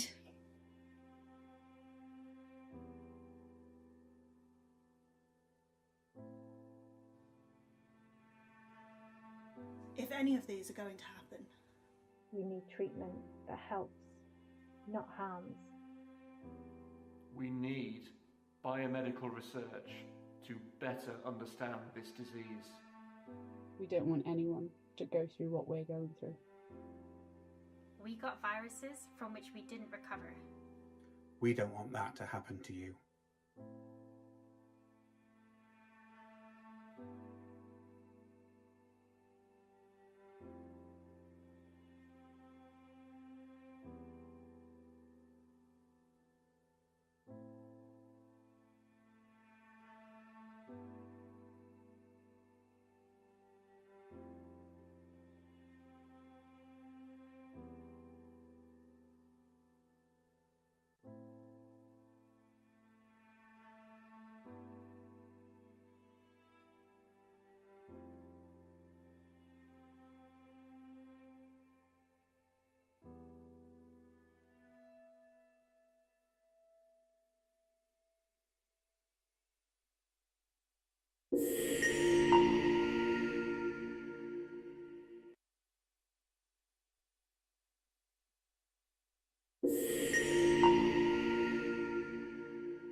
Olá, meu nome é Priscila Falcão, tenho 46 anos, sou brasileira e há quase 7 anos sou portadora de encefalomielite miálgica ou síndrome de fadiga crônica. Durante 5 anos eu vivi a saga em busca de descobrir o que estava acontecendo de errado com o meu corpo. Foram 5 anos de dúvidas, de ansiedade e busca por uma resposta. Hoje, após quase 2 anos de diagnóstico fechado e mesmo aliviada de saber o que está acontecendo com o meu corpo, a angústia pela falta de respostas e as dúvidas ainda prevalecem. O portador de encefalomielite miálgica precisa de qualidade de vida, de apoio e principalmente precisamos ser vistos.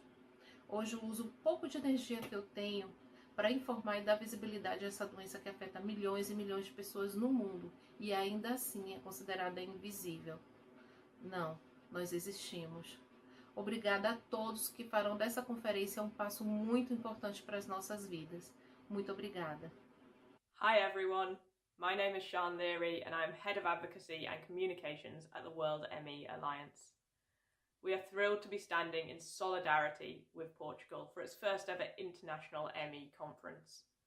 ME is a global health crisis, and so global collaboration is vital, especially as we are seeing millions more develop the condition post-COVID. This conference is a crucial step, and we hope it will spark substantial and sustained change for people with ME in Portugal and beyond.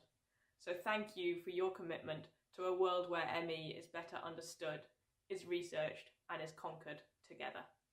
Sono Giada Da Ros, presidente della CFSME, Associazione Italiana.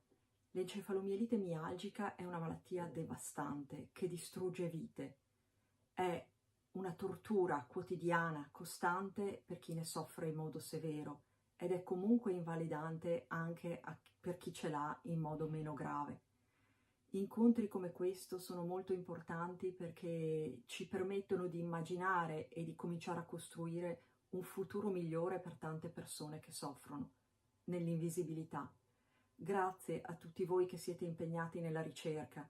Fa davvero la differenza. Hi, this is Duran Corlett from ME Support IOM, based in the Isle of Man, and we were delighted to hear that a conference is being held in Portugal about ME, and well done to all involved with the organisation. It's so important that more is done to help people with ME and their families and their carers and all of those that were affected by this disease, which can in some cases be extremely debilitating. Our hope is that more research is done and that more medical professionals understand the condition so that they can give out good quality advice. We remain disheartened when people with ME attend appointments or are admitted to hospital and their symptoms are exacerbated through poor advice.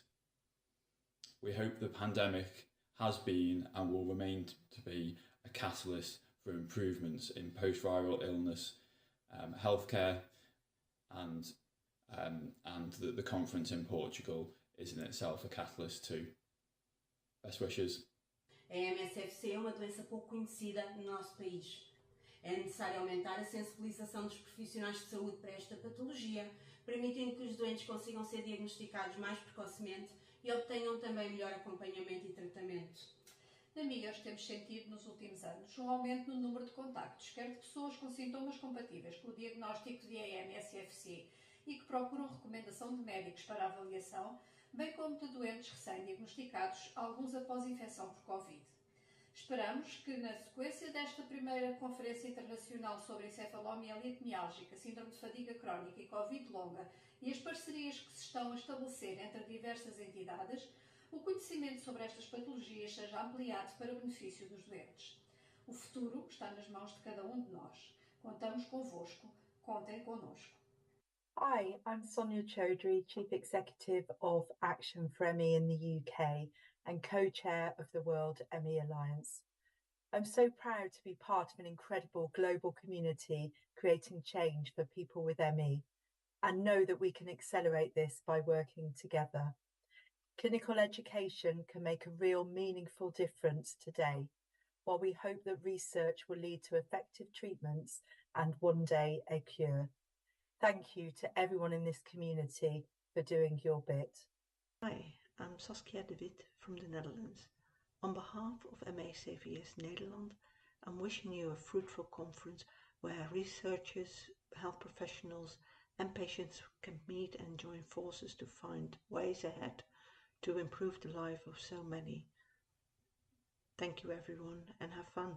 Hola, soy María Richardson, parte de Millions Missing México, y me emociona mucho esta primera conferencia internacional en Portugal, que además de avanzar la investigación y educación biomédica en torno a la encefalomielitis miálgica y long COVID, amplía el acceso a muchas personas en Latinoamérica y nos recuerda que estas enfermedades destruyen vidas en todos los idiomas alrededor del mundo.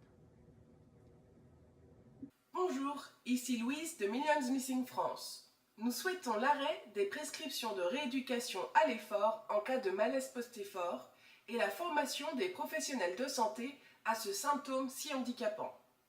Nous souhaitons une recherche scientifique coordonnée et fondée sur des critères de sélection stricts avec des groupes contrôle, avec ou sans malaise post-effort. Un immense merci à tous les participants et à nos collègues lusophones pour l'organisation de cette formidable conférence. I learnt that ME can be debilitating. I have learned that every ounce of energy is precious. E che non posso fare tante cose alla volta. Aprendí que tengo una enfermedad que está entre las de peor calidad de vida. I've learned that I'm extremely resilient. I learned that my old life had gone. I have learned from ME that available energy is not the same every day. I learned that there's such a thing as being so exhausted that you can't even go to sleep. I learned that It's okay to have a bad day. I learned that you can be very sick and it may not show from appearance or ordinary tests. I learned that many healthcare professionals have serious misconceptions about my disease. Unless they see it on a daily basis or it happens to them, they don't know what people have to give up. Estamos abandonados por la sanidad pública. No hay especialistas.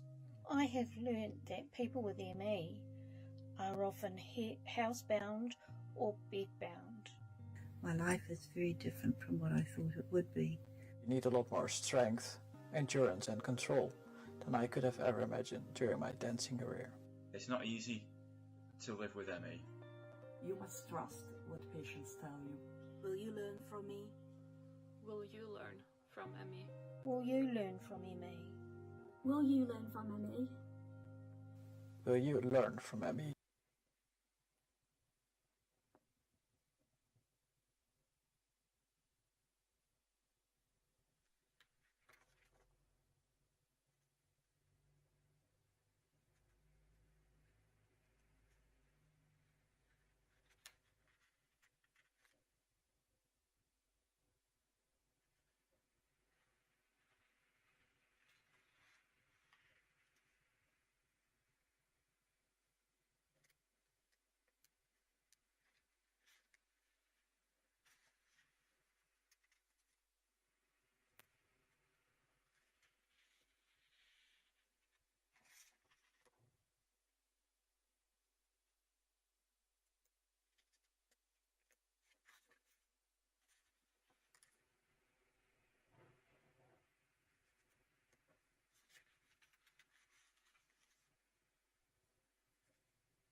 Bom dia a todos e a todas. O meu nome é Bárbara Gonzalez, sou professora universitária e investigadora na área da psicologia. Fui diagnosticada com encefalomielite miálgica em 2015, portanto há perto de 10 anos, com sintomas como quase todos nós há muito mais tempo, portanto há cerca de 30 anos que já os tinha então por diagnosticar. Tenho um filho, portanto, como quase todas nós, luto para conjugar família, trabalho. Tenho a sorte de ter uma condição moderada ou abaixo disso até, não é? O que me permite, com muito esforço, com muita luta, cumprir minimamente as tarefas que tenho que fazer. E acho que a nossa grande preocupação tem que ir para as pessoas que, infelizmente, são tantas que têm versões severas desta doença e estão invisíveis na sociedade, das quais não se ouve falar e não são vistas. Portanto, que esta primeira conferência, que aguardo com tanta expectativa, possa trazer grandes contributos para a medicina e para que depois a sociedade, nomeadamente os locais de trabalho, etc., possam ganhar também conhecimento sobre esta síndrome e ajudar, sobretudo, as pessoas que dela padecem e a saírem da invisibilidade. Os maiores votos de maior sucesso para esta conferência, à qual também estarei a assistir online. E até lá. O meu nome é Ana Luísa, tenho 34 anos e sofro de encefalomielite miálgica há 10 anos. Durante os 2 primeiros anos da doença, tive um diagnóstico de depressão. Fui medicada e acompanhada em concordância com esse diagnóstico, mas continuei a piorar. Eventualmente dei por mim incapaz de prosseguir uma vida normal e procurei outras respostas. A encefalomielite miálgica foi a resposta que obtive. Rapidamente apercebi-me que este diagnóstico era um vazio. Apesar de me ter descarrilado a vida, não tinha significado para familiares, profissionais de saúde ou para a sociedade em geral. Mais do que uma resposta, a encefalomielite miálgica revelou-se uma pergunta. Espero que esta conferência seja o início da resposta para pessoas como eu e para muitos outros que nem conseguiram ter chegado ao diagnóstico perante o vazio de conhecimento e reconhecimento em Portugal.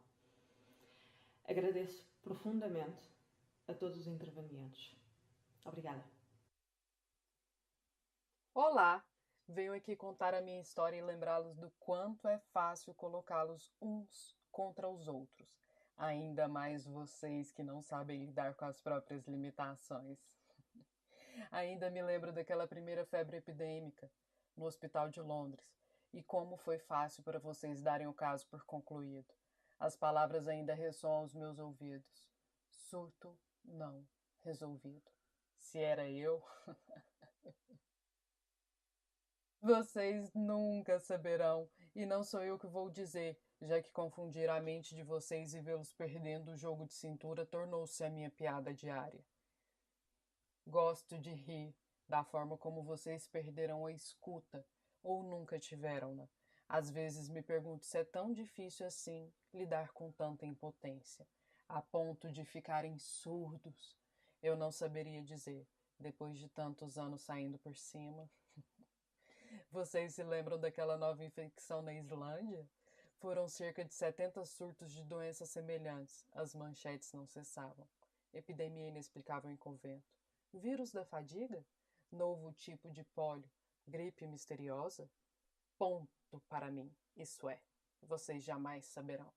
Já que os casos foram arquivados de forma inconclusiva, confesso que adoro isso em vocês. A cada dia que se passa, o jogo se torna mais fácil.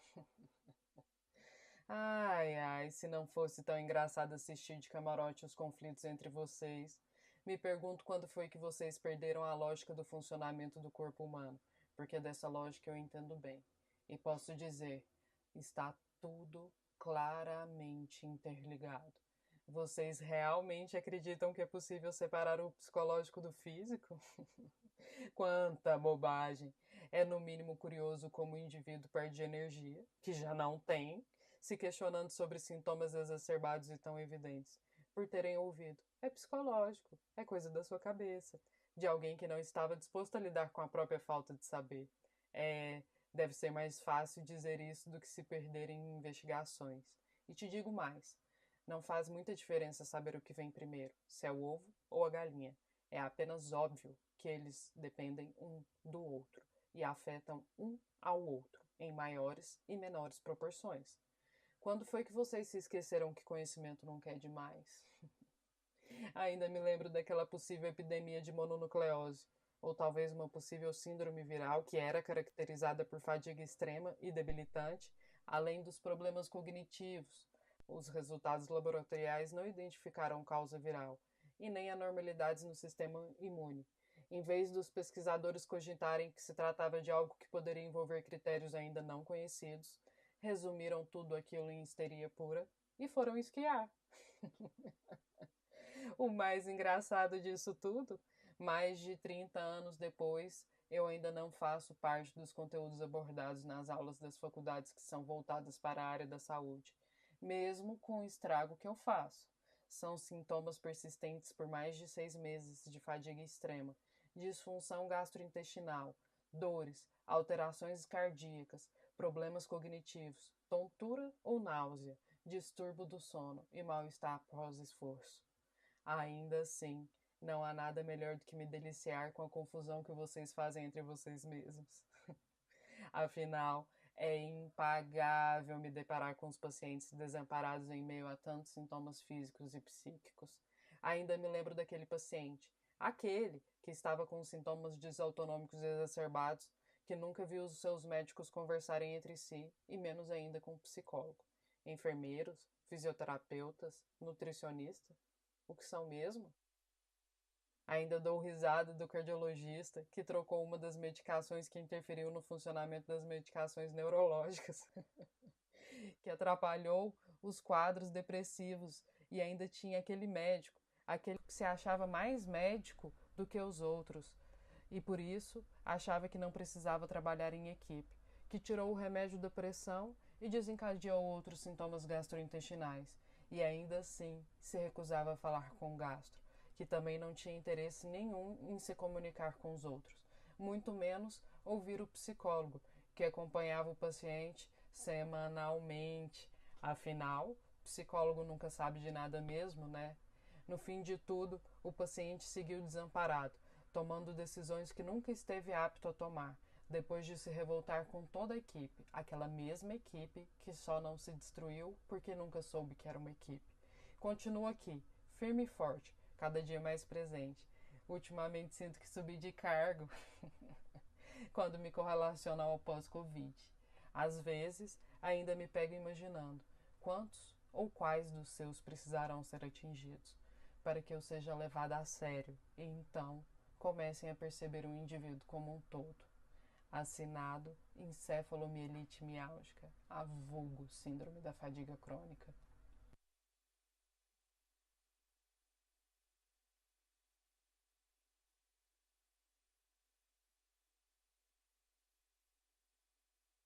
Hi, my name is Christina Baltais and I'm from Toronto, Ontario.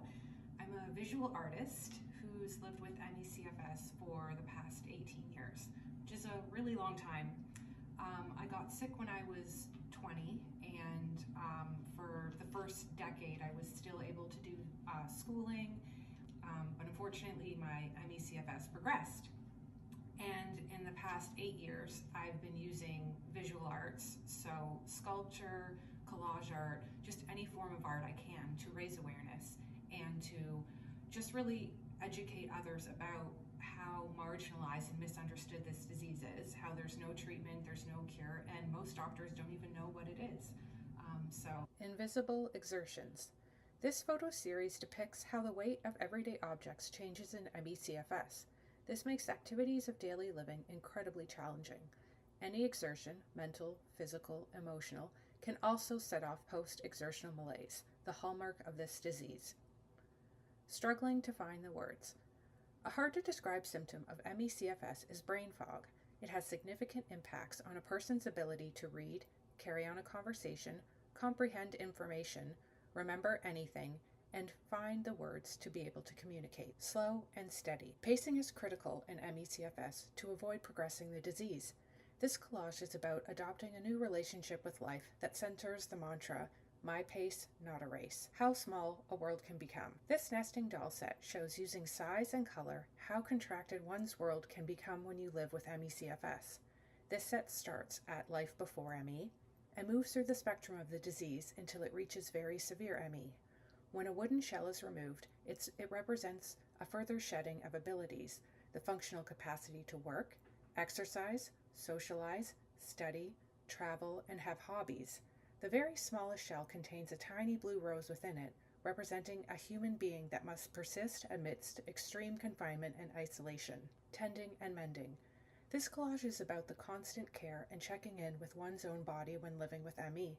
It also speaks to the language of pain, whether it's radiating, stabbing, shooting, pulsating, burning, dull, or migrating. Life is like a box of chocolates.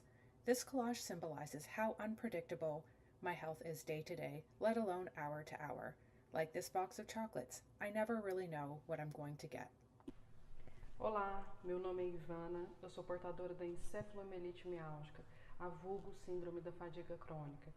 Trata-se de uma doença multissistêmica extremamente estigmatizada. Vamos combinar que esse nome não favorece também, né? Ele não ajuda. É muito comum a gente falar esse nome e a pessoa virar e falar, fadiga eu também tenho, enfim, eu também estou cansado. Fadiga, por si só, é apenas um dos sintomas que se apresenta no quadro de um paciente com síndrome da fadiga crônica. É muito comum que ele tenha sintomas gripais, dores, dor de cabeça, intolerância ortostática, alterações cardíacas. Uma característica muito marcante na síndrome da fadiga crônica é o PEN, que é o mal-estar pós-esforço. Então, muitos pacientes desencadeiam crises após esforços físicos, psíquicos ou mentais. Brain fog, disfunção gastrointestinal, urgência urinária, diversos outros sintomas. Existem pacientes com um quadro muito grave mesmo, que são pacientes que não conseguem levantar da cama, que não conseguem conversar por muito tempo e nem conseguem procurar ajuda, né? Normalmente os exames desses pacientes tendem a não apresentar alterações, o que torna ainda mais difícil esse processo de diagnóstico, porque ainda não existe um biomarcador específico Encefalomielite miálgica, síndrome da fadiga crônica, doença multissistêmica que desencadeia a disfunção dos sistemas imune, neurológico, endócrino e metabolismo energético. Sintomas persistentes por mais de 6 meses de fadiga extrema, dores, problemas cognitivos, intolerância ortostática, mal-estar pós-esforço, alterações cardíacas, sintomas gastrointestinais, distúrbios do sono, tontura ou náusea.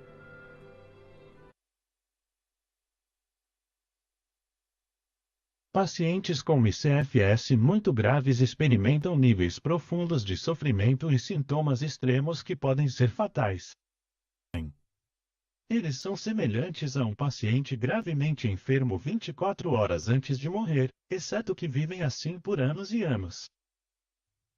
Pessoas com ICFS muito grave ficam na cama o dia todo e dependem de cuidados. Eles precisam de ajuda na higiene pessoal e na alimentação e são muito sensíveis aos estímulos sensoriais.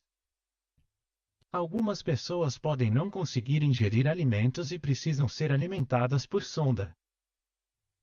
Pacientes muito graves têm deficiência de energia e fraqueza extrema que podem torná-los incapazes de se mover e falar. Eles também têm uma resposta anormal ao esforço, o que significa que a atividade física, cognitiva ou emocional pode fazer com que se deteriore a EM por semanas ou até meses.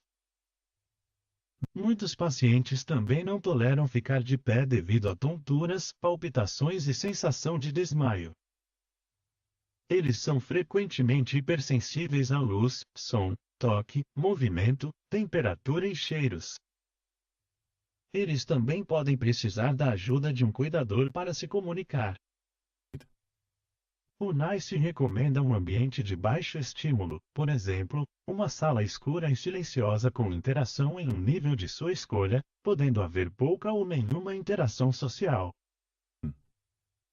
Recaídas são comuns e pacientes muito graves são extremamente vulneráveis com margem mínima ou nenhuma margem de erro.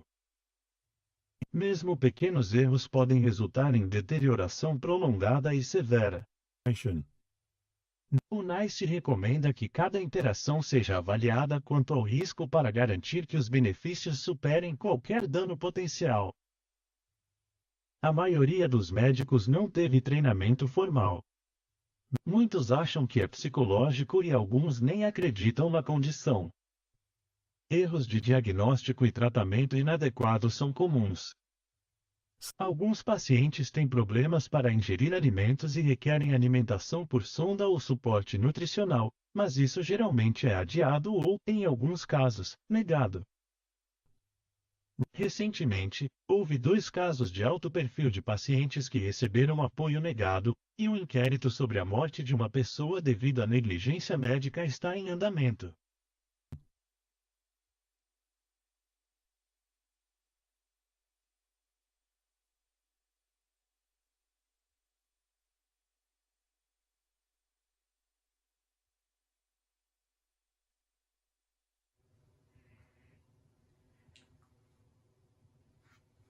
Need to light myself up a little bit.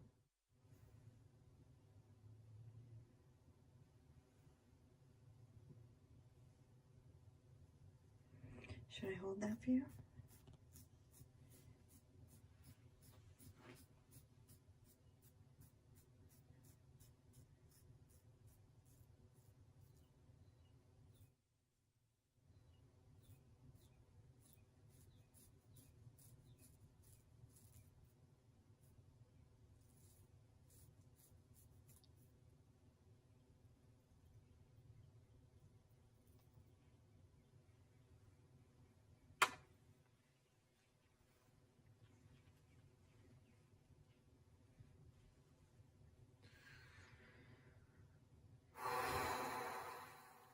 I'm getting really exhausted. Okay, you can stop. Should I try to do it for you? I didn't think this was going to tire me out this much. I don't even know if it's working.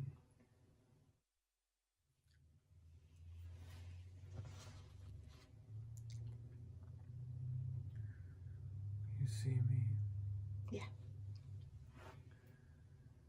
We had to stop after like 5 minutes. It was actually 1 minute.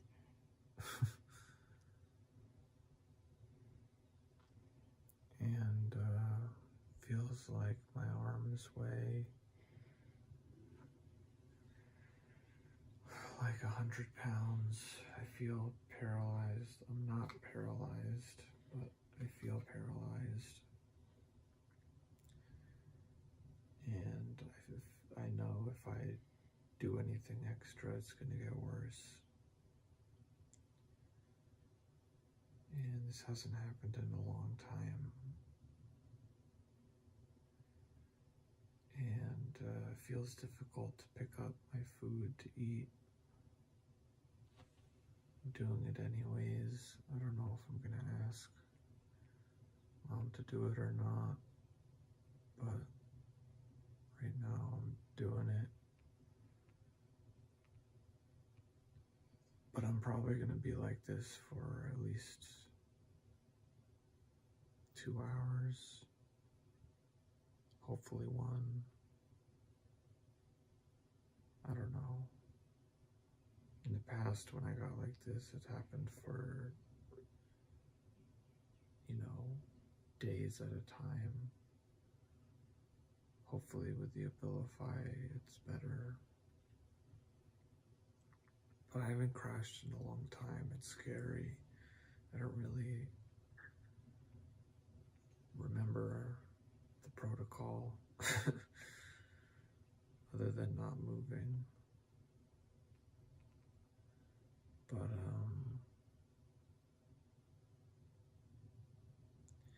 yeah, it just feels like every cell in my body's dying. Just cement block on my chest. My arms weigh 50 to 100 pounds.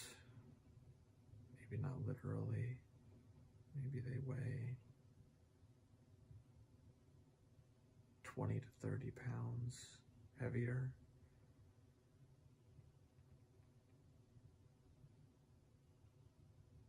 I don't know. Talking probably isn't any good for me right now. Okay. Thank you, sweetie.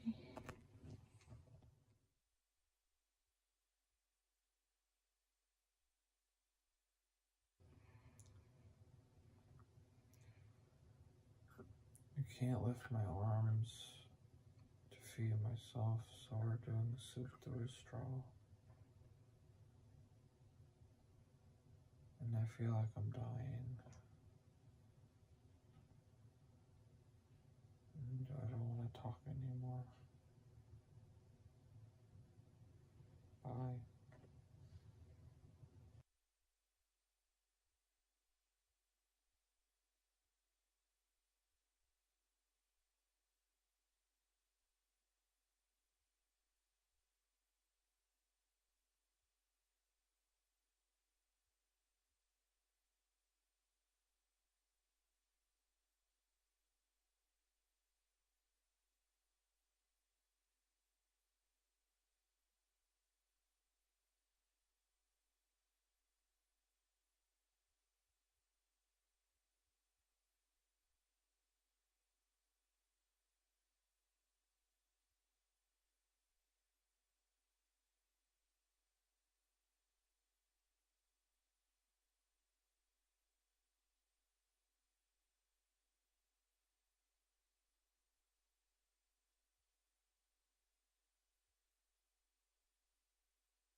I got a virus.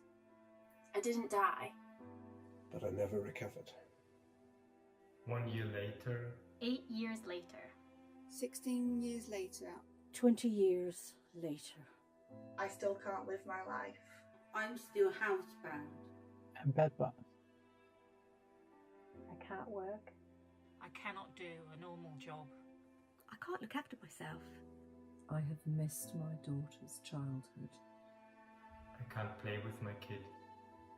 I'm now diagnosed with the chronic illness. Myalgic encephalomyelitis. ME.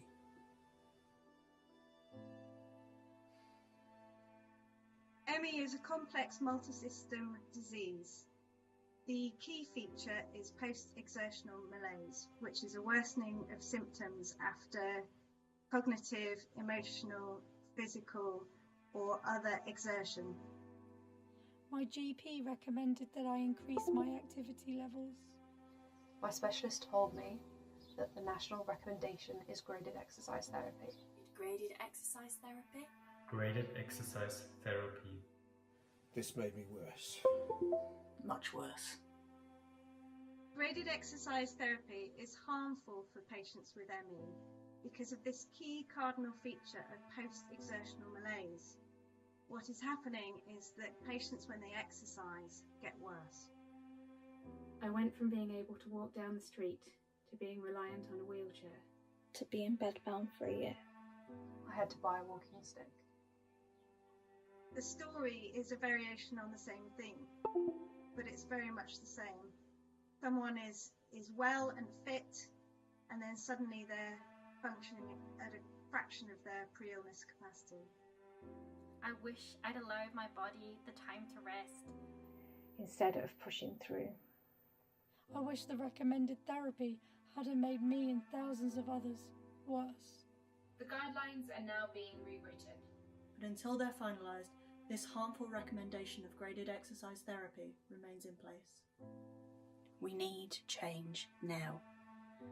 Before I had ME myself, I had very little exposure and understanding to and of patients with ME. I had a vague notion it may have been related to deconditioning or burnout, but as soon as I became unwell with this illness, I realised that that was completely wrong. This is a severe, complex neuroimmune condition. It is possible that COVID-19 unfortunately will lead to an increase in the number of people with ME. We think this because there has been a variety of studies, one of which in Australia found that about 10% of people who had had one of 3 or so viral infections after 6 months had fatigue syndromes. Therefore, I think probably a 10% level is what we might and should expect. So the research that we need to pursue as scientists in COVID-19 and post-viral fatigue are 2 types. There's one which is epidemiology. So this is all about how many people experience prolonged fatigue after COVID-19 symptoms. And then the second is different. It's biomedical. It's working out why many people recover well and a substantial minority do not. And that's understanding the biology, the underlying causes, the biomolecular causes of risk of getting fatigue. Coronavirus is a very novel problem, and we are seeing a lot of exciting work coming from research centres, clinicians, international collaboration, and patients and the general public and the government all supporting the drive to get some scientific answers for this new and horrible disease. And what we need to do is see the same sort of movement in finding a cure for ME. What I'd like to say is that I hope that I'm not right. I hope that there isn't an upsurge in the number of cases with initially post-viral fatigue and then diagnoses of ME. I hope that is not the case. But if it is, then I think a far larger number of our population in this country and abroad will have a better understanding of those who have lived with ME for many, many years. I wish I could go and watch live football again. I want to climb mountains again. I want to be able to run again. I want to sing and dance again. I want a proper social life. I want to be the best parent I can be. I want my life back. I want to be able to live my life again. I want to be independent again. I want to be free from pain. I want to get up for more than 4 hours a day. I want to join the real world. I want to be able to go out of the house. I want to be able to do something for longer than 40 minutes before having to lie down. I want to hold my head upright, at least most of the day. I want to listen to loud music and dance wildly. I want to go. I just want to be able to go downstairs and sit in my garden. I want to leave my bed.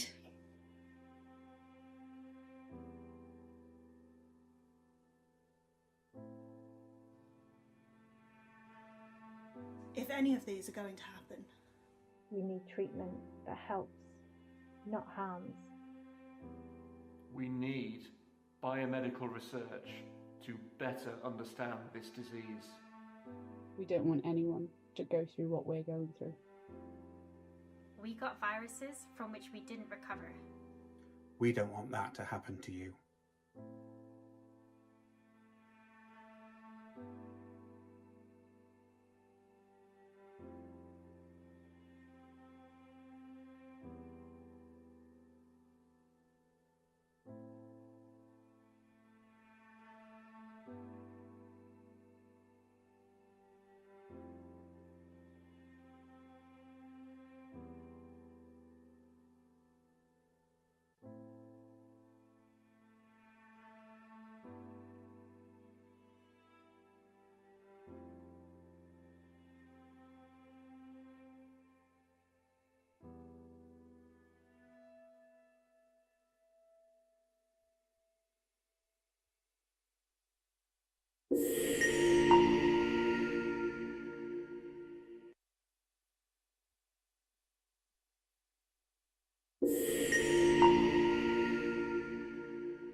Olá, meu nome é Priscila Falcão, tenho 46 anos, sou brasileira e há quase 7 anos sou portadora de encefalomielite miálgica ou síndrome de fadiga crônica. Durante 5 anos eu vivi a saga em busca de descobrir o que estava acontecendo de errado com o meu corpo. Foram 5 anos de dúvidas, de ansiedade e busca por uma resposta. Hoje, após quase 2 anos de diagnóstico fechado e mesmo aliviada de saber o que está acontecendo com o meu corpo, a angústia pela falta de respostas e as dúvidas ainda prevalecem. O portador de encefalomielite miálgica precisa de qualidade de vida, de apoio e principalmente precisamos ser vistos.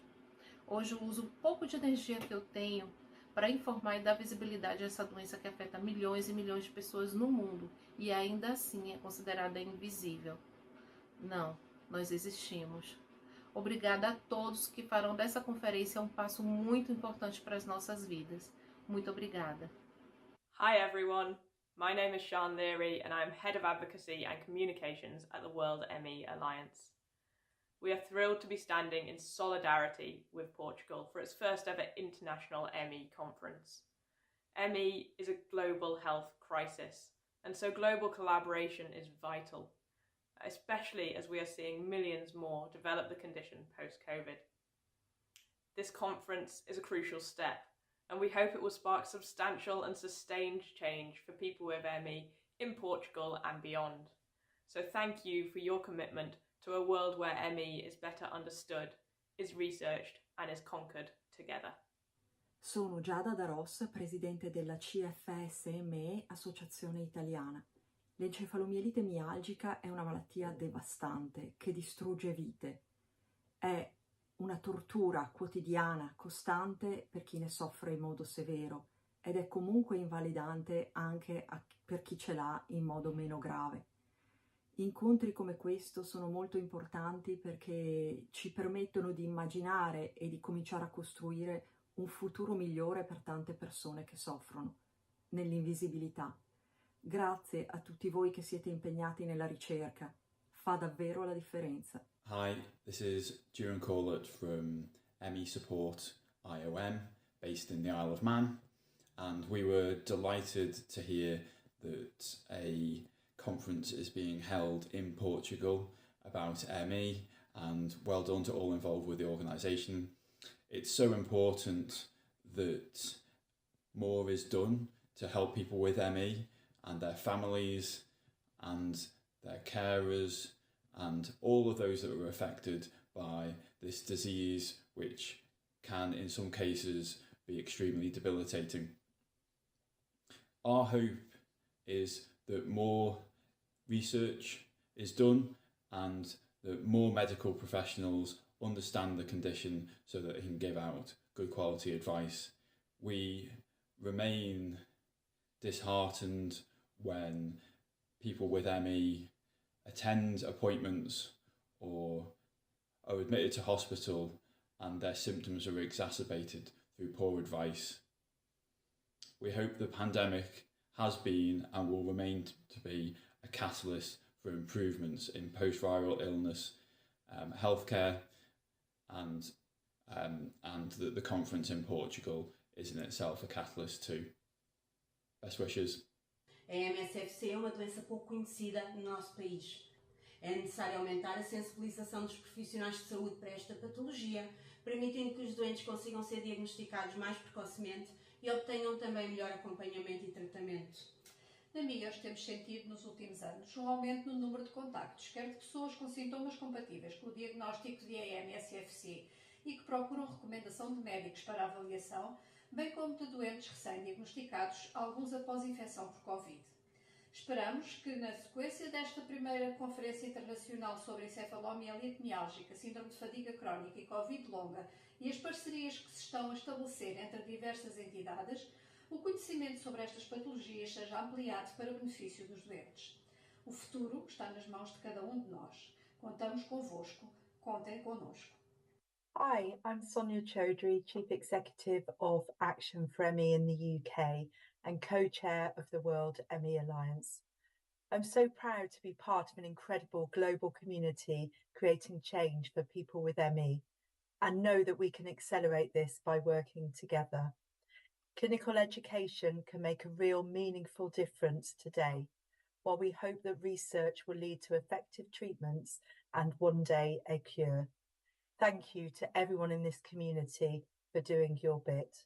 Hi, I'm Saskia de Wit from the Netherlands. On behalf of ME/CVS Nederland, I'm wishing you a fruitful conference where researchers, health professionals and patients can meet and join forces to find ways ahead to improve the life of so many. Thank you everyone and have fun.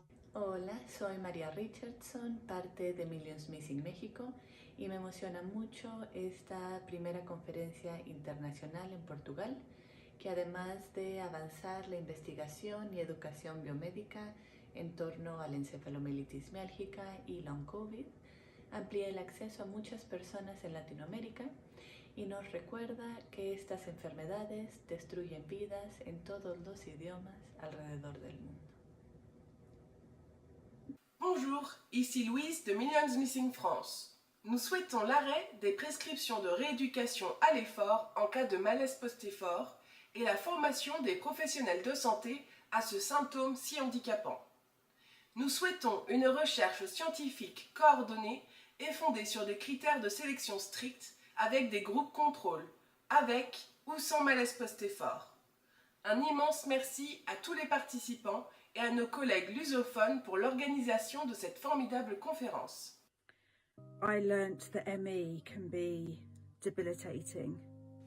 I have learned that every ounce of energy is precious. E che non posso fare tante cose alla volta. Aprendí que tengo una enfermedad que está entre las de peor calidad de vida. I've learned that I'm extremely resilient. I learned that my old life had gone. I have learned from ME that available energy is not the same every day. I learned that there's such a thing as being so exhausted that you can't even go to sleep. I learned that It's okay to have a bad day. I learned that you can be very sick and it may not show from appearance or ordinary tests. I learned that many healthcare professionals have serious misconceptions about my disease. Unless they see it on a daily basis or it happens to them, they don't know what people have to give up. Estamos abandonados por la sanidad pública. No hay especialistas. I have learned that people with ME are often housebound or bedbound. My life is very different from what I thought it would be. You need a lot more strength, endurance and control than I could have ever imagined during my dancing career. It's not easy to live with ME. You must trust what patients tell you. Will you learn from me? Will you learn from ME? Will you learn from ME? Will you learn from ME? Will you learn from ME?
Bom dia a todos e a todas.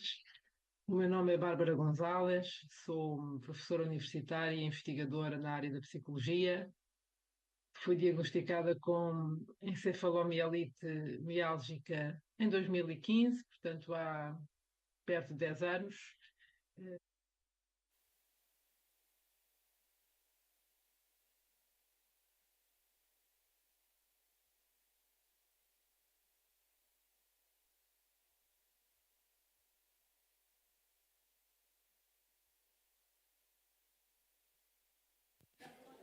Well, boa tarde a todos. Good afternoon, everybody. Let's resume the work. This part of the meeting is going to have four the communication, and the questions will be at the end of the communication. Okay, at the end of the talk, because we don't have a common part for full questions. So after each speaker gives his or her lecture, we'll have the questions, one or two questions. Is that okay? So, without further ado, I would like to ask Professor Nuno Sepúlveda, which works at the University of Technology in Varsal, but also at the Center of Statistics and its application at the University of Lisbon. And he's going to talk us about research challenges in ME/CFS and low COVID in the era of machine learning and artificial intelligence. He will speak as agreed, he's speaking Portuguese, but slides are in English. I have a disclosure to make. We work really hard trying to get an instant translation. We look to softwares. They ask so much money for that we're kind of shy away from that. We try through YouTube. We try everything to get the people that don't speak English, especially people online, to get the benefit of the translation. We couldn't do it. We are really sorry, but the recordings of this meeting will all have labels, will all have translations and captions. So no problems. So please forgive us, but it wasn't possible. I will speak in English. Thank you, Nuno. I will speak in English. Okay, do I have my slides?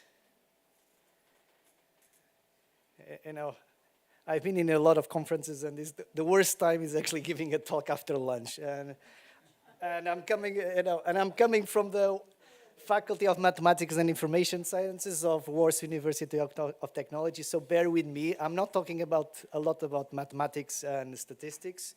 which actually is my background. But I would like to share with you some reflections for you for the MECFS research community, mostly. So today, even at the title I said that I will talk a little bit about long COVID. Mostly I'm going to focus on MECFS, which actually what I've been doing in the last, let's say, 5-6 years. So a little bit of long COVID at the end, if I will have time, if Professor Vascarneiro allow me to share some slides on long COVID. But you can take some of my worries and reflections to the long COVID research field, okay? So, my talk is about research challenge on MECFS and long COVID, okay? And the title is In the Era of Machine Learning Artificial Intelligence. I don't know if you tried, but there is something called ChatGPT and other large language models. And what I've done, you know, I'm already old school, right? I'm not, even though I'm coming from the worst university of technology, you know, I'm still a mathematician and applied statistician, you know, from the Technical University. So I was not so much, you know, keen on using ChatGPT, but I give it a go for the sake of this presentation. So I asked ChatGPT, what are the research, MECFS research questions, okay? Think about this, and just for a moment, let's go. And I tried 4 large language models. The first one that you actually most people know is ChatGPT, then Gemini, then is Llama or Vicuna, and the last one is Copilot of Microsoft Bing, okay? And here are the main topics that the large language models actually provide, okay? And I just give you, you know, just a couple of seconds for you guys just to see it, which actually what is interesting is on top of that, on top of the, you know, well, it's not, it's working? It does. Okay. But on the top, of course, the top research question is to know the causes, etiology, understanding the underlying mechanism. It was interesting for me that the last one, this Copilot of the Microsoft Bing, actually, it was mostly on policy side, which is funding challenges, diagnostic challenges, skepticism and stigma, attracting researchers, need for consistency, targeting. Okay, it's just they don't like me anymore, so they want to shut me down. Okay, so just bear with me. It's mostly is on causes, diagnostic, but I don't agree with this. And I want to provoke you a little bit on the discussion. I don't know what's going on. This is the problem of someone else is controlling your presentation. Okay. Okay, I think is this the the screensaver at some point.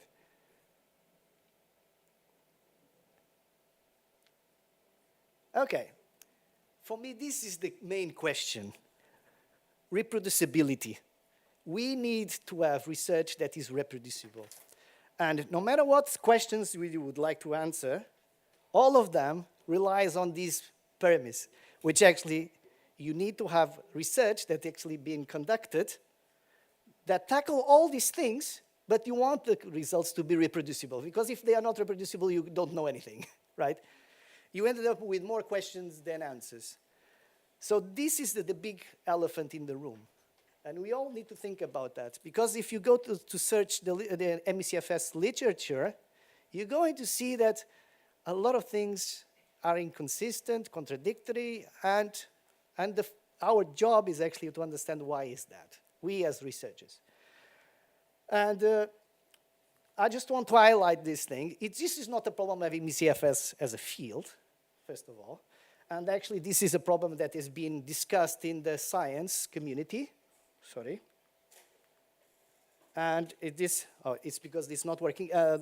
So you have a very opinion paper about scientific reproducibility, and if they ask you in a large sample of researchers, if there was a reproducibility crisis, and this was published in Nature, and it was mostly of 50% of the people said that there was reproducible crisis. And what does it mean is that people cannot reproduce the results that are published, okay? And so we have to be aware of that. So we have to be aware that every time that we read the paper, we have to take it with a grain of salt, and we need to see if the papers are, comparable in a way. If we are comparing apples with apples, orange with orange, or we are not comparing orange with apples, okay? So this is, and I bring you this case of rituximab just to illustrate the fact or the problem of reproducibility. This was a study. I would be very happy that Øystein Flug will be here. He's from Norway, and his team they start using rituximab in 2009 in a very small number of patients. So in ME/CFS patients, from the observation that cancer patients were better of fatigue every time that they were using this rituximab drug, okay? So they thought this was a very promising line of research, and they extended the study, and so they conducted a study in 2019, or they published a study in 2011, and it was a study on 30 patients in total. The results were promising. Then 4 years later, in open label, I think, the open label clinical trial, they also find, interesting results. And this was kind of like, that supported a larger clinical trial. And actually, when they extended the clinical trial to almost 150 patients, randomized to rituximab and placebo, the results were very disappointing, okay?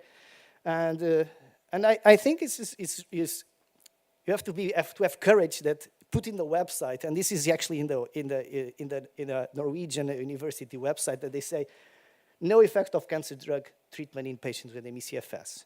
Okay, after 10 years, with a very promising treatment, you ended up with a disappointing result, and it was really disappointing for everyone in the field. Okay. So I ask a question again to large language models so that I try to convince you that it's not only me that you have this idea that reproducibility, we have like a problem. And I ask him if considering low, middle, high, what is the level of reproducibility in ME/CFS research? And these are the answers. ChatGPT, low. Gemini, low. Vicuna, low to moderate. And low, because it depends on the large language models, because they include 2. And in the Microsoft Bing, the Copilot, they say it varies across studies. So it's an issue. I'm not giving you a negative, I don't want to give you a bad impression of this, but this is an issue. It's just we need to be aware what's going on. So what are the implications? And it's coming back to the presentation of Lyndon Tannenbaum, that this slows down progress. Reproducibility slows really down progress. And for us as researchers, we face this challenge. What line of research we should follow when we read the literature? Which one we should believe, okay? So obscure the most promising lines of research. Of course, for the society, the implication for society is that there is this belief in science, scientists, and for you guys, the patients, this is a problem as well, because then you realize, okay, ME/CFS doesn't exist, fibromyalgia doesn't exist, because the results are contradictory. You don't see any positive results, not consistent. So it must be something in their minds. So it's this belief. It's a big, big problem. Of course, if you don't have reproducibility results, what the governments say, we are losing our money, so we're not going to waste our precious taxpayers' money in research that is not reproducible, so it in the end decreases funding. And for the young researchers panel, okay, this is a problem, because if you have a field that actually is not progressing, or you feel that there is this kind of blockage, people will try to find something that is much easier to do, trying to work for a company instead of doing research, and not at the end of a PhD, you're going to have negative results, okay?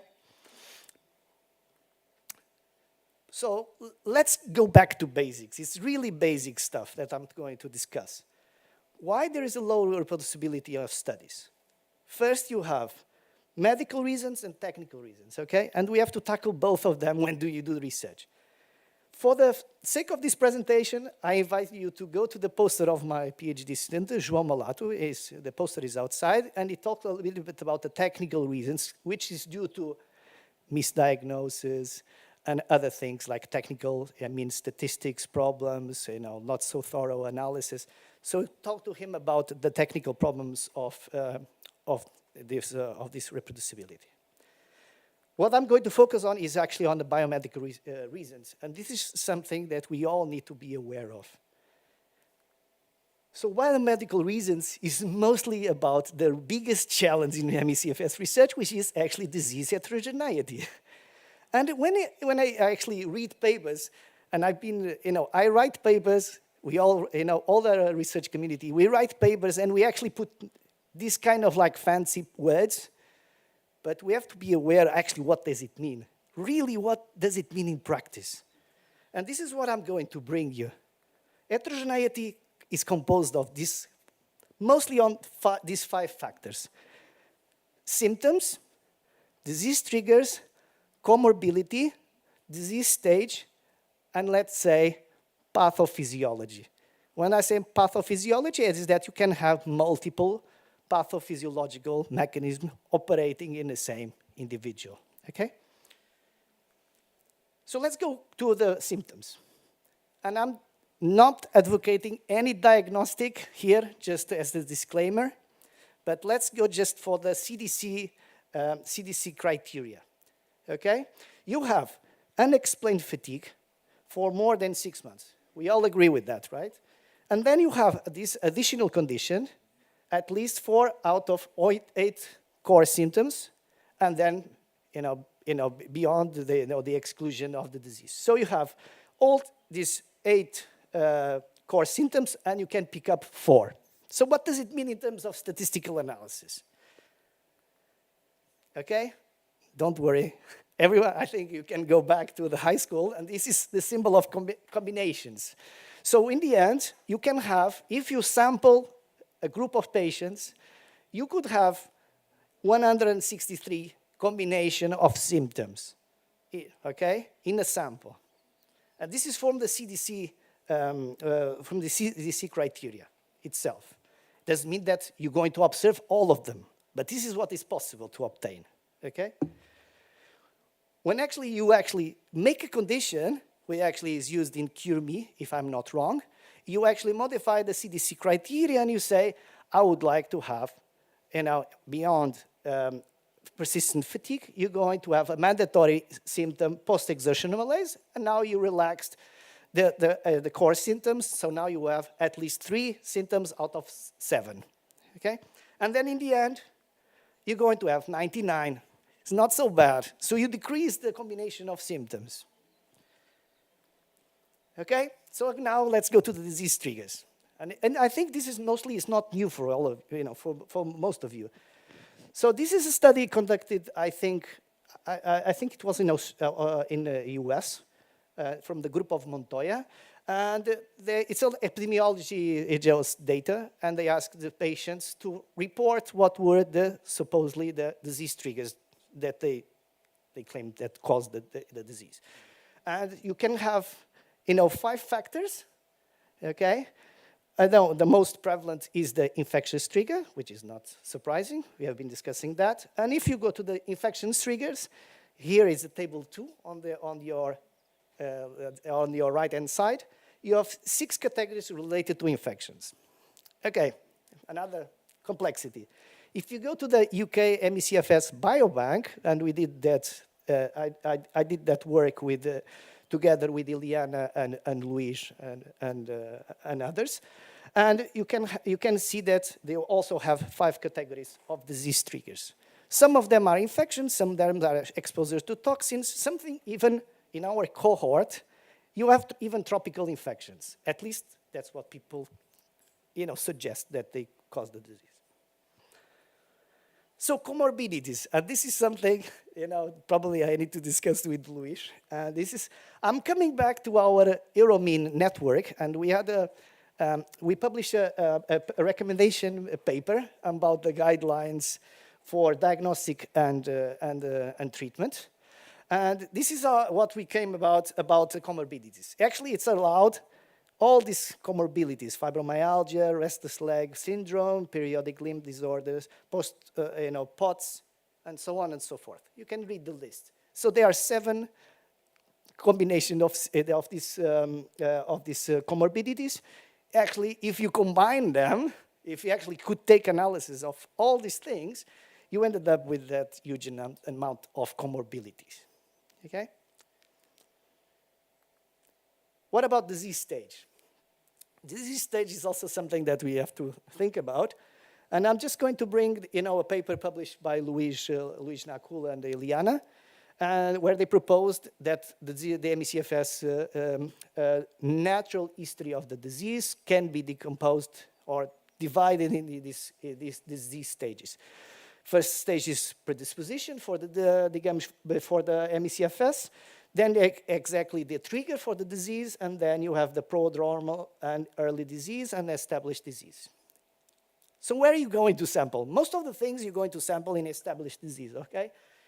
But if you take into account all this, you have, sorry, I'm coming back. You have 3 disease stages after onset.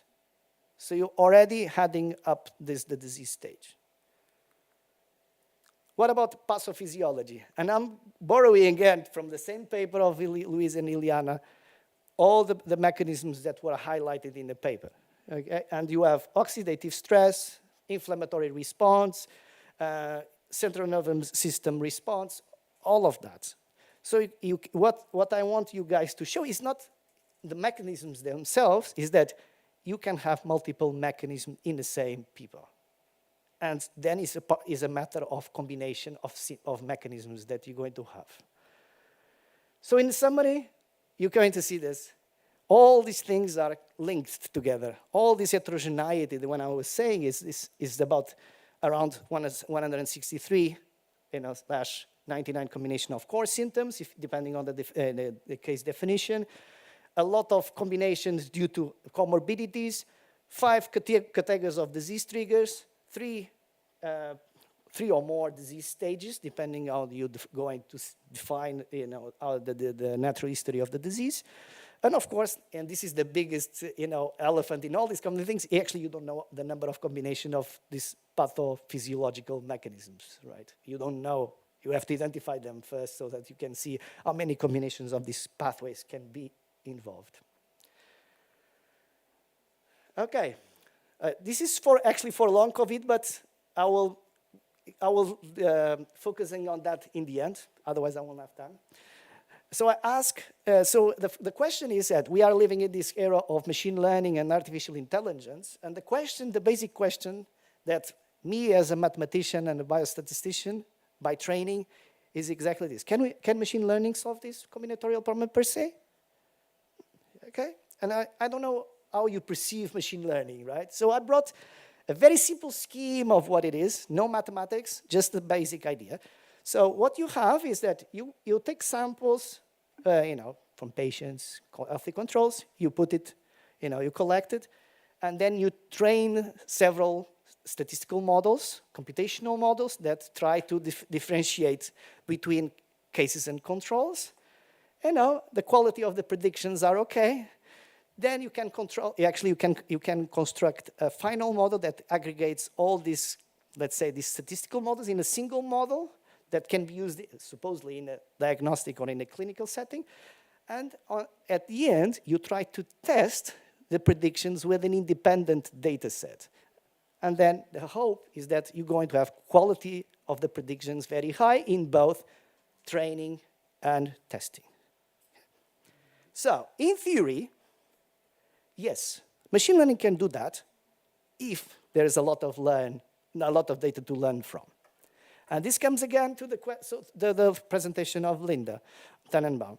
We need to have collaborations, multicentric data that can feed these models so that we can tackle this combinatorial problem. So if you don't take anything from this presentation, it's this. If we want to apply these machine learning algorithms that are very agnostic, we need to have good data to do it. Otherwise, we ended up with these kind of situations. Okay, I'm sorry. The problem of all this of machine learning is the generalization, which actually is in the testing part. So what you do is, mostly on the cases, is actually, you have, in the training set, you have a high quality of your predictions, which means like a study, and then you combine it in a final model, you feed the model with a new data set coming from a different cohort, but the cohort is actually smaller, because you don't have access to a large cohorts. So the quality of these predictions are completely uncertain. You don't know what's actually happening. And this is mostly what happened in my paper, and I'm putting my finger on, I'm shooting myself in the foot, which is, we did machine learning exercise in a very nice data set published by the group of Carmen Scheibenbogen and Charité. What we tried to do was use antibody response to Epstein-Barr virus, and with a lot of different antibodies, when we try to classify patients, distinguish patients from healthy controls. And we use machine learning algorithms. But the data set was very good here. On the right-hand side, it's just the number of antibodies in your classifier, and then accuracy of the predictions, if the predictions are correct, in a way. So you're going to have like the optimal number of antibodies that predict high quality of the predictions were around 27.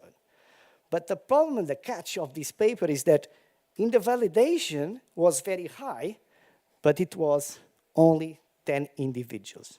So when actually you do some calculation of the uncertainty on the testing data set, actually it's very big. So we have the hope that this is a good result, but we have to be fair and say we actually don't know because the uncertainty is very high, especially in the test data set, because it's only 10 individuals. You can do the same thing in the generalization. And this is a little bit what Jonas Berquist did. He's trying to do, you validate the model at a certain time point in the patients and controls, and then you follow the patients over time, and then your training, the testing is actually done on the same cohort. But because you heard about, Ileana and Jonas saying that the symptoms, they vary over time, is also expected that you're going to have probably bad quality of the predictions when actually you sample individuals in a different time point, because the symptoms, the biology will change over time as well. Depends on the symptoms. Okay, so this brings to we have to be smarter than that. So we have to not use brute force approach like this and try to be a little bit smarter than that. And the way to solve this problem, and I don't know how much time do I have, because I tend to, speak a lot. How to solve this combinatorial problem is actually identifying disease subtypes. And when I say disease subtypes, and actually this is actually in the large language models. I'll try to be as quickly as I can. This is actually one of the challenges highlighted in these large language models, identifying heterogeneity subtyping in 3 of these large language models. So they are right, but the context is wrong. You have to make it the case that the reproducibility is actually drives the reproducibility, the reproducibility or lack of it drives this problem of identifying subtypes. And basically what we want, and this is just to remember, for you guys to remember that I'm not the first one claiming all of this, okay? This is already being discussed in the literature since at least 2005 by Leonard Jason. And Jonathan Kerr also did some subtyping of ME/CFS patients using genetic data or gene expression data. For me, it's just conceptual model is that when you actually use this, you try to use subtyping, you have to mean a little bit what it means. So you have, in this case, is that for me, the conceptual model is that you have like a bunch of disease triggers, biological factors, and comorbidities. The combination of these will create a specific disease trajectory for a specific patient. And for that specific patient, you're going to actually try to do precision medicine. So you have to combine all these factors and then make the right decision. So in a way, what I'm trying to say is that the patients themselves, they have this conceptual model in their minds, because we cannot, I myself, no one knows me better than myself, a little bit like. So in a way, it's like you help, the doctor can help make the decisions, but at the same time, the patient needs to be empowered with knowledge of himself and herself, so that actually you can use this kind of approach, precision medicine, because the doctor is going to be difficult to do the precision medicine because you have to go to the specificity of each individual. Okay? I'm just going to, in terms of statistics, you can try to cluster individuals. And when I did the UK MECFS biobank, I tried to cluster the symptoms of the core symptoms, and we had 246 patients, and we had 41 observed combination of these core symptoms. When I use a statistical technique that I no need to talk about in detail, but it's called latent class analysis, you can actually identify two classes of patients based just on the core symptoms, just to reduce the problem. And in this specific case, class 2 were the most prevalent, around 80% of the patients, 20% of the other patients were from class 1, and the difference between the classes were mostly from tender glands and joint pain. Okay. Disease triggers, you also can do some time. 2 minutes? Oh, it's 2 minutes, 2 minutes, okay, it's good. Disease subtyping, again, so okay, it's okay. 15 categories of disease triggers. And now this is a way that you can just do like we did in several papers. We divide the patients in infection trigger, non-infection trigger, and non-trigger. If you have enough data, in the infection trigger, you can do viral, parasitic, bacterial. And if you have even more data, you can go to the specificity of the virus itself or the bacteria. This is so again, bringing more data into play. So the take-home message is this. We can do the problem of reproducibility, I think, can be solved by machine learning, agnostic approaches to statistical analysis, but that requires a lot of data, but it's on top of that, we need to trying to do a little bit precision medicine, trying to do subtyping of the individuals. And I think for me, the biggest challenge is actually to do that. Each patient is a patient, and with his own specificity, you need to do some kind of subtyping.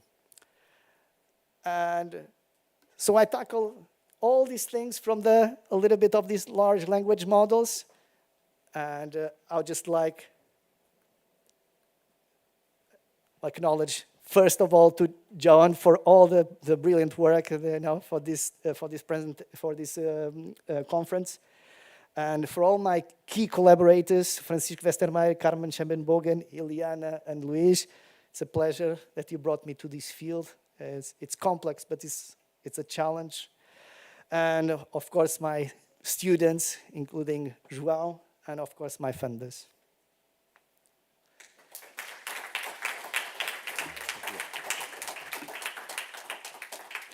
Thank you, Nuno. Now, we are going to have 2 online live sections, one after the other, okay? And so I was informed that the speakers cannot see us. We can see and listen, but they can only listen, okay? So we may misbehave and there's no problem. Okay, I have to go taking off. Okay. No. So without further ado, please. Yes, please. So I'm going to introduce Dr. Maureen Hansen. She works at the Department of Molecular Biology and Genetics. She's director of Center for Enervating Neuroimmune Disease at Cornell University. And she's also Open Medicine Foundation belongs to the Open Medicine Foundation Scientific Advisory Board. So without further ado, Dr. Hansen, thank you very much. We are looking forward to your talk. Thank you.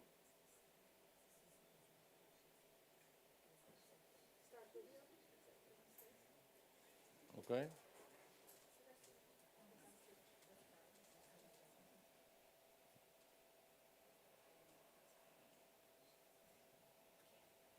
Não é um vídeo, it's a live.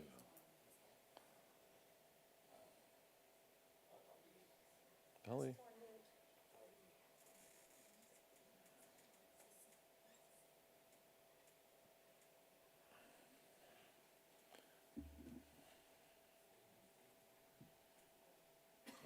Agora sim. Okay, can you hear me now? Yes, we can. Okay, good. I'm going to talk about the circulating signals of ME/CFS. This is a title that's somewhat shorter than my title in the program, as I'm not going to really talk a lot about exercise challenge. So I'd like to start by introducing my lab members here in this photo. I'm going to be talking only about a small subset of the work that's going on in my lab. The individuals pictured here, this photo was taken last summer. One of those individuals, Jessica Maya, has now left and is working as a postdoc at the CDC. And 2 students have now joined my lab who aren't pictured. We have to get a new photo when the weather gets better. So our center is located in this building, a part of the center, my lab and Andrew Grimson's lab, and we have several other collaborating labs. If you want to learn more about our center and its research, I encourage you to go to this website I'm showing here, neuroimmune.cornell.edu, and you can also find a number of talks that either I or other members of the center or my students or postdocs have given at previous meetings. So I decided I would talk today about the question of a persistent antigen. This has been getting some publicity in the field of ME/CFS. And after hearing the last talk, you might think this is something that may not be reproducible, but what I'm going to be telling you today that a number of different groups are now looking at this question of persistent antigen, and there's actually some reproducibility. Although I agree with the previous speaker that there is a great deal of heterogeneity in the patient population. So a persistent antigen is one that remains in the body for a long time, and it's continuously stimulating the immune system. These persistent antigens are known to occur in chronic viral or bacterial infections, and some classic examples are people who are infected with hepatitis B or people who have tuberculosis. So these antigens are often proteins or parts of proteins that are stimulating the immune system that arise from these pathogens. There are also autoantigens, which are human proteins that are being erroneously recognized by the immune system, and tumor antigens, which certain proteins are highly expressed by tumor cells, and those are also agitating the immune system. So this persistent antigen stimulation can result in something called exhaustion of the immune system. And this phenomenon of exhaustion is a specific phenomenon. You have to have certain changes in gene expression and in the function of immune cells to conclude that exhaustion is actually happening.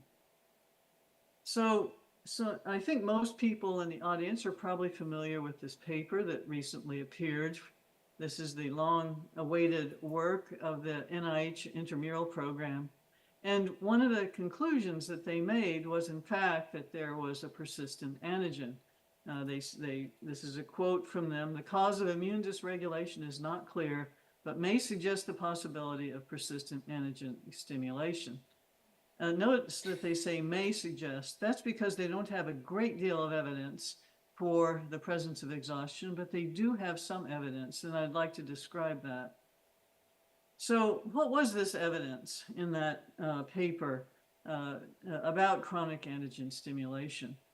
So first of all, they show in the paper that there was an increase in naive B cells and a decrease in switched memory B cells in circulation. So in their paper, they used red for the ME/CFS subjects and blue for the healthy individuals, and we do the opposite. I just want to point that out so you don't get confused when I start showing you ours, but we actually use blue for ME/CFS when we're showing our graphs, because blue is the ribbon color for ME. But in any case, here you'll see that there are more naive B cells in the ME/CFS population, and there are fewer B cells that are switched. That means there are fewer functional B cells, which is not a good thing since B cells are responsible for antibody production.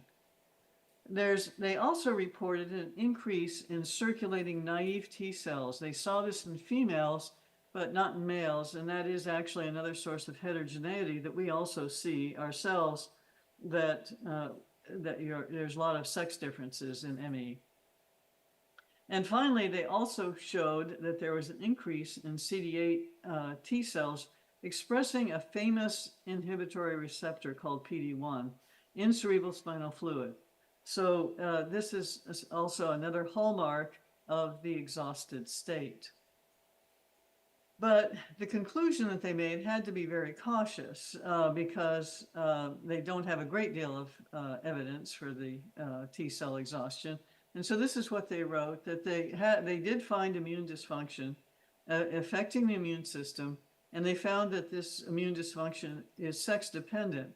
And the reason this is written this way, we hypothesize that these changes are driven by antigen persistence of the infectious pathogen, is that they don't have direct evidence for the antigen persistence, especially they don't have evidence for it being the infectious pathogen that is remaining.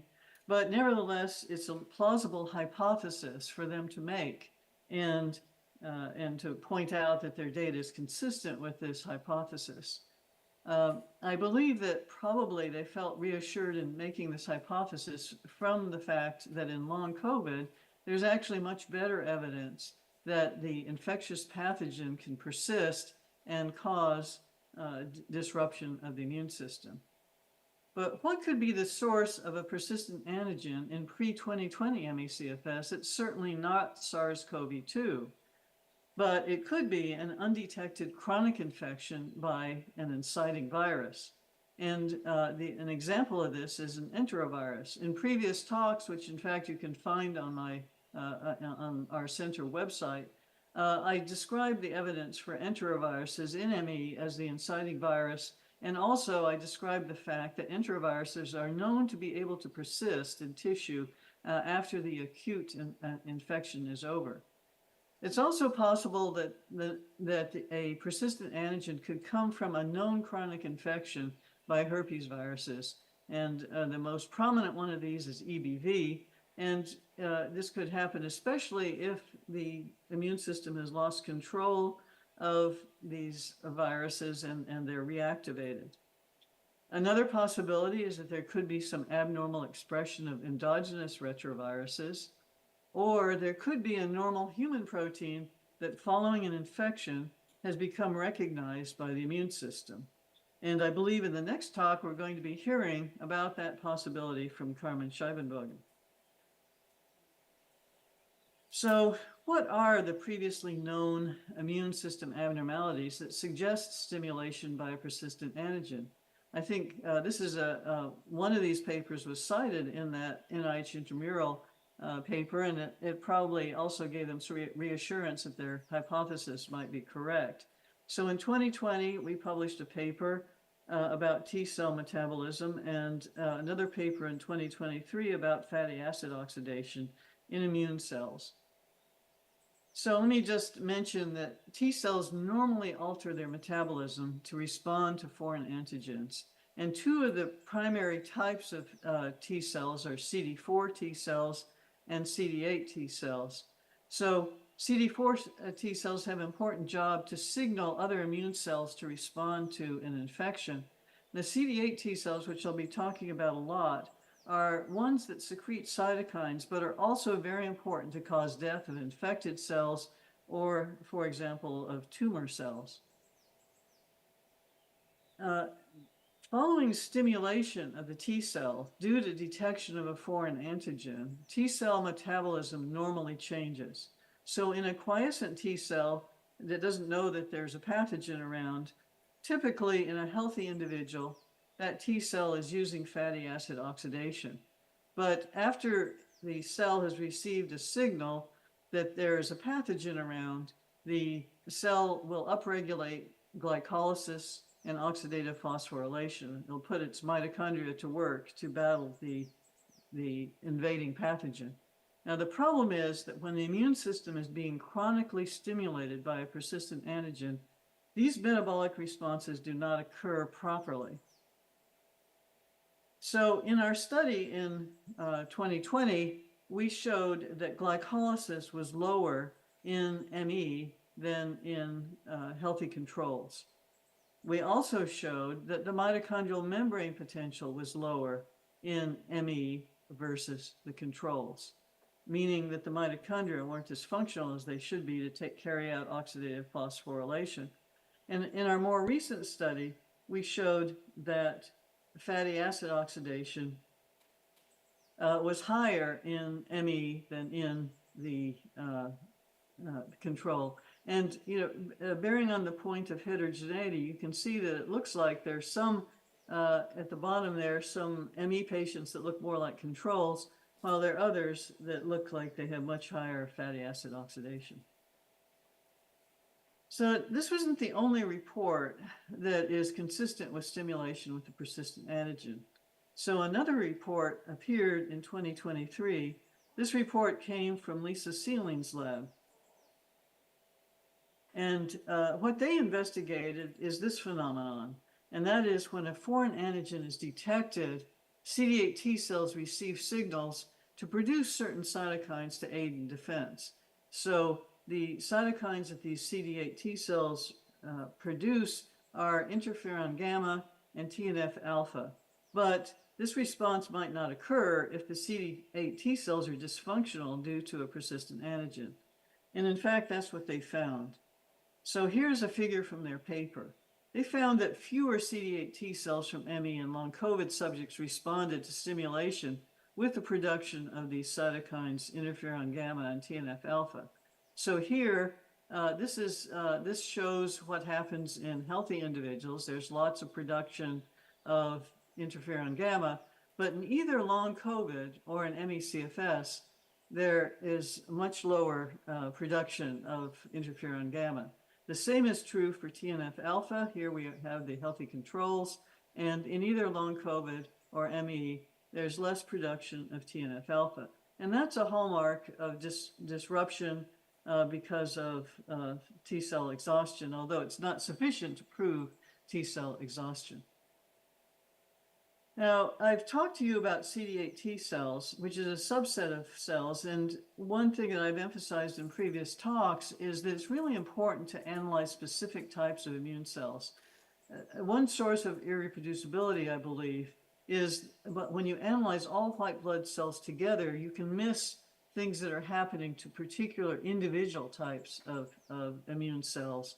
And so the paper I want to describe now, which was spearheaded by Andrew Grimson's group, was one that had the most extreme example of looking at individual cell types. And they did the only report that I know of single-cell transcriptomics in ME/CFS, where individual cells were examined. So you could look at all the different types of immune cells. So they did single-cell profiling of immune cells in ME/CFS versus sedentary controls. And this is another point that I like to emphasize. One of the problems, perhaps, with reproducibility is the nature of your controls. Who are you comparing your ME patients to? For this study, we really wanted to have sedentary controls so that we're matching the exercise level of the ME patients who can't exercise significantly with controls who don't bother to exercise significantly. So in this, Andrew Grimson's lab used the 10x genomics technology, in which you can isolate individual cells, obtain them one at a time, isolate the RNA from an individual cell, and sequence the RNA that is present in that individual cell. And so 30 ME cases and 30 controls were used in this study, and about 4,500 cells from each subject were sequenced to obtain their RNA. Now, the single-cell sequencing data can then be analyzed to find out the type of cell whose RNAs were sequenced. So you can identify which cells, for example, were monocytes or B cells or T cells, and then cluster them together.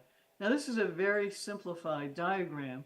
I'll show you what the actual diagram, which is generated by an algorithm, looks like. Each one of these dots in this diagram on the right is an individual cell's transcriptome that then is clustered to show, and you can then identify by the particular RNAs that are being expressed which type of cell is present. So up here we have the monocytes. On the left we have some T cells, CD4 T cells, CD8 T cells, or say B cells, NK cells. So you can cluster all the different types of cells and then analyze them as particular type of cells in this experiment. So then the RNAs present in one type of cell from an ME subject can be compared to the same type of cell in the healthy sedentary control. So what was interesting is that the type of cell with the most gene expression differences were classical monocytes. So here with the blue circle, you're seeing that this group of cells, which belongs to the classical monocyte group, according to the analysis in that previous slide. And the other thing you'll see, this is the only comment about exercise. This study actually used blood from people who, before they did an exercise, and then 24 hours after they did a maximal CPET. You can see there's not actually a whole lot of difference in the differential gene expression before and after exercise, because that, in fact, there was already difference even before the patients exercised. So to tell you the bottom line from that analysis of the classical monocytes, we found that the ME subjects expressed genes indicating they're being signaled to become macrophages.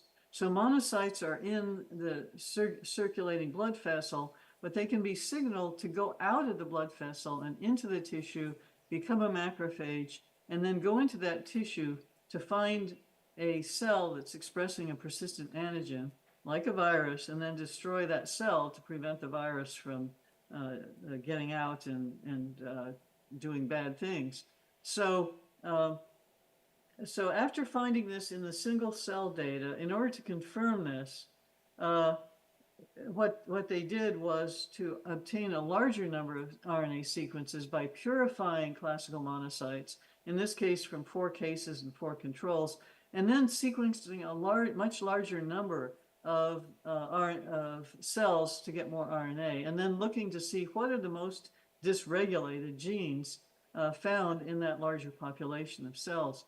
And it turned out that the most dysregulated one was one called GM-CSF, which is a cytokine that stimulates cells to produce granulocytes and monocytes. And the other 2 top dysregulated genes that are higher in the cases and controls is these chemokines, which are telling the immune cells to go through that blood vessel and get into tissue to, in fact, battle against the persistent antigen.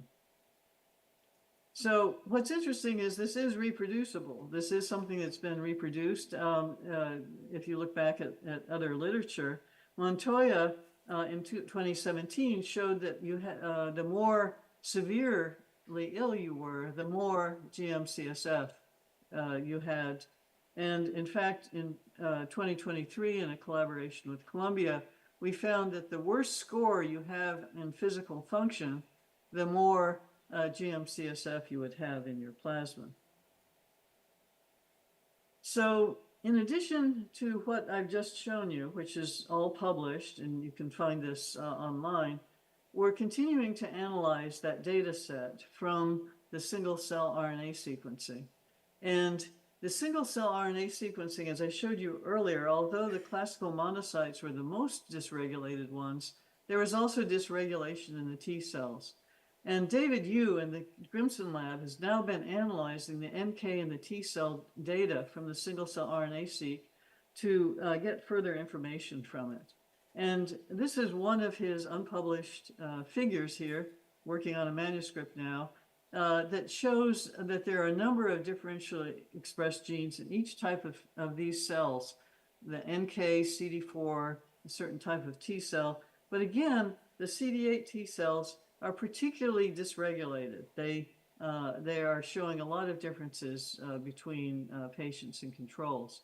So we want to look a little closer again at these CD8 T cells. And in order to look closely at this, the CD8 T cells were isolated so that two types could be analyzed more thoroughly. So-called naive cells versus cells that have been stimulated by something like a persistent antigen to differentiate. So a naive cell is one that hasn't seen an antigen, but after seeing an antigen, T cells then develop into what's called effector cells and then memory cells that are actually the ones that do the action on invading cells with persistent antigens.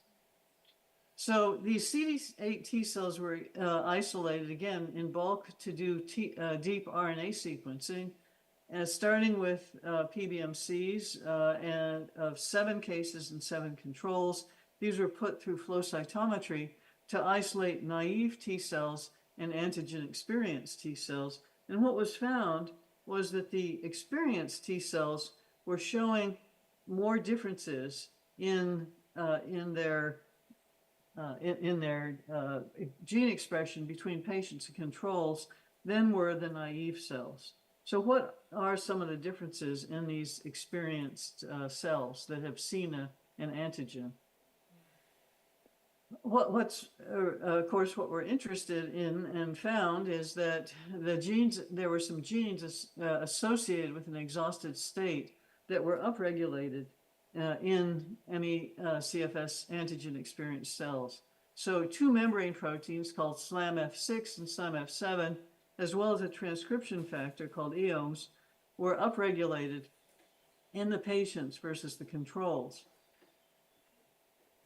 And also, David found that there was dysregulation of genes encoding metabolic enzymes, and this is consistent with our prior finding of lower glycolysis.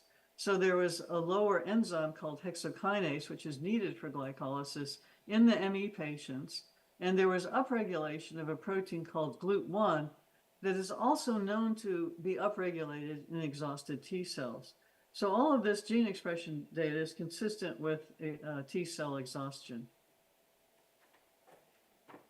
At the end of my talk, I want to talk a little bit about work done by Jessica Maya when she was in the lab. She analyzed 15 patients and 14 controls. She isolated CD8 T cells, not by flow cytometry this time, but by magnetic beads, and then put those CD8 T cells into flow cytometry to examine SLAMF6, that exhaustion marker PD1 I told you about before, as well as this TOX marker, which is a transcription factor.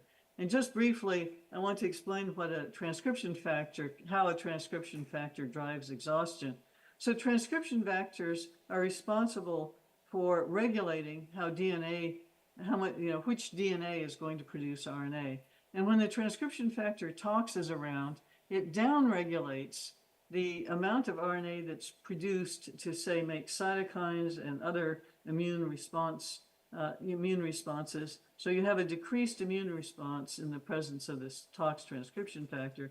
It also upregulates things like PD1, which is, again, that classic exhaustion immune suppression marker.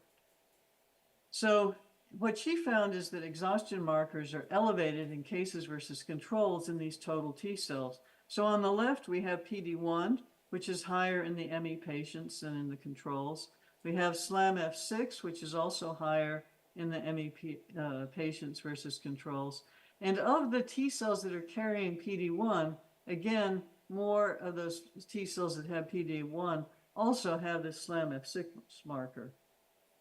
And we also see that this exhaustion-associated transcription factor TOX is higher in particular populations of maturing T cells. So the TOX is higher here, and of the T cells that are expressing PD1, the TOX is also higher in the ME patients.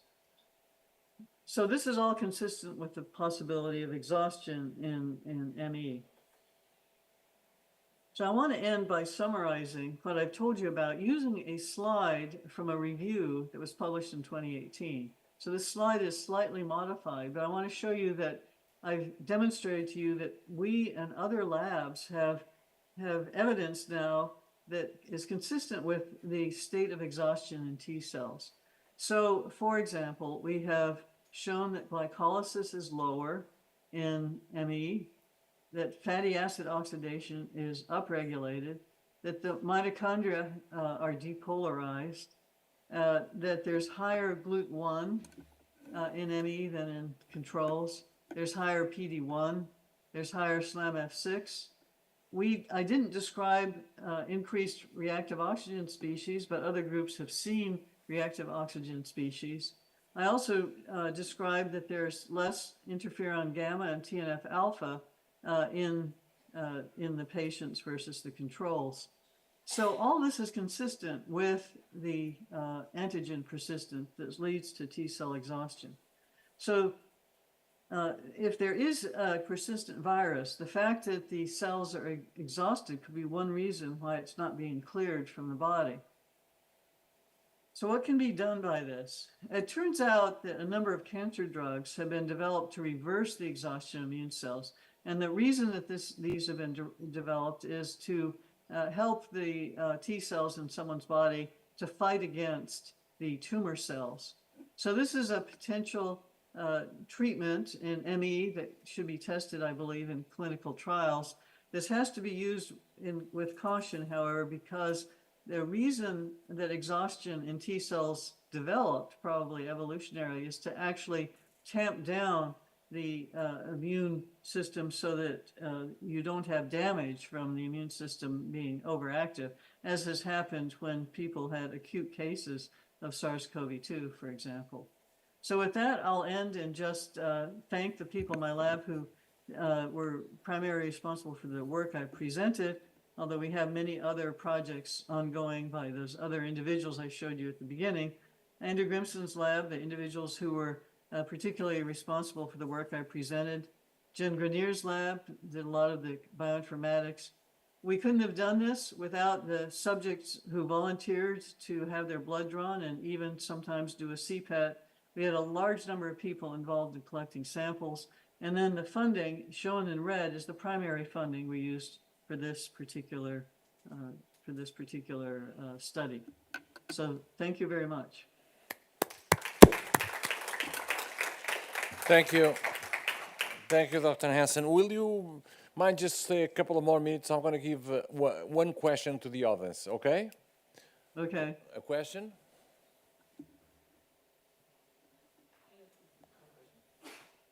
We have one question. Thank you. Thank you for your presentation. I would like to know if you have any kind of experience where the block of SLAM or PDI may revert the exhausted state of T cells. Sorry, I couldn't hear that. Can you say it again? If you have any experience where blocking PD1 or SLAM, if it is possible to revert the exhausted state of T cells. We haven't done that ourselves, but that is what people do when they're trying to help people who have cancer. So that's how it works in cancer. That's what happens. It turns down these exhaustion markers to rejuvenate those exhausted T cells. And these drugs, they're called checkpoint inhibitors, are ones that are effective in some cancers to help patients battle against their tumor cells. But these have not been tested in ME as far as I know. Thank you very much, Dr. Hansen, once again. We will now proceed with connecting with Dr. Carmen Scheibenbogen. She's an internal medicine physician and CFS doctor and deputy chair, Institute of Medical Immunology at University of Hospital Charité in Berlin, Germany. So Dr. Scheibenbogen, thank you so much for for accepting our invitation. I believe that you cannot see us, but we can hear you and see you very well, okay? But I think you cannot see us, okay? Floor is yours. I cannot see you at the moment, but I saw you before. Okay, oh, wonderful. We are looking Can you understand me? Yes. Okay, great. So it's really a pleasure to be invited to this important meeting, and I have been listening with great interest yesterday and today. My background is I'm a clinician, I'm a clinical immunologist, and I have been studying post-infectious diseases already for more than a decade, being in charge of immunodeficiencies. Within the Charité, we have this Charité Fatigue Center, and also more recently a post-COVID network in which we work with colleagues from various disciplines to care for and do research in ME/CFS. I'm also glad that I've seen some of my former colleagues from Euromine. I heard Nuno, of course, and Eliana and Luis, and that was a very important network which we have been working on until 2020. So I'm going to talk now within the next 20 to 25 minutes briefly on pandemic ME/CFS, on pathomechanisms, autoantibodies, and then treatment trials. And what we all know, and that is estimated data from the US, is that the number of ME sufferers dramatically increased during the pandemic. So probably the numbers are rather high. We have from this study, because it was just by questionnaires, but I think we can quite surely estimate that we have up to 1% of ME/CFS sufferers worldwide now. At Charité, we had initiated in 2020 a clinical observational trial to see if ME/CFS is triggered by COVID, and to learn early on from the disease and how it develops. And there are 2 papers we published from this study, and the basic finding is that when we look at those patients who develop moderate to severe fatigue and exertional intolerance following COVID, and these were mainly outpatients with no comorbidity, then approximately half of these patients do fulfill the Canadian consensus criteria, which are quite strict for ME/CFS, and even more do fulfill the IOM criteria. And as expected, the majority of these patients were females in the middle age, and most of them were severely impaired, and a subgroup house and bedbound, very similar to what we know from ME/CFS triggered by other infections. And in this follow-up study, we also saw that, unfortunately, the course is chronic over 2 years. So this is the other 36 physical functioning. So patients were quite low. Blue are the patients fulfilling ME/CFS criteria. Red are the other post-COVID patients. And we see that after 18 months, most of the patients are similarly severely impaired, despite our attempt to treat symptoms. So by just symptomatic treatment, you cannot really change the disease course. These are 2 interesting biomarker data from this study I would like to share with you. We found that at month 6, many had elevated interleukin-8. We measure this after erythrocyte lysis, which is much more stable than just measuring it from serum or plasma. And we saw that IL-8 levels did somehow decrease until month 12. And we think that this may be a potential marker for endothelial inflammation, because we see some correlation with other endothelial markers. And then another interesting biomarker is phosphate, which is diminished in a subset of patients, and persisted 6 months later in these ME/CFS patients, but improved in those not fulfilling ME/CFS criteria. And we think that this is a potential marker for metabolic and mitochondrial disturbance. So here is an overview of the clinical symptoms of ME/CFS. I'm showing this because I want to stress again that the most important symptom of this disease is exertion intolerance, with the PEM, the post-exertional malaise after minor exertion. And another key symptom is this hypersensitivity to noise and to bright light. And the key clinical findings are the impaired muscle strength. So the fatigue is a physical one in most patients too. Then the orthostatic intolerance we see in a subset of patients. And what is also quite impressive is the hypoperfusion, which can be seen clinically already in a subset, often with blue and cold fingers and feet, and which can be measured by various techniques. So coming to the mechanisms of post-COVID syndrome, we have learned a lot during the last 24 months, and I'm not going into details, just want to briefly mention that we have some evidence that SARS-CoV-2 can persist in a subgroup of patients, although it's not really clear what the role is in post-COVID syndrome. We have evidence that EBV reactivation during the acute infection is a risk factor for developing post-COVID syndrome. Then we have evidence for low-level ongoing inflammation, for immune cell activation in these patients, for endothelial damage, hypoperfusion, and autoantibodies. And that's the topic I'm going to talk in more detail right now. And as a result from these, we see autonomic dysfunction, CNS dysfunction, we see neurotransmitter dysregulation and impaired mitochondrial function.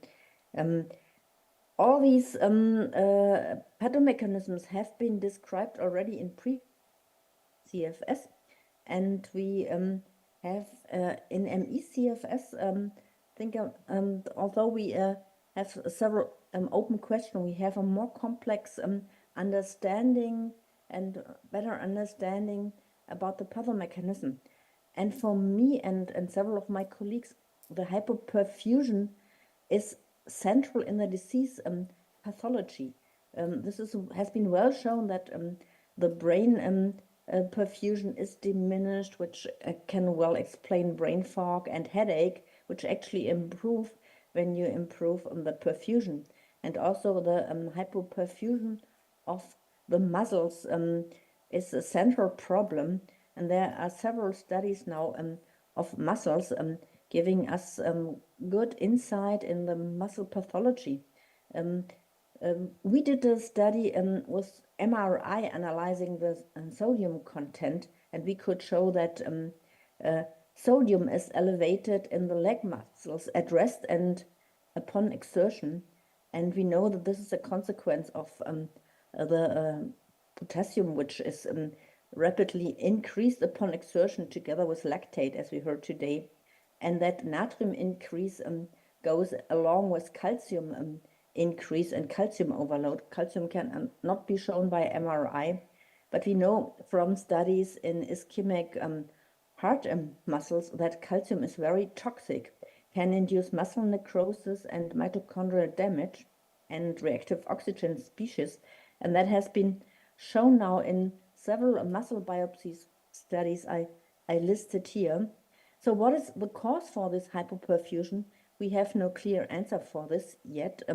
We have several potential mechanisms, autoantibodies against vasoregulatory receptors.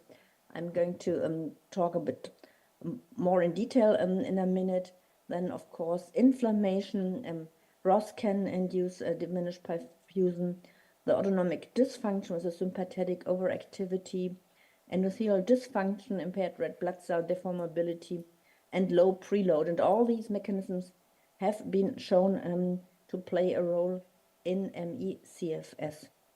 Coming to the evidence we have that autoimmunity and autoantibodies do play a role in post-infectious ME/CFS and post-COVID syndromes. we have several levels of evidence for this. Clinical evidence, genetic evidence, and more specifically, autoantibodies which correlate with symptom severity, and also efficacy of treatments targeting such autoantibodies. And I will focus now on our knowledge on the so-called G protein coupled receptor autoantibodies. These are very interesting group of regulatory antibodies, and we know actually that they are found in healthy people as well and probably have physiological functions, but are altered in many diseases and correlate with disease severity and symptoms. In ME/CFS, one of our earlier studies, we found that antibodies, especially to the adrenergic receptor and the muscarine acetylcholine receptor, are elevated in a subset of patients, and not only studies from our group, but from several others in the meantime could show that levels of these antibodies do correlate with symptom severity and interestingly also with alterations in MRI of the brain in ME/CFS, and more recently several studies also in post-COVID syndrome. We did a study showing that antibodies to the beta-2 adrenergic receptors are actually agonist antibodies in healthy people, and their function is impaired in ME/CFS patients. That is this study I just mentioned, and here is a figure from this study. And what we did here, we used a so-called reporter cell line, which starts to be green when the beta-2 adrenergic receptor is activated. And what is shown here, if we just isolate the IgG from healthy and from patients with ME/CFS and stimulate these cells, this stimulates the IgG from healthy stimulates the cells much better than patients who have higher levels of beta-2 receptor antibodies. So from this study, one can conclude that the function of these beta-2 adrenergic receptor antibodies is impaired in ME/CFS patients with elevated antibodies. There is another functional assay coming to at least the same conclusion, that these antibodies are functional. Here, antibodies from patients with long COVID syndrome were studies, and again showing that beta-2 adrenergic receptor antibodies, but also other antibodies, are functional in the patients, and they also showed some correlations with diminished perfusion.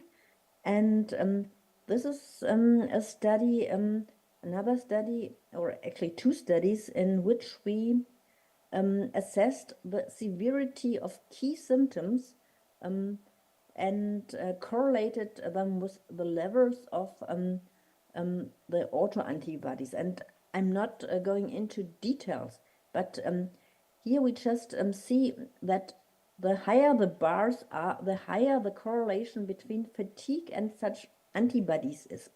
And we see several correlations in patients who have ME/CFS post-infectious. We also had a group of patients developing ME/CFS by other triggers. We found no correlations in these patients, or only very weak correlation. And in this follow-up study, we did a very similar analysis in patients fulfilling ME/CFS criteria post-COVID and those who had not ME/CFS. And again, we found such correlations in the ME/CFS subgroup. That gives us some evidence that these antibodies play a role in the disease symptoms. And a very interesting association is here for the Compass Vasomotor questionnaire. This indicates that patients have impaired perfusion of fingers and feet. And the higher the antibody to the beta-2 adrenergic receptor were, the more impaired perfusion the patients had. Just to briefly mention, there are other studies. This is a German study too, showing that the higher these antibodies are, the more cognitive impairments the patients do have. and another study from Italy showing that levels of these antibodies do correlate with pain, with insomnia, and with anxiety. There are most likely more autoantibodies of relevance in ME/CFS, and this brings me to the study we performed together with Nuno, analyzing IgG antibodies to EBV peptides. Actually, the study started by analyzing antibodies against more than 1,000 peptides from the EBV proteome, and finally, by reanalyzing the data, Nuno found the very interesting response against a polyarginine repeat sequence, which was much higher in ME/CFS patients compared to control. And the other very interesting observation is that this polyarginine sequence is found also in several human proteins. And what we did here is we sequenced some of these proteins and then analyzed the IgG response against these sequences. And what we found is, and that is shown here, very busy slide, but just want to sum it up for you, is that we found more antibodies against adrenergic alpha-1b receptor here, but also against these proteins which are associated, one is an ion transporter, one associated with photosensitivity, one with TGF-beta regulation, and one with endothelial integrity. And in black are the healthy controls and the number of positive responses, and blue, red, and green are patients triggered by different infections. And in all patients, we found higher responses, giving again us a hint that these antibody responses may play a role for ME/CFS. And finally, I just want to mention that there are an interesting study from the Stanford group too, showing antibodies against myelin basic protein, actually an antibody which has been known for long to play a role in ME/CFS. And in this study, about half of the ME/CFS patients were found to have this antibody too. So I showed that elevated G protein coupled receptor antibodies in ME/CFS patients compared to healthy controls. However, I want to stress that a biomarker is not a diagnostic marker. And the evidence for the association of antibodies with disease symptoms and severity is not a proof that this is causative. The best evidence we can get for the role of autoantibodies is if we deplete antibodies and patients do clinically improve. And we have had some trials using such treatment approaches during the last decade. I want to mention the two pioneers, Øystein Fluge and Olaf Meller, who did these rituximab trials, the endoxan trials, and more recently are doing the daratumumab trial, which targets not B cells, but the plasma cells, which are the actual producers of the antibodies. And we did some small trials with high-dose IgG and immunoabsorption. And during the last 5 minutes, I want to share with you the data regarding immunoabsorption. This is a neat technique by which you just can remove all antibodies from blood. And if autoantibodies are positive, then the patient should improve quite rapidly. And this improvement should at least last for several months. And this is done by an apheresis technique by which you first separate plasma from cells and then remove the IgG by specific columns. And we did 2 small studies already pre-pandemic in ME/CFS, and we observed a rapid symptom improvement in 7 of 10 of these treated patients, and even sustained improvement in 3 of these 7 patients after 2 years. We got funding from the German government to do clinical trials now also in post-COVID. For this trial, this is an immunoabsorption trial we did in patients who developed ME/CFS post-COVID with elevated antibodies to the beta-2 adrenergic receptor as inclusion criterion. we treated 20 patients, and on this slide you see the most important results from this clinical trial. So our primary outcome parameter was improvement in SF36 physical function, which is a very good questionnaire to assess the most severe impairments in ME/CFS patients. And we found a response again in 2/3 of patients. So these are the 14 responders, and on the right side, the 6 non-responders. And here is the level of the SF36 prior to treatment with 25, which is quite low. So patients were mostly housebound.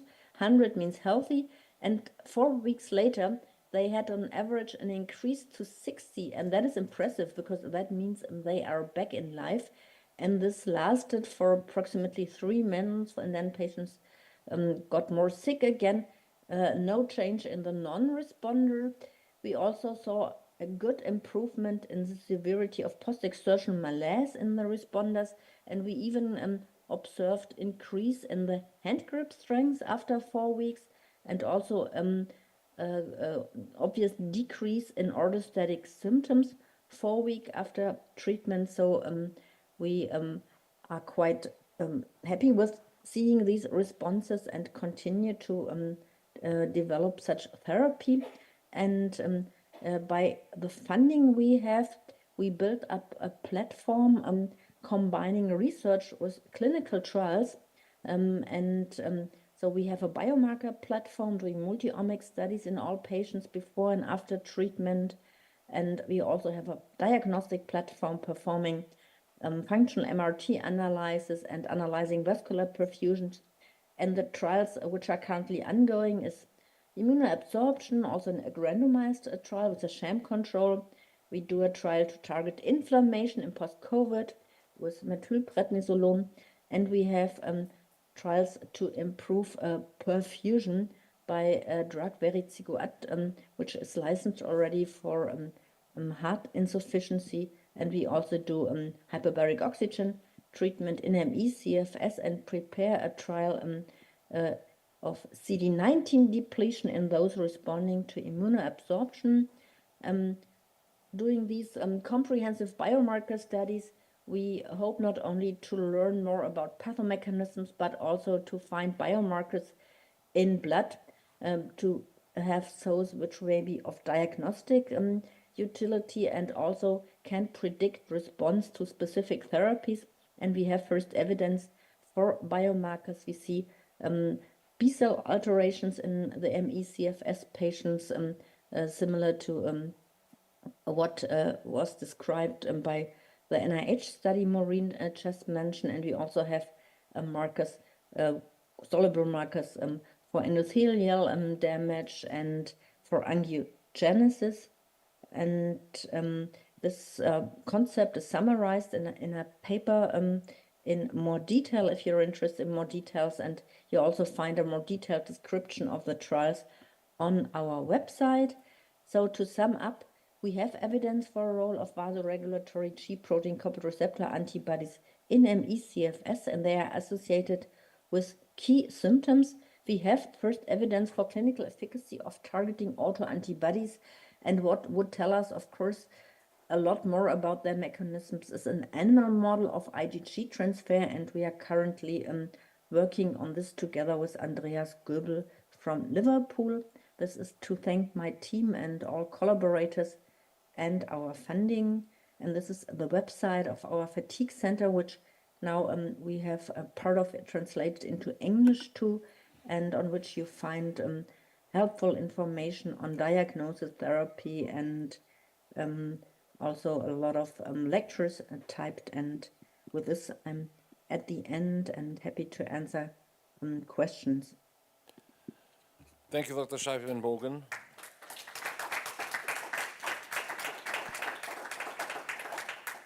Thank you very much. If you have time, maybe we can have a little time for 1 or 2 questions. Okay, over there.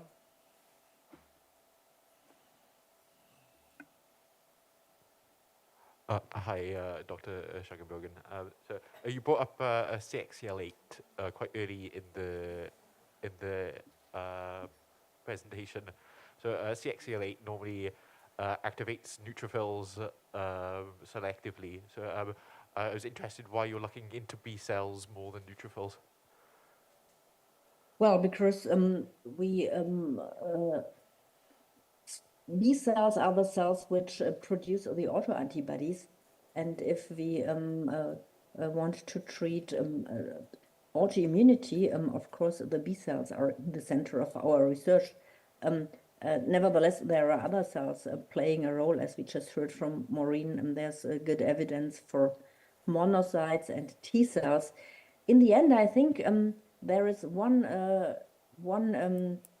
central mechanism in many patients, although we see a lot of different alterations, and we focus on autoantibodies, for which we have quite good evidence that they are relevant in a subset of patients, probably triggered by EBV, and this is in line with the findings from Marine that we have evidence for chronic immune activation in these patients. Thank you. Any more questions? No more questions. Thank you so much, and hope to see you again in one of our future meetings. Thank you very much, Dr. Scheibenbogen. Yeah, thank you, and have a successful meeting. Thank you. We now have a 30-minute coffee break, and we'll be back at 4:30. Is that okay? And then we'll finish.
Oh, the microphone is on. Excellent. Okay, ladies and gentlemen, let's go back to our final session of this meeting. And it is my pleasure to present to you Dr. Weng-Ong Tsao. And am I saying it right? I don't want to get upset. And last but not least, he will present us. He worked at the Computational Research Center for Complex Chronic Diseases at Massachusetts General Hospital. He's also the co-director of the Ronald Tompkins Harvard ME-CFS Collaboration Research Center. So we have a very special person in terms of the overview of what all this subject is about. He's going to talk about severely ill patient big data study and comparing ME-CFS with other diseases. Dr. Shaw, the floor is yours. Thank you. Thank you. Thank you. Yeah, I actually changed my title, as you can see here, without authorization, but I'll blame Dr. Systrom. He wants me to talk a little bit about things that might be more relevant to patients, although I'm a computational person, so I'm actually the furthest away from patients. So you'll see. As we all know, because of the awareness of long COVID, there is this increased recognition in the research community about post-acute infection syndromes. I think everybody on this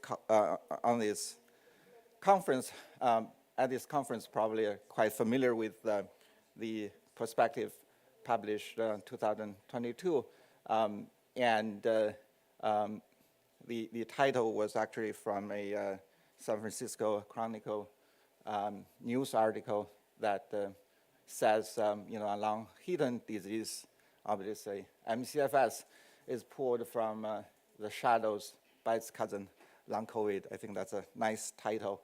And in addition, actually, the news article is talking about a patient who's unfortunately bedridden for more than a decade.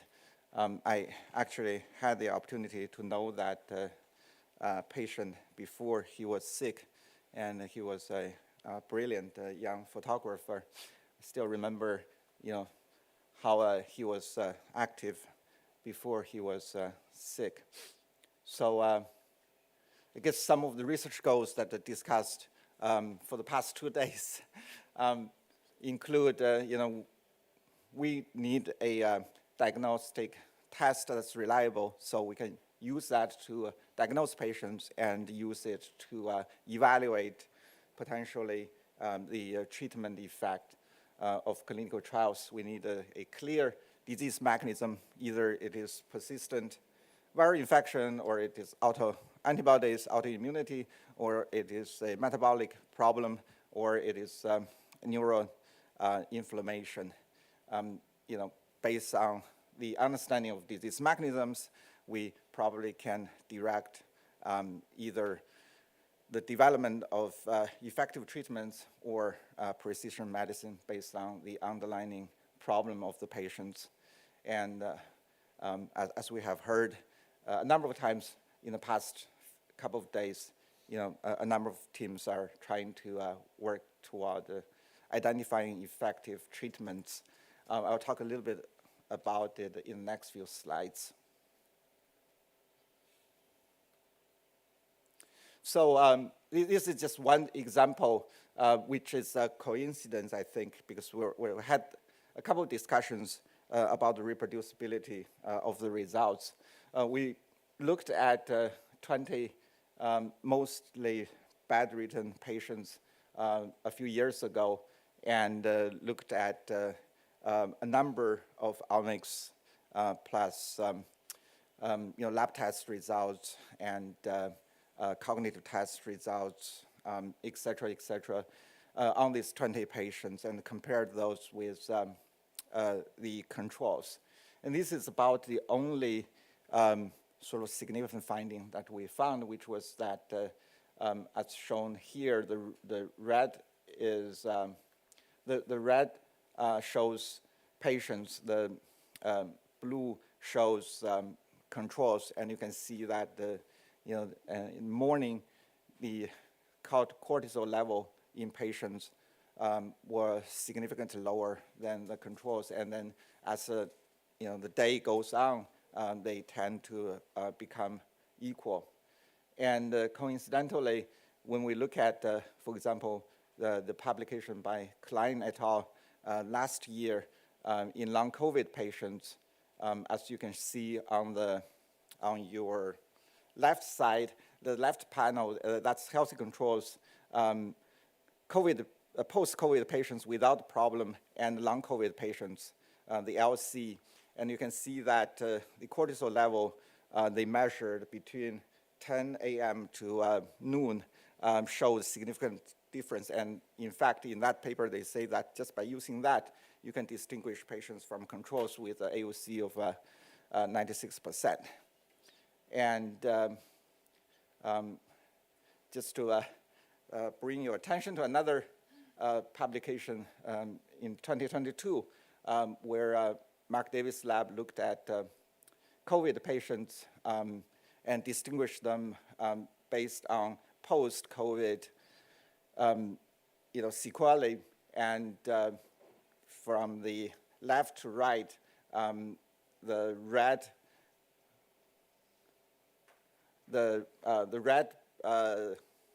box plot shows people with high post-COVID problems, followed by the orange ones, and then by the blue ones, which show no problem after COVID, and the green box plot shows the healthy. So you can also see the lower morning cortisol in long COVID patients. Now, back to the point that I think a number of speakers have already raised, correlation has nothing to do often with causality. Is this just a reflection of for example, sleep problems in the patients? And if you actually treat it, whether that can help the patients or not. All those questions I think need to be studied. So in our lab, since we're computational biologists, the only thing that we are good at is to do computation. So from our perspective, the way to actually piece together how to lead to a better understanding on the disease mechanisms and the treatments in a complex disease such as ME/CFS and long COVID would be to look at least these 4 different types of data. One is the research data, the omics data that I think folks talked about at this conference. And then the second is literature findings. The third one is electronic health records. And the fourth one is patient surveys, because traditionally, at least in the US, one of the challenges in looking into the electronic health records is that ME patients were not that really well coded. And I know Dr. Sidstrom's group is trying to visit some of the electronic health records, and we're working together on that. And in particular, we'll focus on analyzing the immune systems, the metabolic systems, and I think the nervous system is really hard to study, and I hope that someday we can, have a better understanding of that. So I'll skip all the studies that we worked collaboratively with a number of people on this at this conference, Dr. Sidstrom, Dr. Berquist, and other folks on this at this conference. But instead, I'll just talk about something that might be a little bit more closer to patients. That is, we did a survey almost a year ago that was led by Masa Aki, who's a pharmacist and also a patient researcher.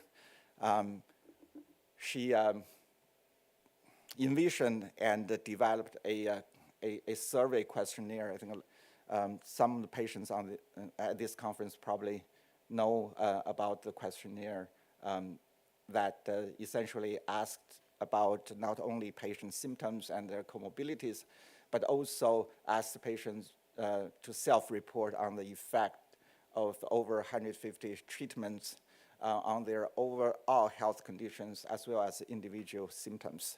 So it took her, I think, a tremendous amount of effort and determination to achieve this, and I can only show my highest respect to her dedication to this study. And Peng Li in my lab did the data analysis that I'm about to show you. So this is just a summary of the about 150 different treatments. The details can, I think, still be reached at the study page site that Linda talked about earlier today. So first we looked at the patient age and gender distributions among roughly 2,000 ME/CFS patients and about equal number of long COVID patients. As you can see on the top panel, that's long COVID age distribution and ME/CFS age distribution. They look quite similar, and I think it's not a surprise to anybody that females represent 70 to 80% of the responders. And the bottom shows the distribution of gender, and probably it's not a surprise to this audience that patients start to get diagnosed with ME/CFS or long COVID, start from their 20 years old to 65 years old. So they're in the most productive time of their lives, unfortunately. We then looked at the disease duration, and because ME/CFS is a long-term chronic disease, so I guess it's as expected, a lot of patients, unfortunately, have already had more than 20 years of diagnosis of ME/CFS, and the bottom is long COVID, and as expected, the maximum would be somewhere around 3 years since 2020. So one thing that we noticed is that among the responders, most of them seem to start responding, when they're at least 6 months after they had the disease. So in other words, their symptoms didn't really resolve after at least 6 months, as you can see here in long COVID. So in a sense, their symptoms are persistent.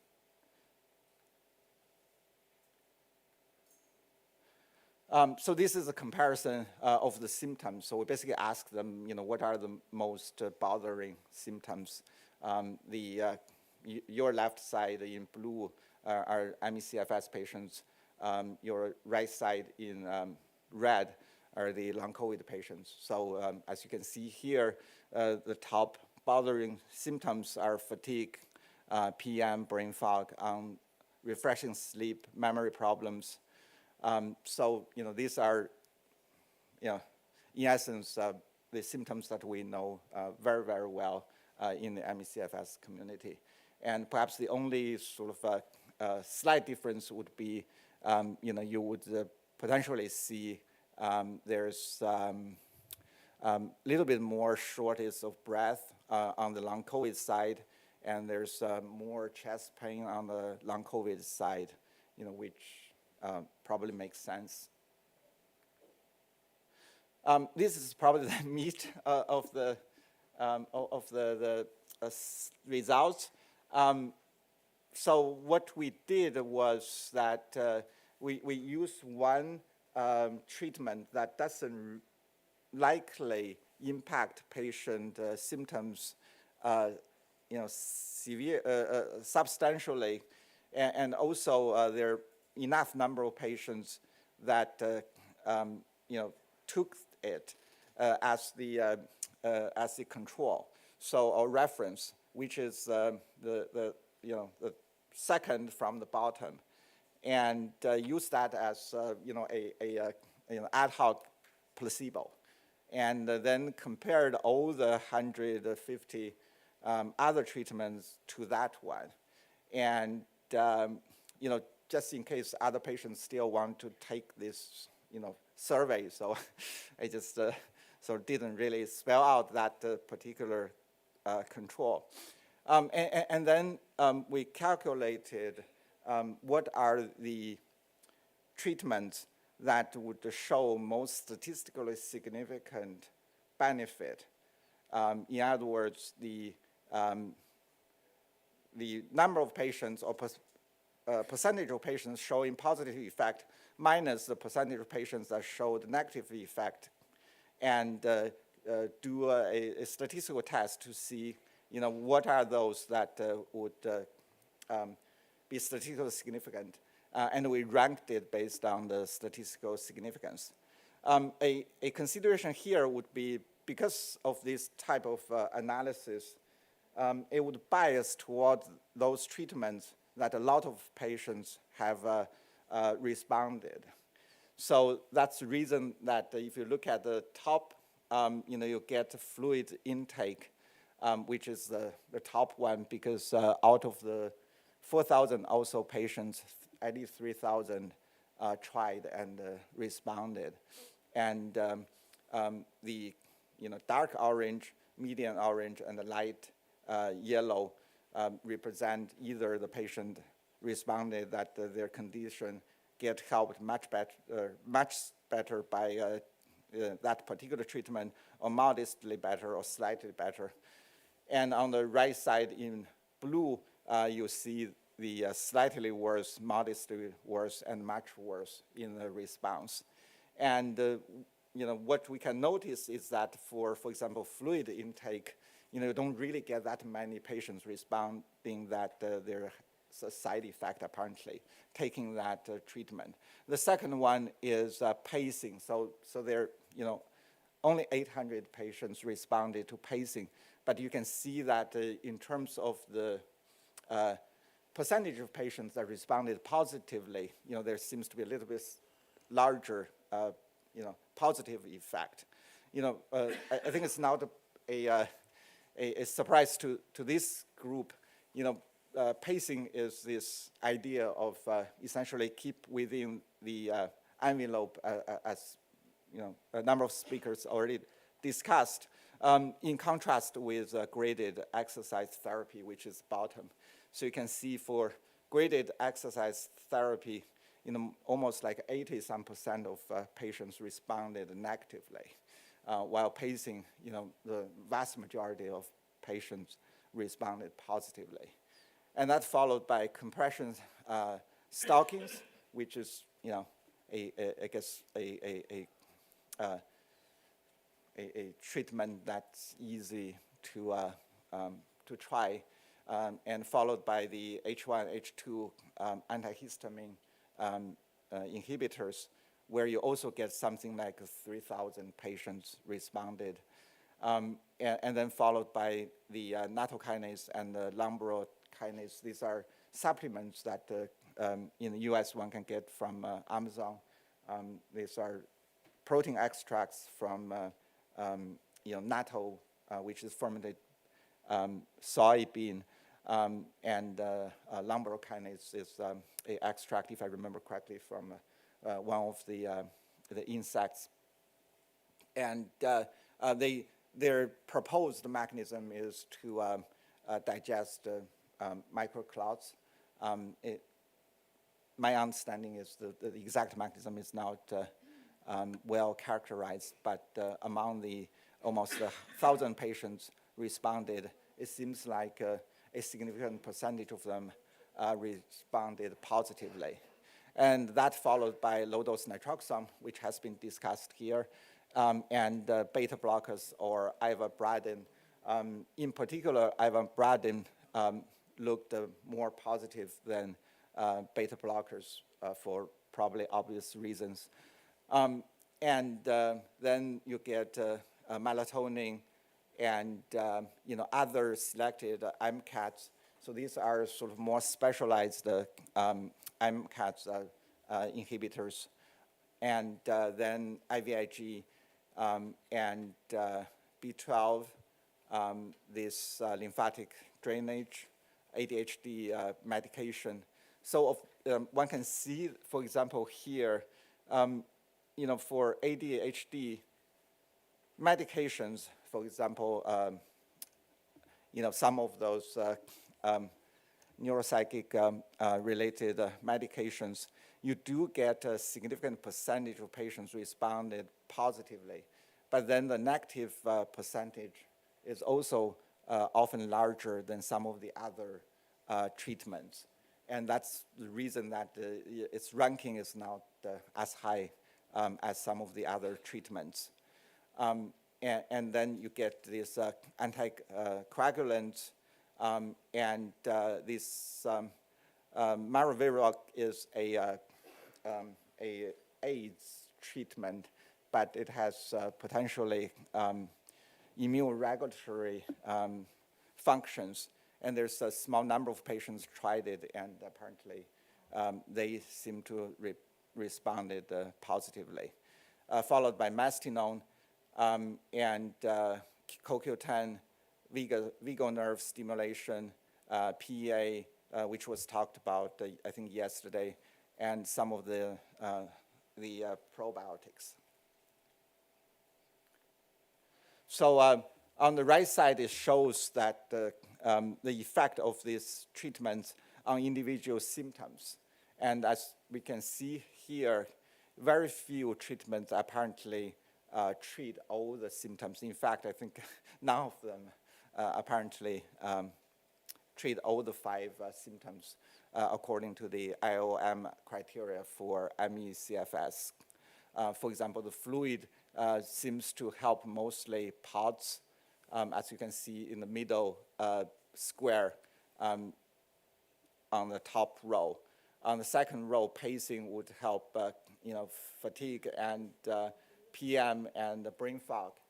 And then, perhaps, as expected, you would get compression stocking, and you would get ivermectin and, mastinone, and also IVIG that seems to have effect on PODS according to the patients who responded. While you would get something like ADHD medications that seems to help mostly on the fatigue and brain fog, but not apparently helping, according to the patients who responded, PODS or PM. So, not being a physician, I think this is, perhaps as expected. Melatonin is apparently the only one that seemed to be reported to help sleep. So I'm going to show a little bit sort of the details, and this might be sort of controversial. I was discussing with some of the physicians. The reason is that whenever we have a survey, unavoidably, we would get some of the treatments, especially if they are supplements, that we don't really know what they do because they're supplements. But, just because it's a scientific meeting, and I think, if anybody see that there might be something here that might be useful, please do talk to the physicians and get medical advice from this.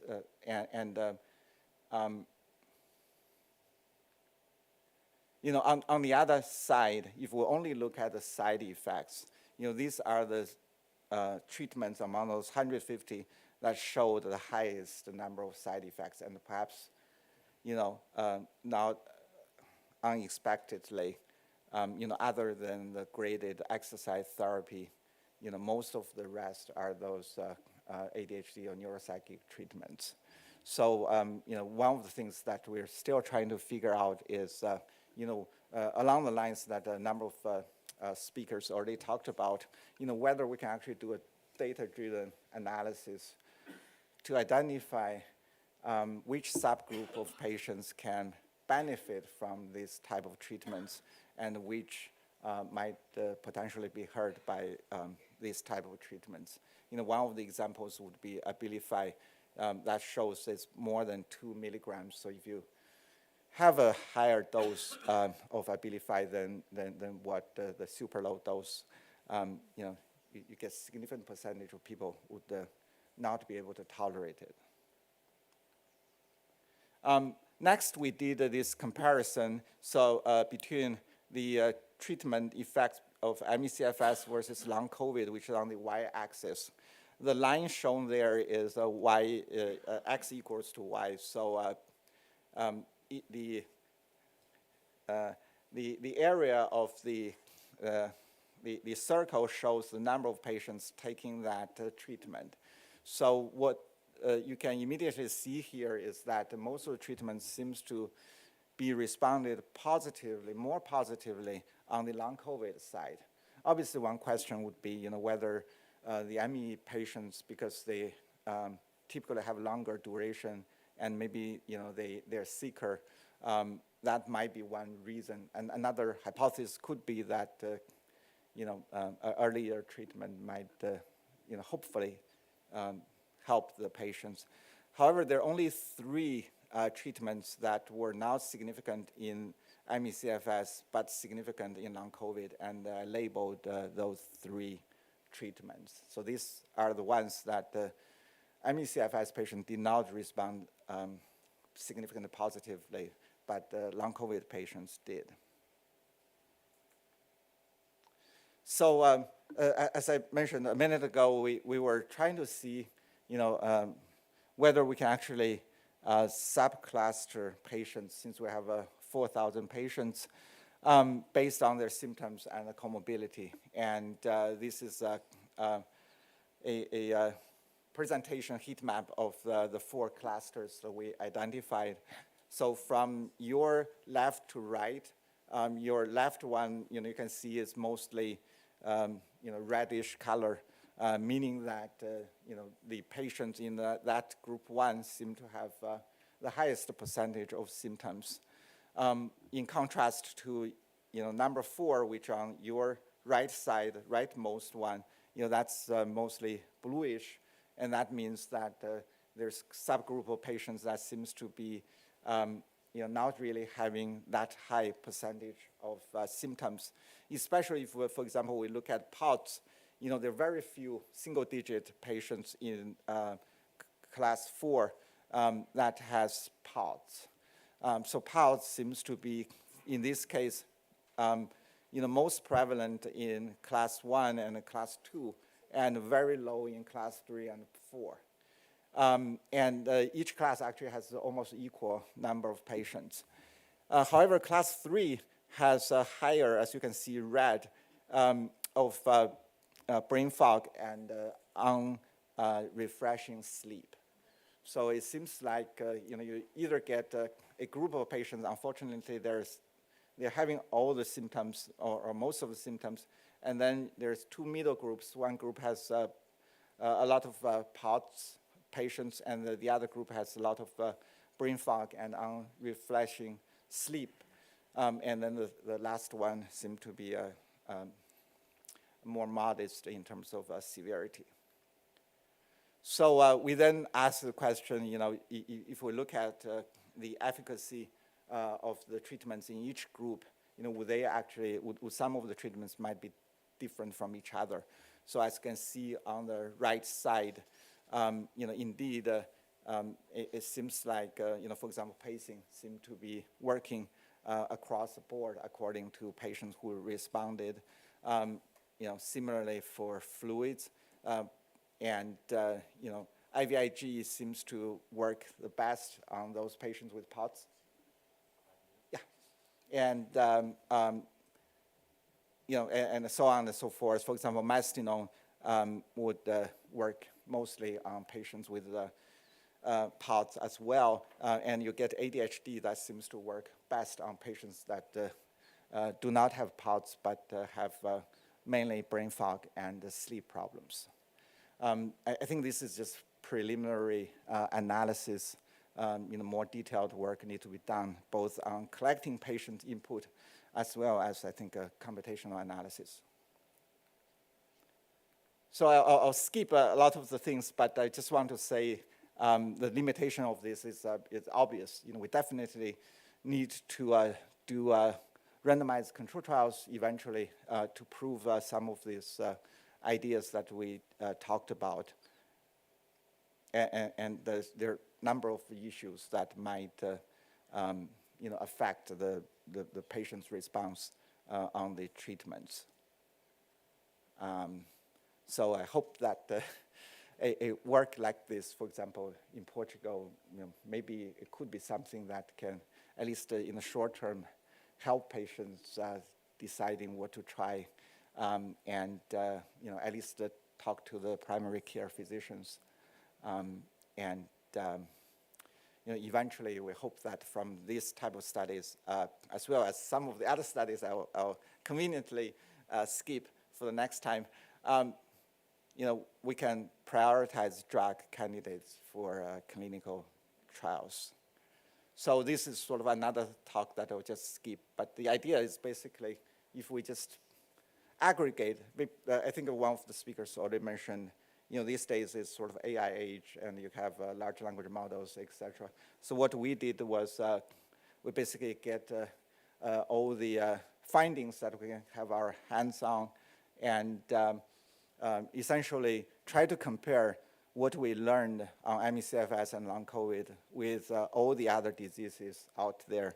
There are 30 million publications in PubMed, and you just ask, what would the ME/CFS on the right side, on the left side, which use coyote because it's a new world animal, and gray wolf on the right side, which is everywhere in the world. So suppose somebody go to America and find something that you don't understand, naturally we would try to see, if that, in this case, animal is similar to something that I know well.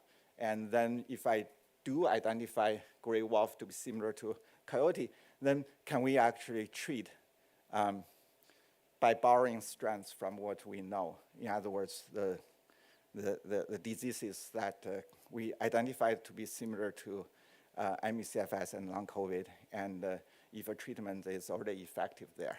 So I'll just skip the rest and just want to thank my, this is a patient in my lab that he unfortunately had a post-COVID ME/CFS, and he would put this puzzle on our conference room desk, and would spend months trying to put it together. And I took a couple photos, and then he ended up having to leave the lab. So with that, I think it's just a mission for me to try to be helpful and work together with everybody on this at this conference. And hopefully we can, solve this puzzle soon. And I actually, at the end, put the pieces together for him. And when he left the lab, he actually framed it, and it's still hanging on our wall. Thank you. Thank you, Mr. Ghazal. No, that was it. Thank you very much, Mr. Ghazal. In the program, right now it is a half an hour session called Spillover Discussion. Now, before I and Nuno close up the meeting, I think it would be interesting if anyone in the room wants to ask a question for any of the speakers that are right here, and that we'll have still some time to do so. And if that's okay, and then I would just start myself to talk to Dr. Tsao, to ask him, where is he? Oh, I'm sorry. What about repurposing drugs? Yeah, absolutely. So that's another presentation. Okay, I was just asking. I mean, since a lot of repurposing was done through, during COVID, I was thinking that we should. Yeah, What's the idea? it's a very good question. So we indeed have some preliminary results on what are the diseases that might look like ME/CFS, and try to then look at the gene targets that the existing drugs are targeting. I've been discussing with Dr. Sistrom about this because some of the drugs that we identified are something that he already have thought about.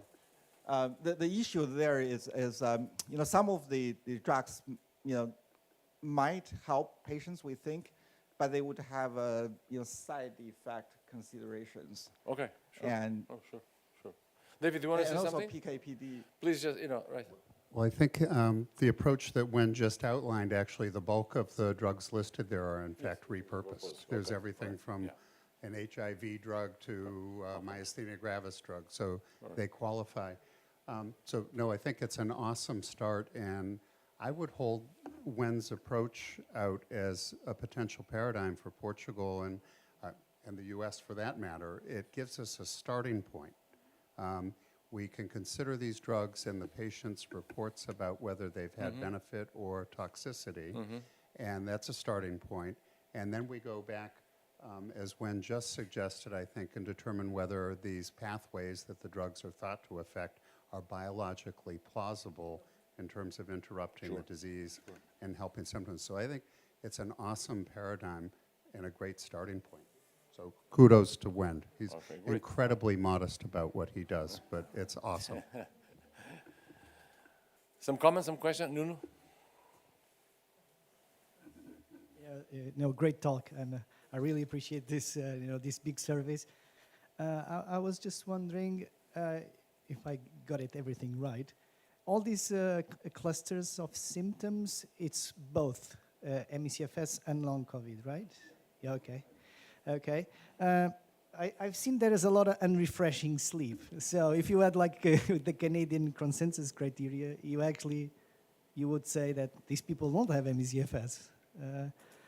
How do you cope with that? I don't know. It's something that we need to discuss, because one of the symptoms can be as almost like mandatory, right? So. Well, use the microphone, please.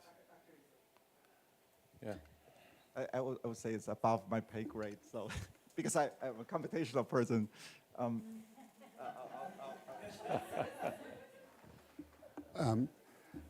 My cousin Jonas is also up there, who knows a fair about this. No, I think I don't think any of this patient questionnaire-driven process required meeting IOM criteria, Canadian criteria, right? So it's not perfect, but of course many of the major symptoms that are required are represented up there, but maybe not for everyone. So I get that, Jonas. Yeah. All right.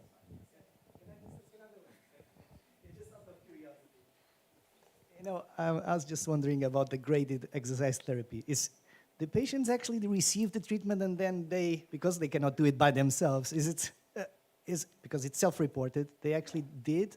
Yeah, it's a terrific question. It's terrific. I think it's a problem with, it's potentially a problem with surveys, and we should, consider ways to improve it. So, for example, for the ME and long COVID,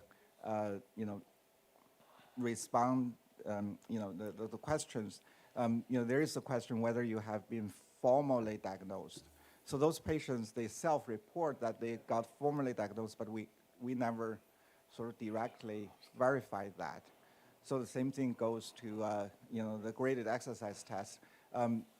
There's a question asked, have you taken this test? And the answer was yes, but. Maybe I think graded exercise can be used very loosely, and I see patients all the time in the clinic whose doc has told them, go to the gym. Now that probably qualifies for graded exercise, so it's a loose definition.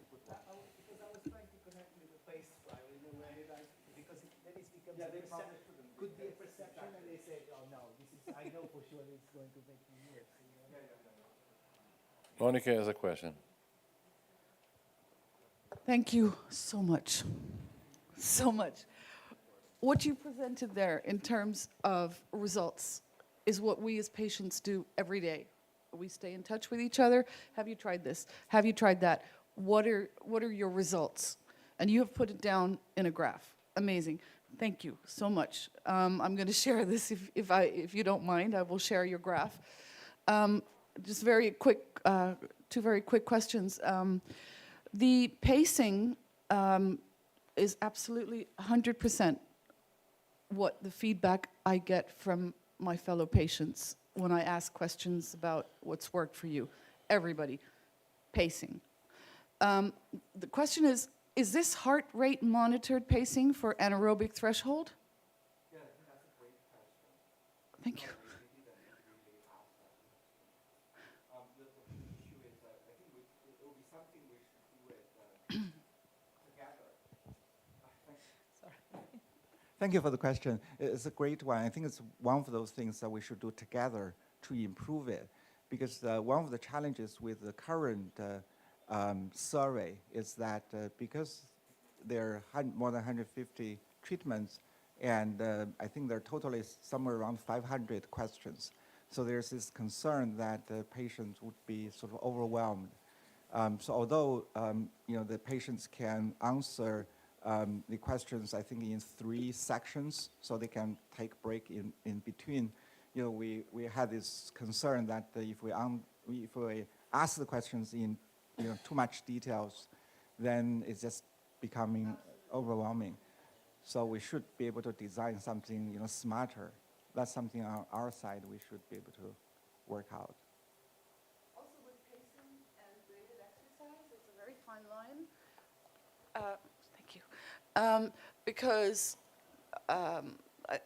yesterday I gave an example of a friend of mine who was diagnosed same year as me, and she was told by a doctor at Guy's St. Thomas Hospital, she was bedridden, and he basically said, step by step. So now you spend half an hour a day with the light on, and you do that for a month. And then you spend an hour, and and so on.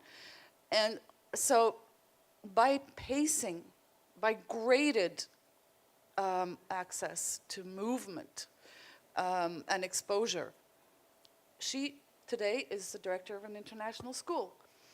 And so there's a fine line, I think, between graded exercise and pacing. So graded exercise doesn't have, it depends what level your illness is at. If you're bedridden and they're trying to go, get you to lift weights, then that's ridiculous. But if you're doing it step by step, so they're different, but they can also be very similar, I think. Yeah. Any more questions, comments? Okay, if there are not, then we can go to our final session of the day. I'll ask Nuno to come. He will be a rapporteur for the 2 days, and then we close up the meeting.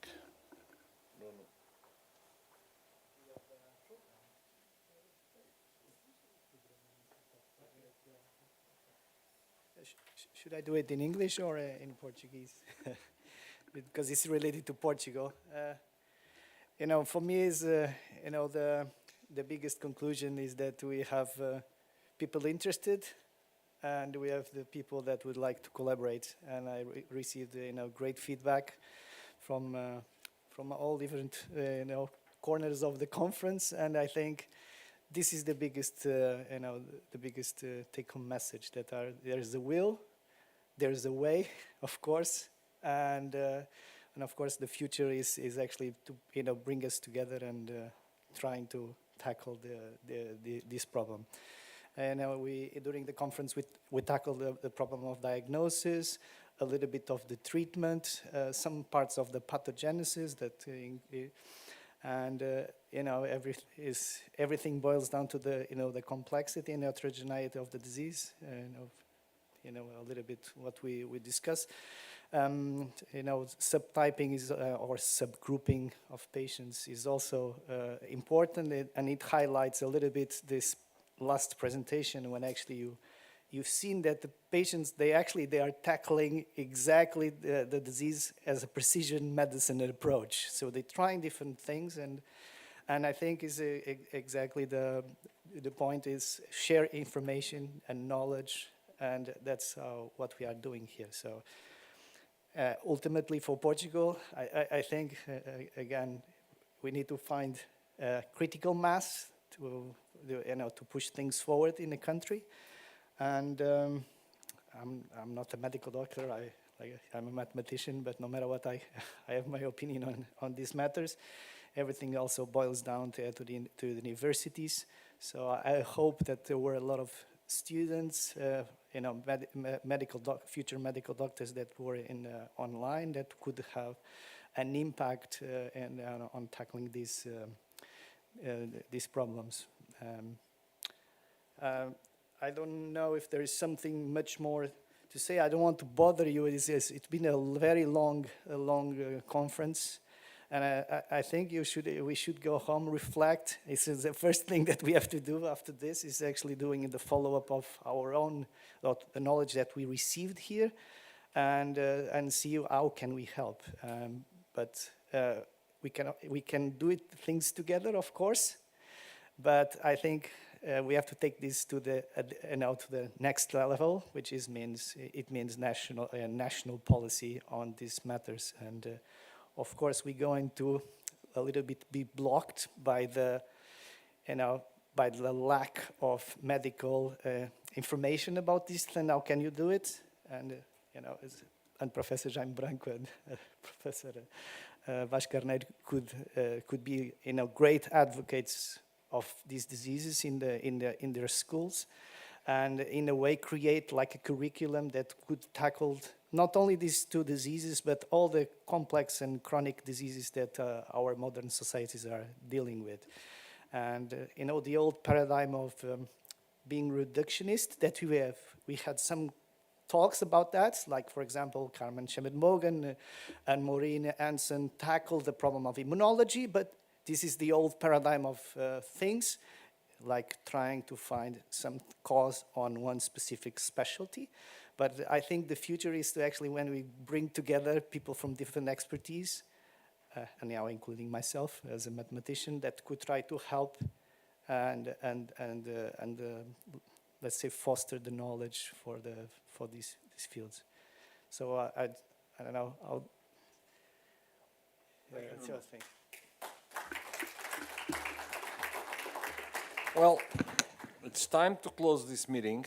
Let me just recapitulate a couple of things. The idea, when Joan contacted me about a year ago and explained me that she thought it would be a good idea to actually set up a meeting exactly like this, I didn't have any specific interest on the area. I had a patient many years ago that was a young woman, moderate severity. She got well real fast. But I thought it was so interesting that I published the case. And for over the years after that, once in a while somebody will send me a patient with this type of clinical picture. So I kept updating it.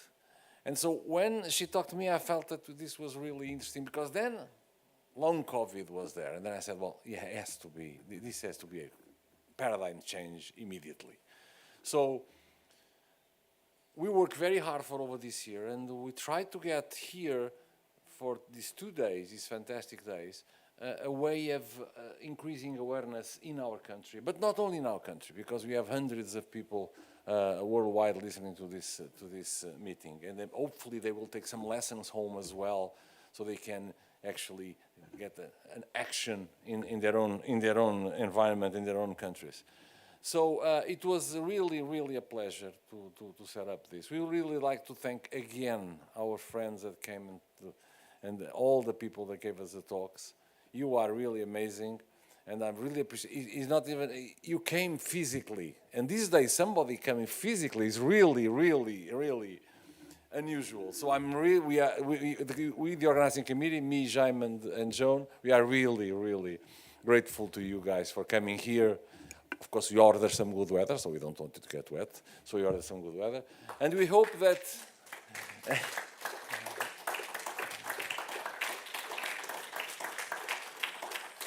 and we hope that this is the beginning. It was never designed to be just one-stop thing. We do the meeting, that's it. No, we tried that this began the beginning of a long growth. And I'm absolutely sure in the next few years, we'll get huge developments in this area.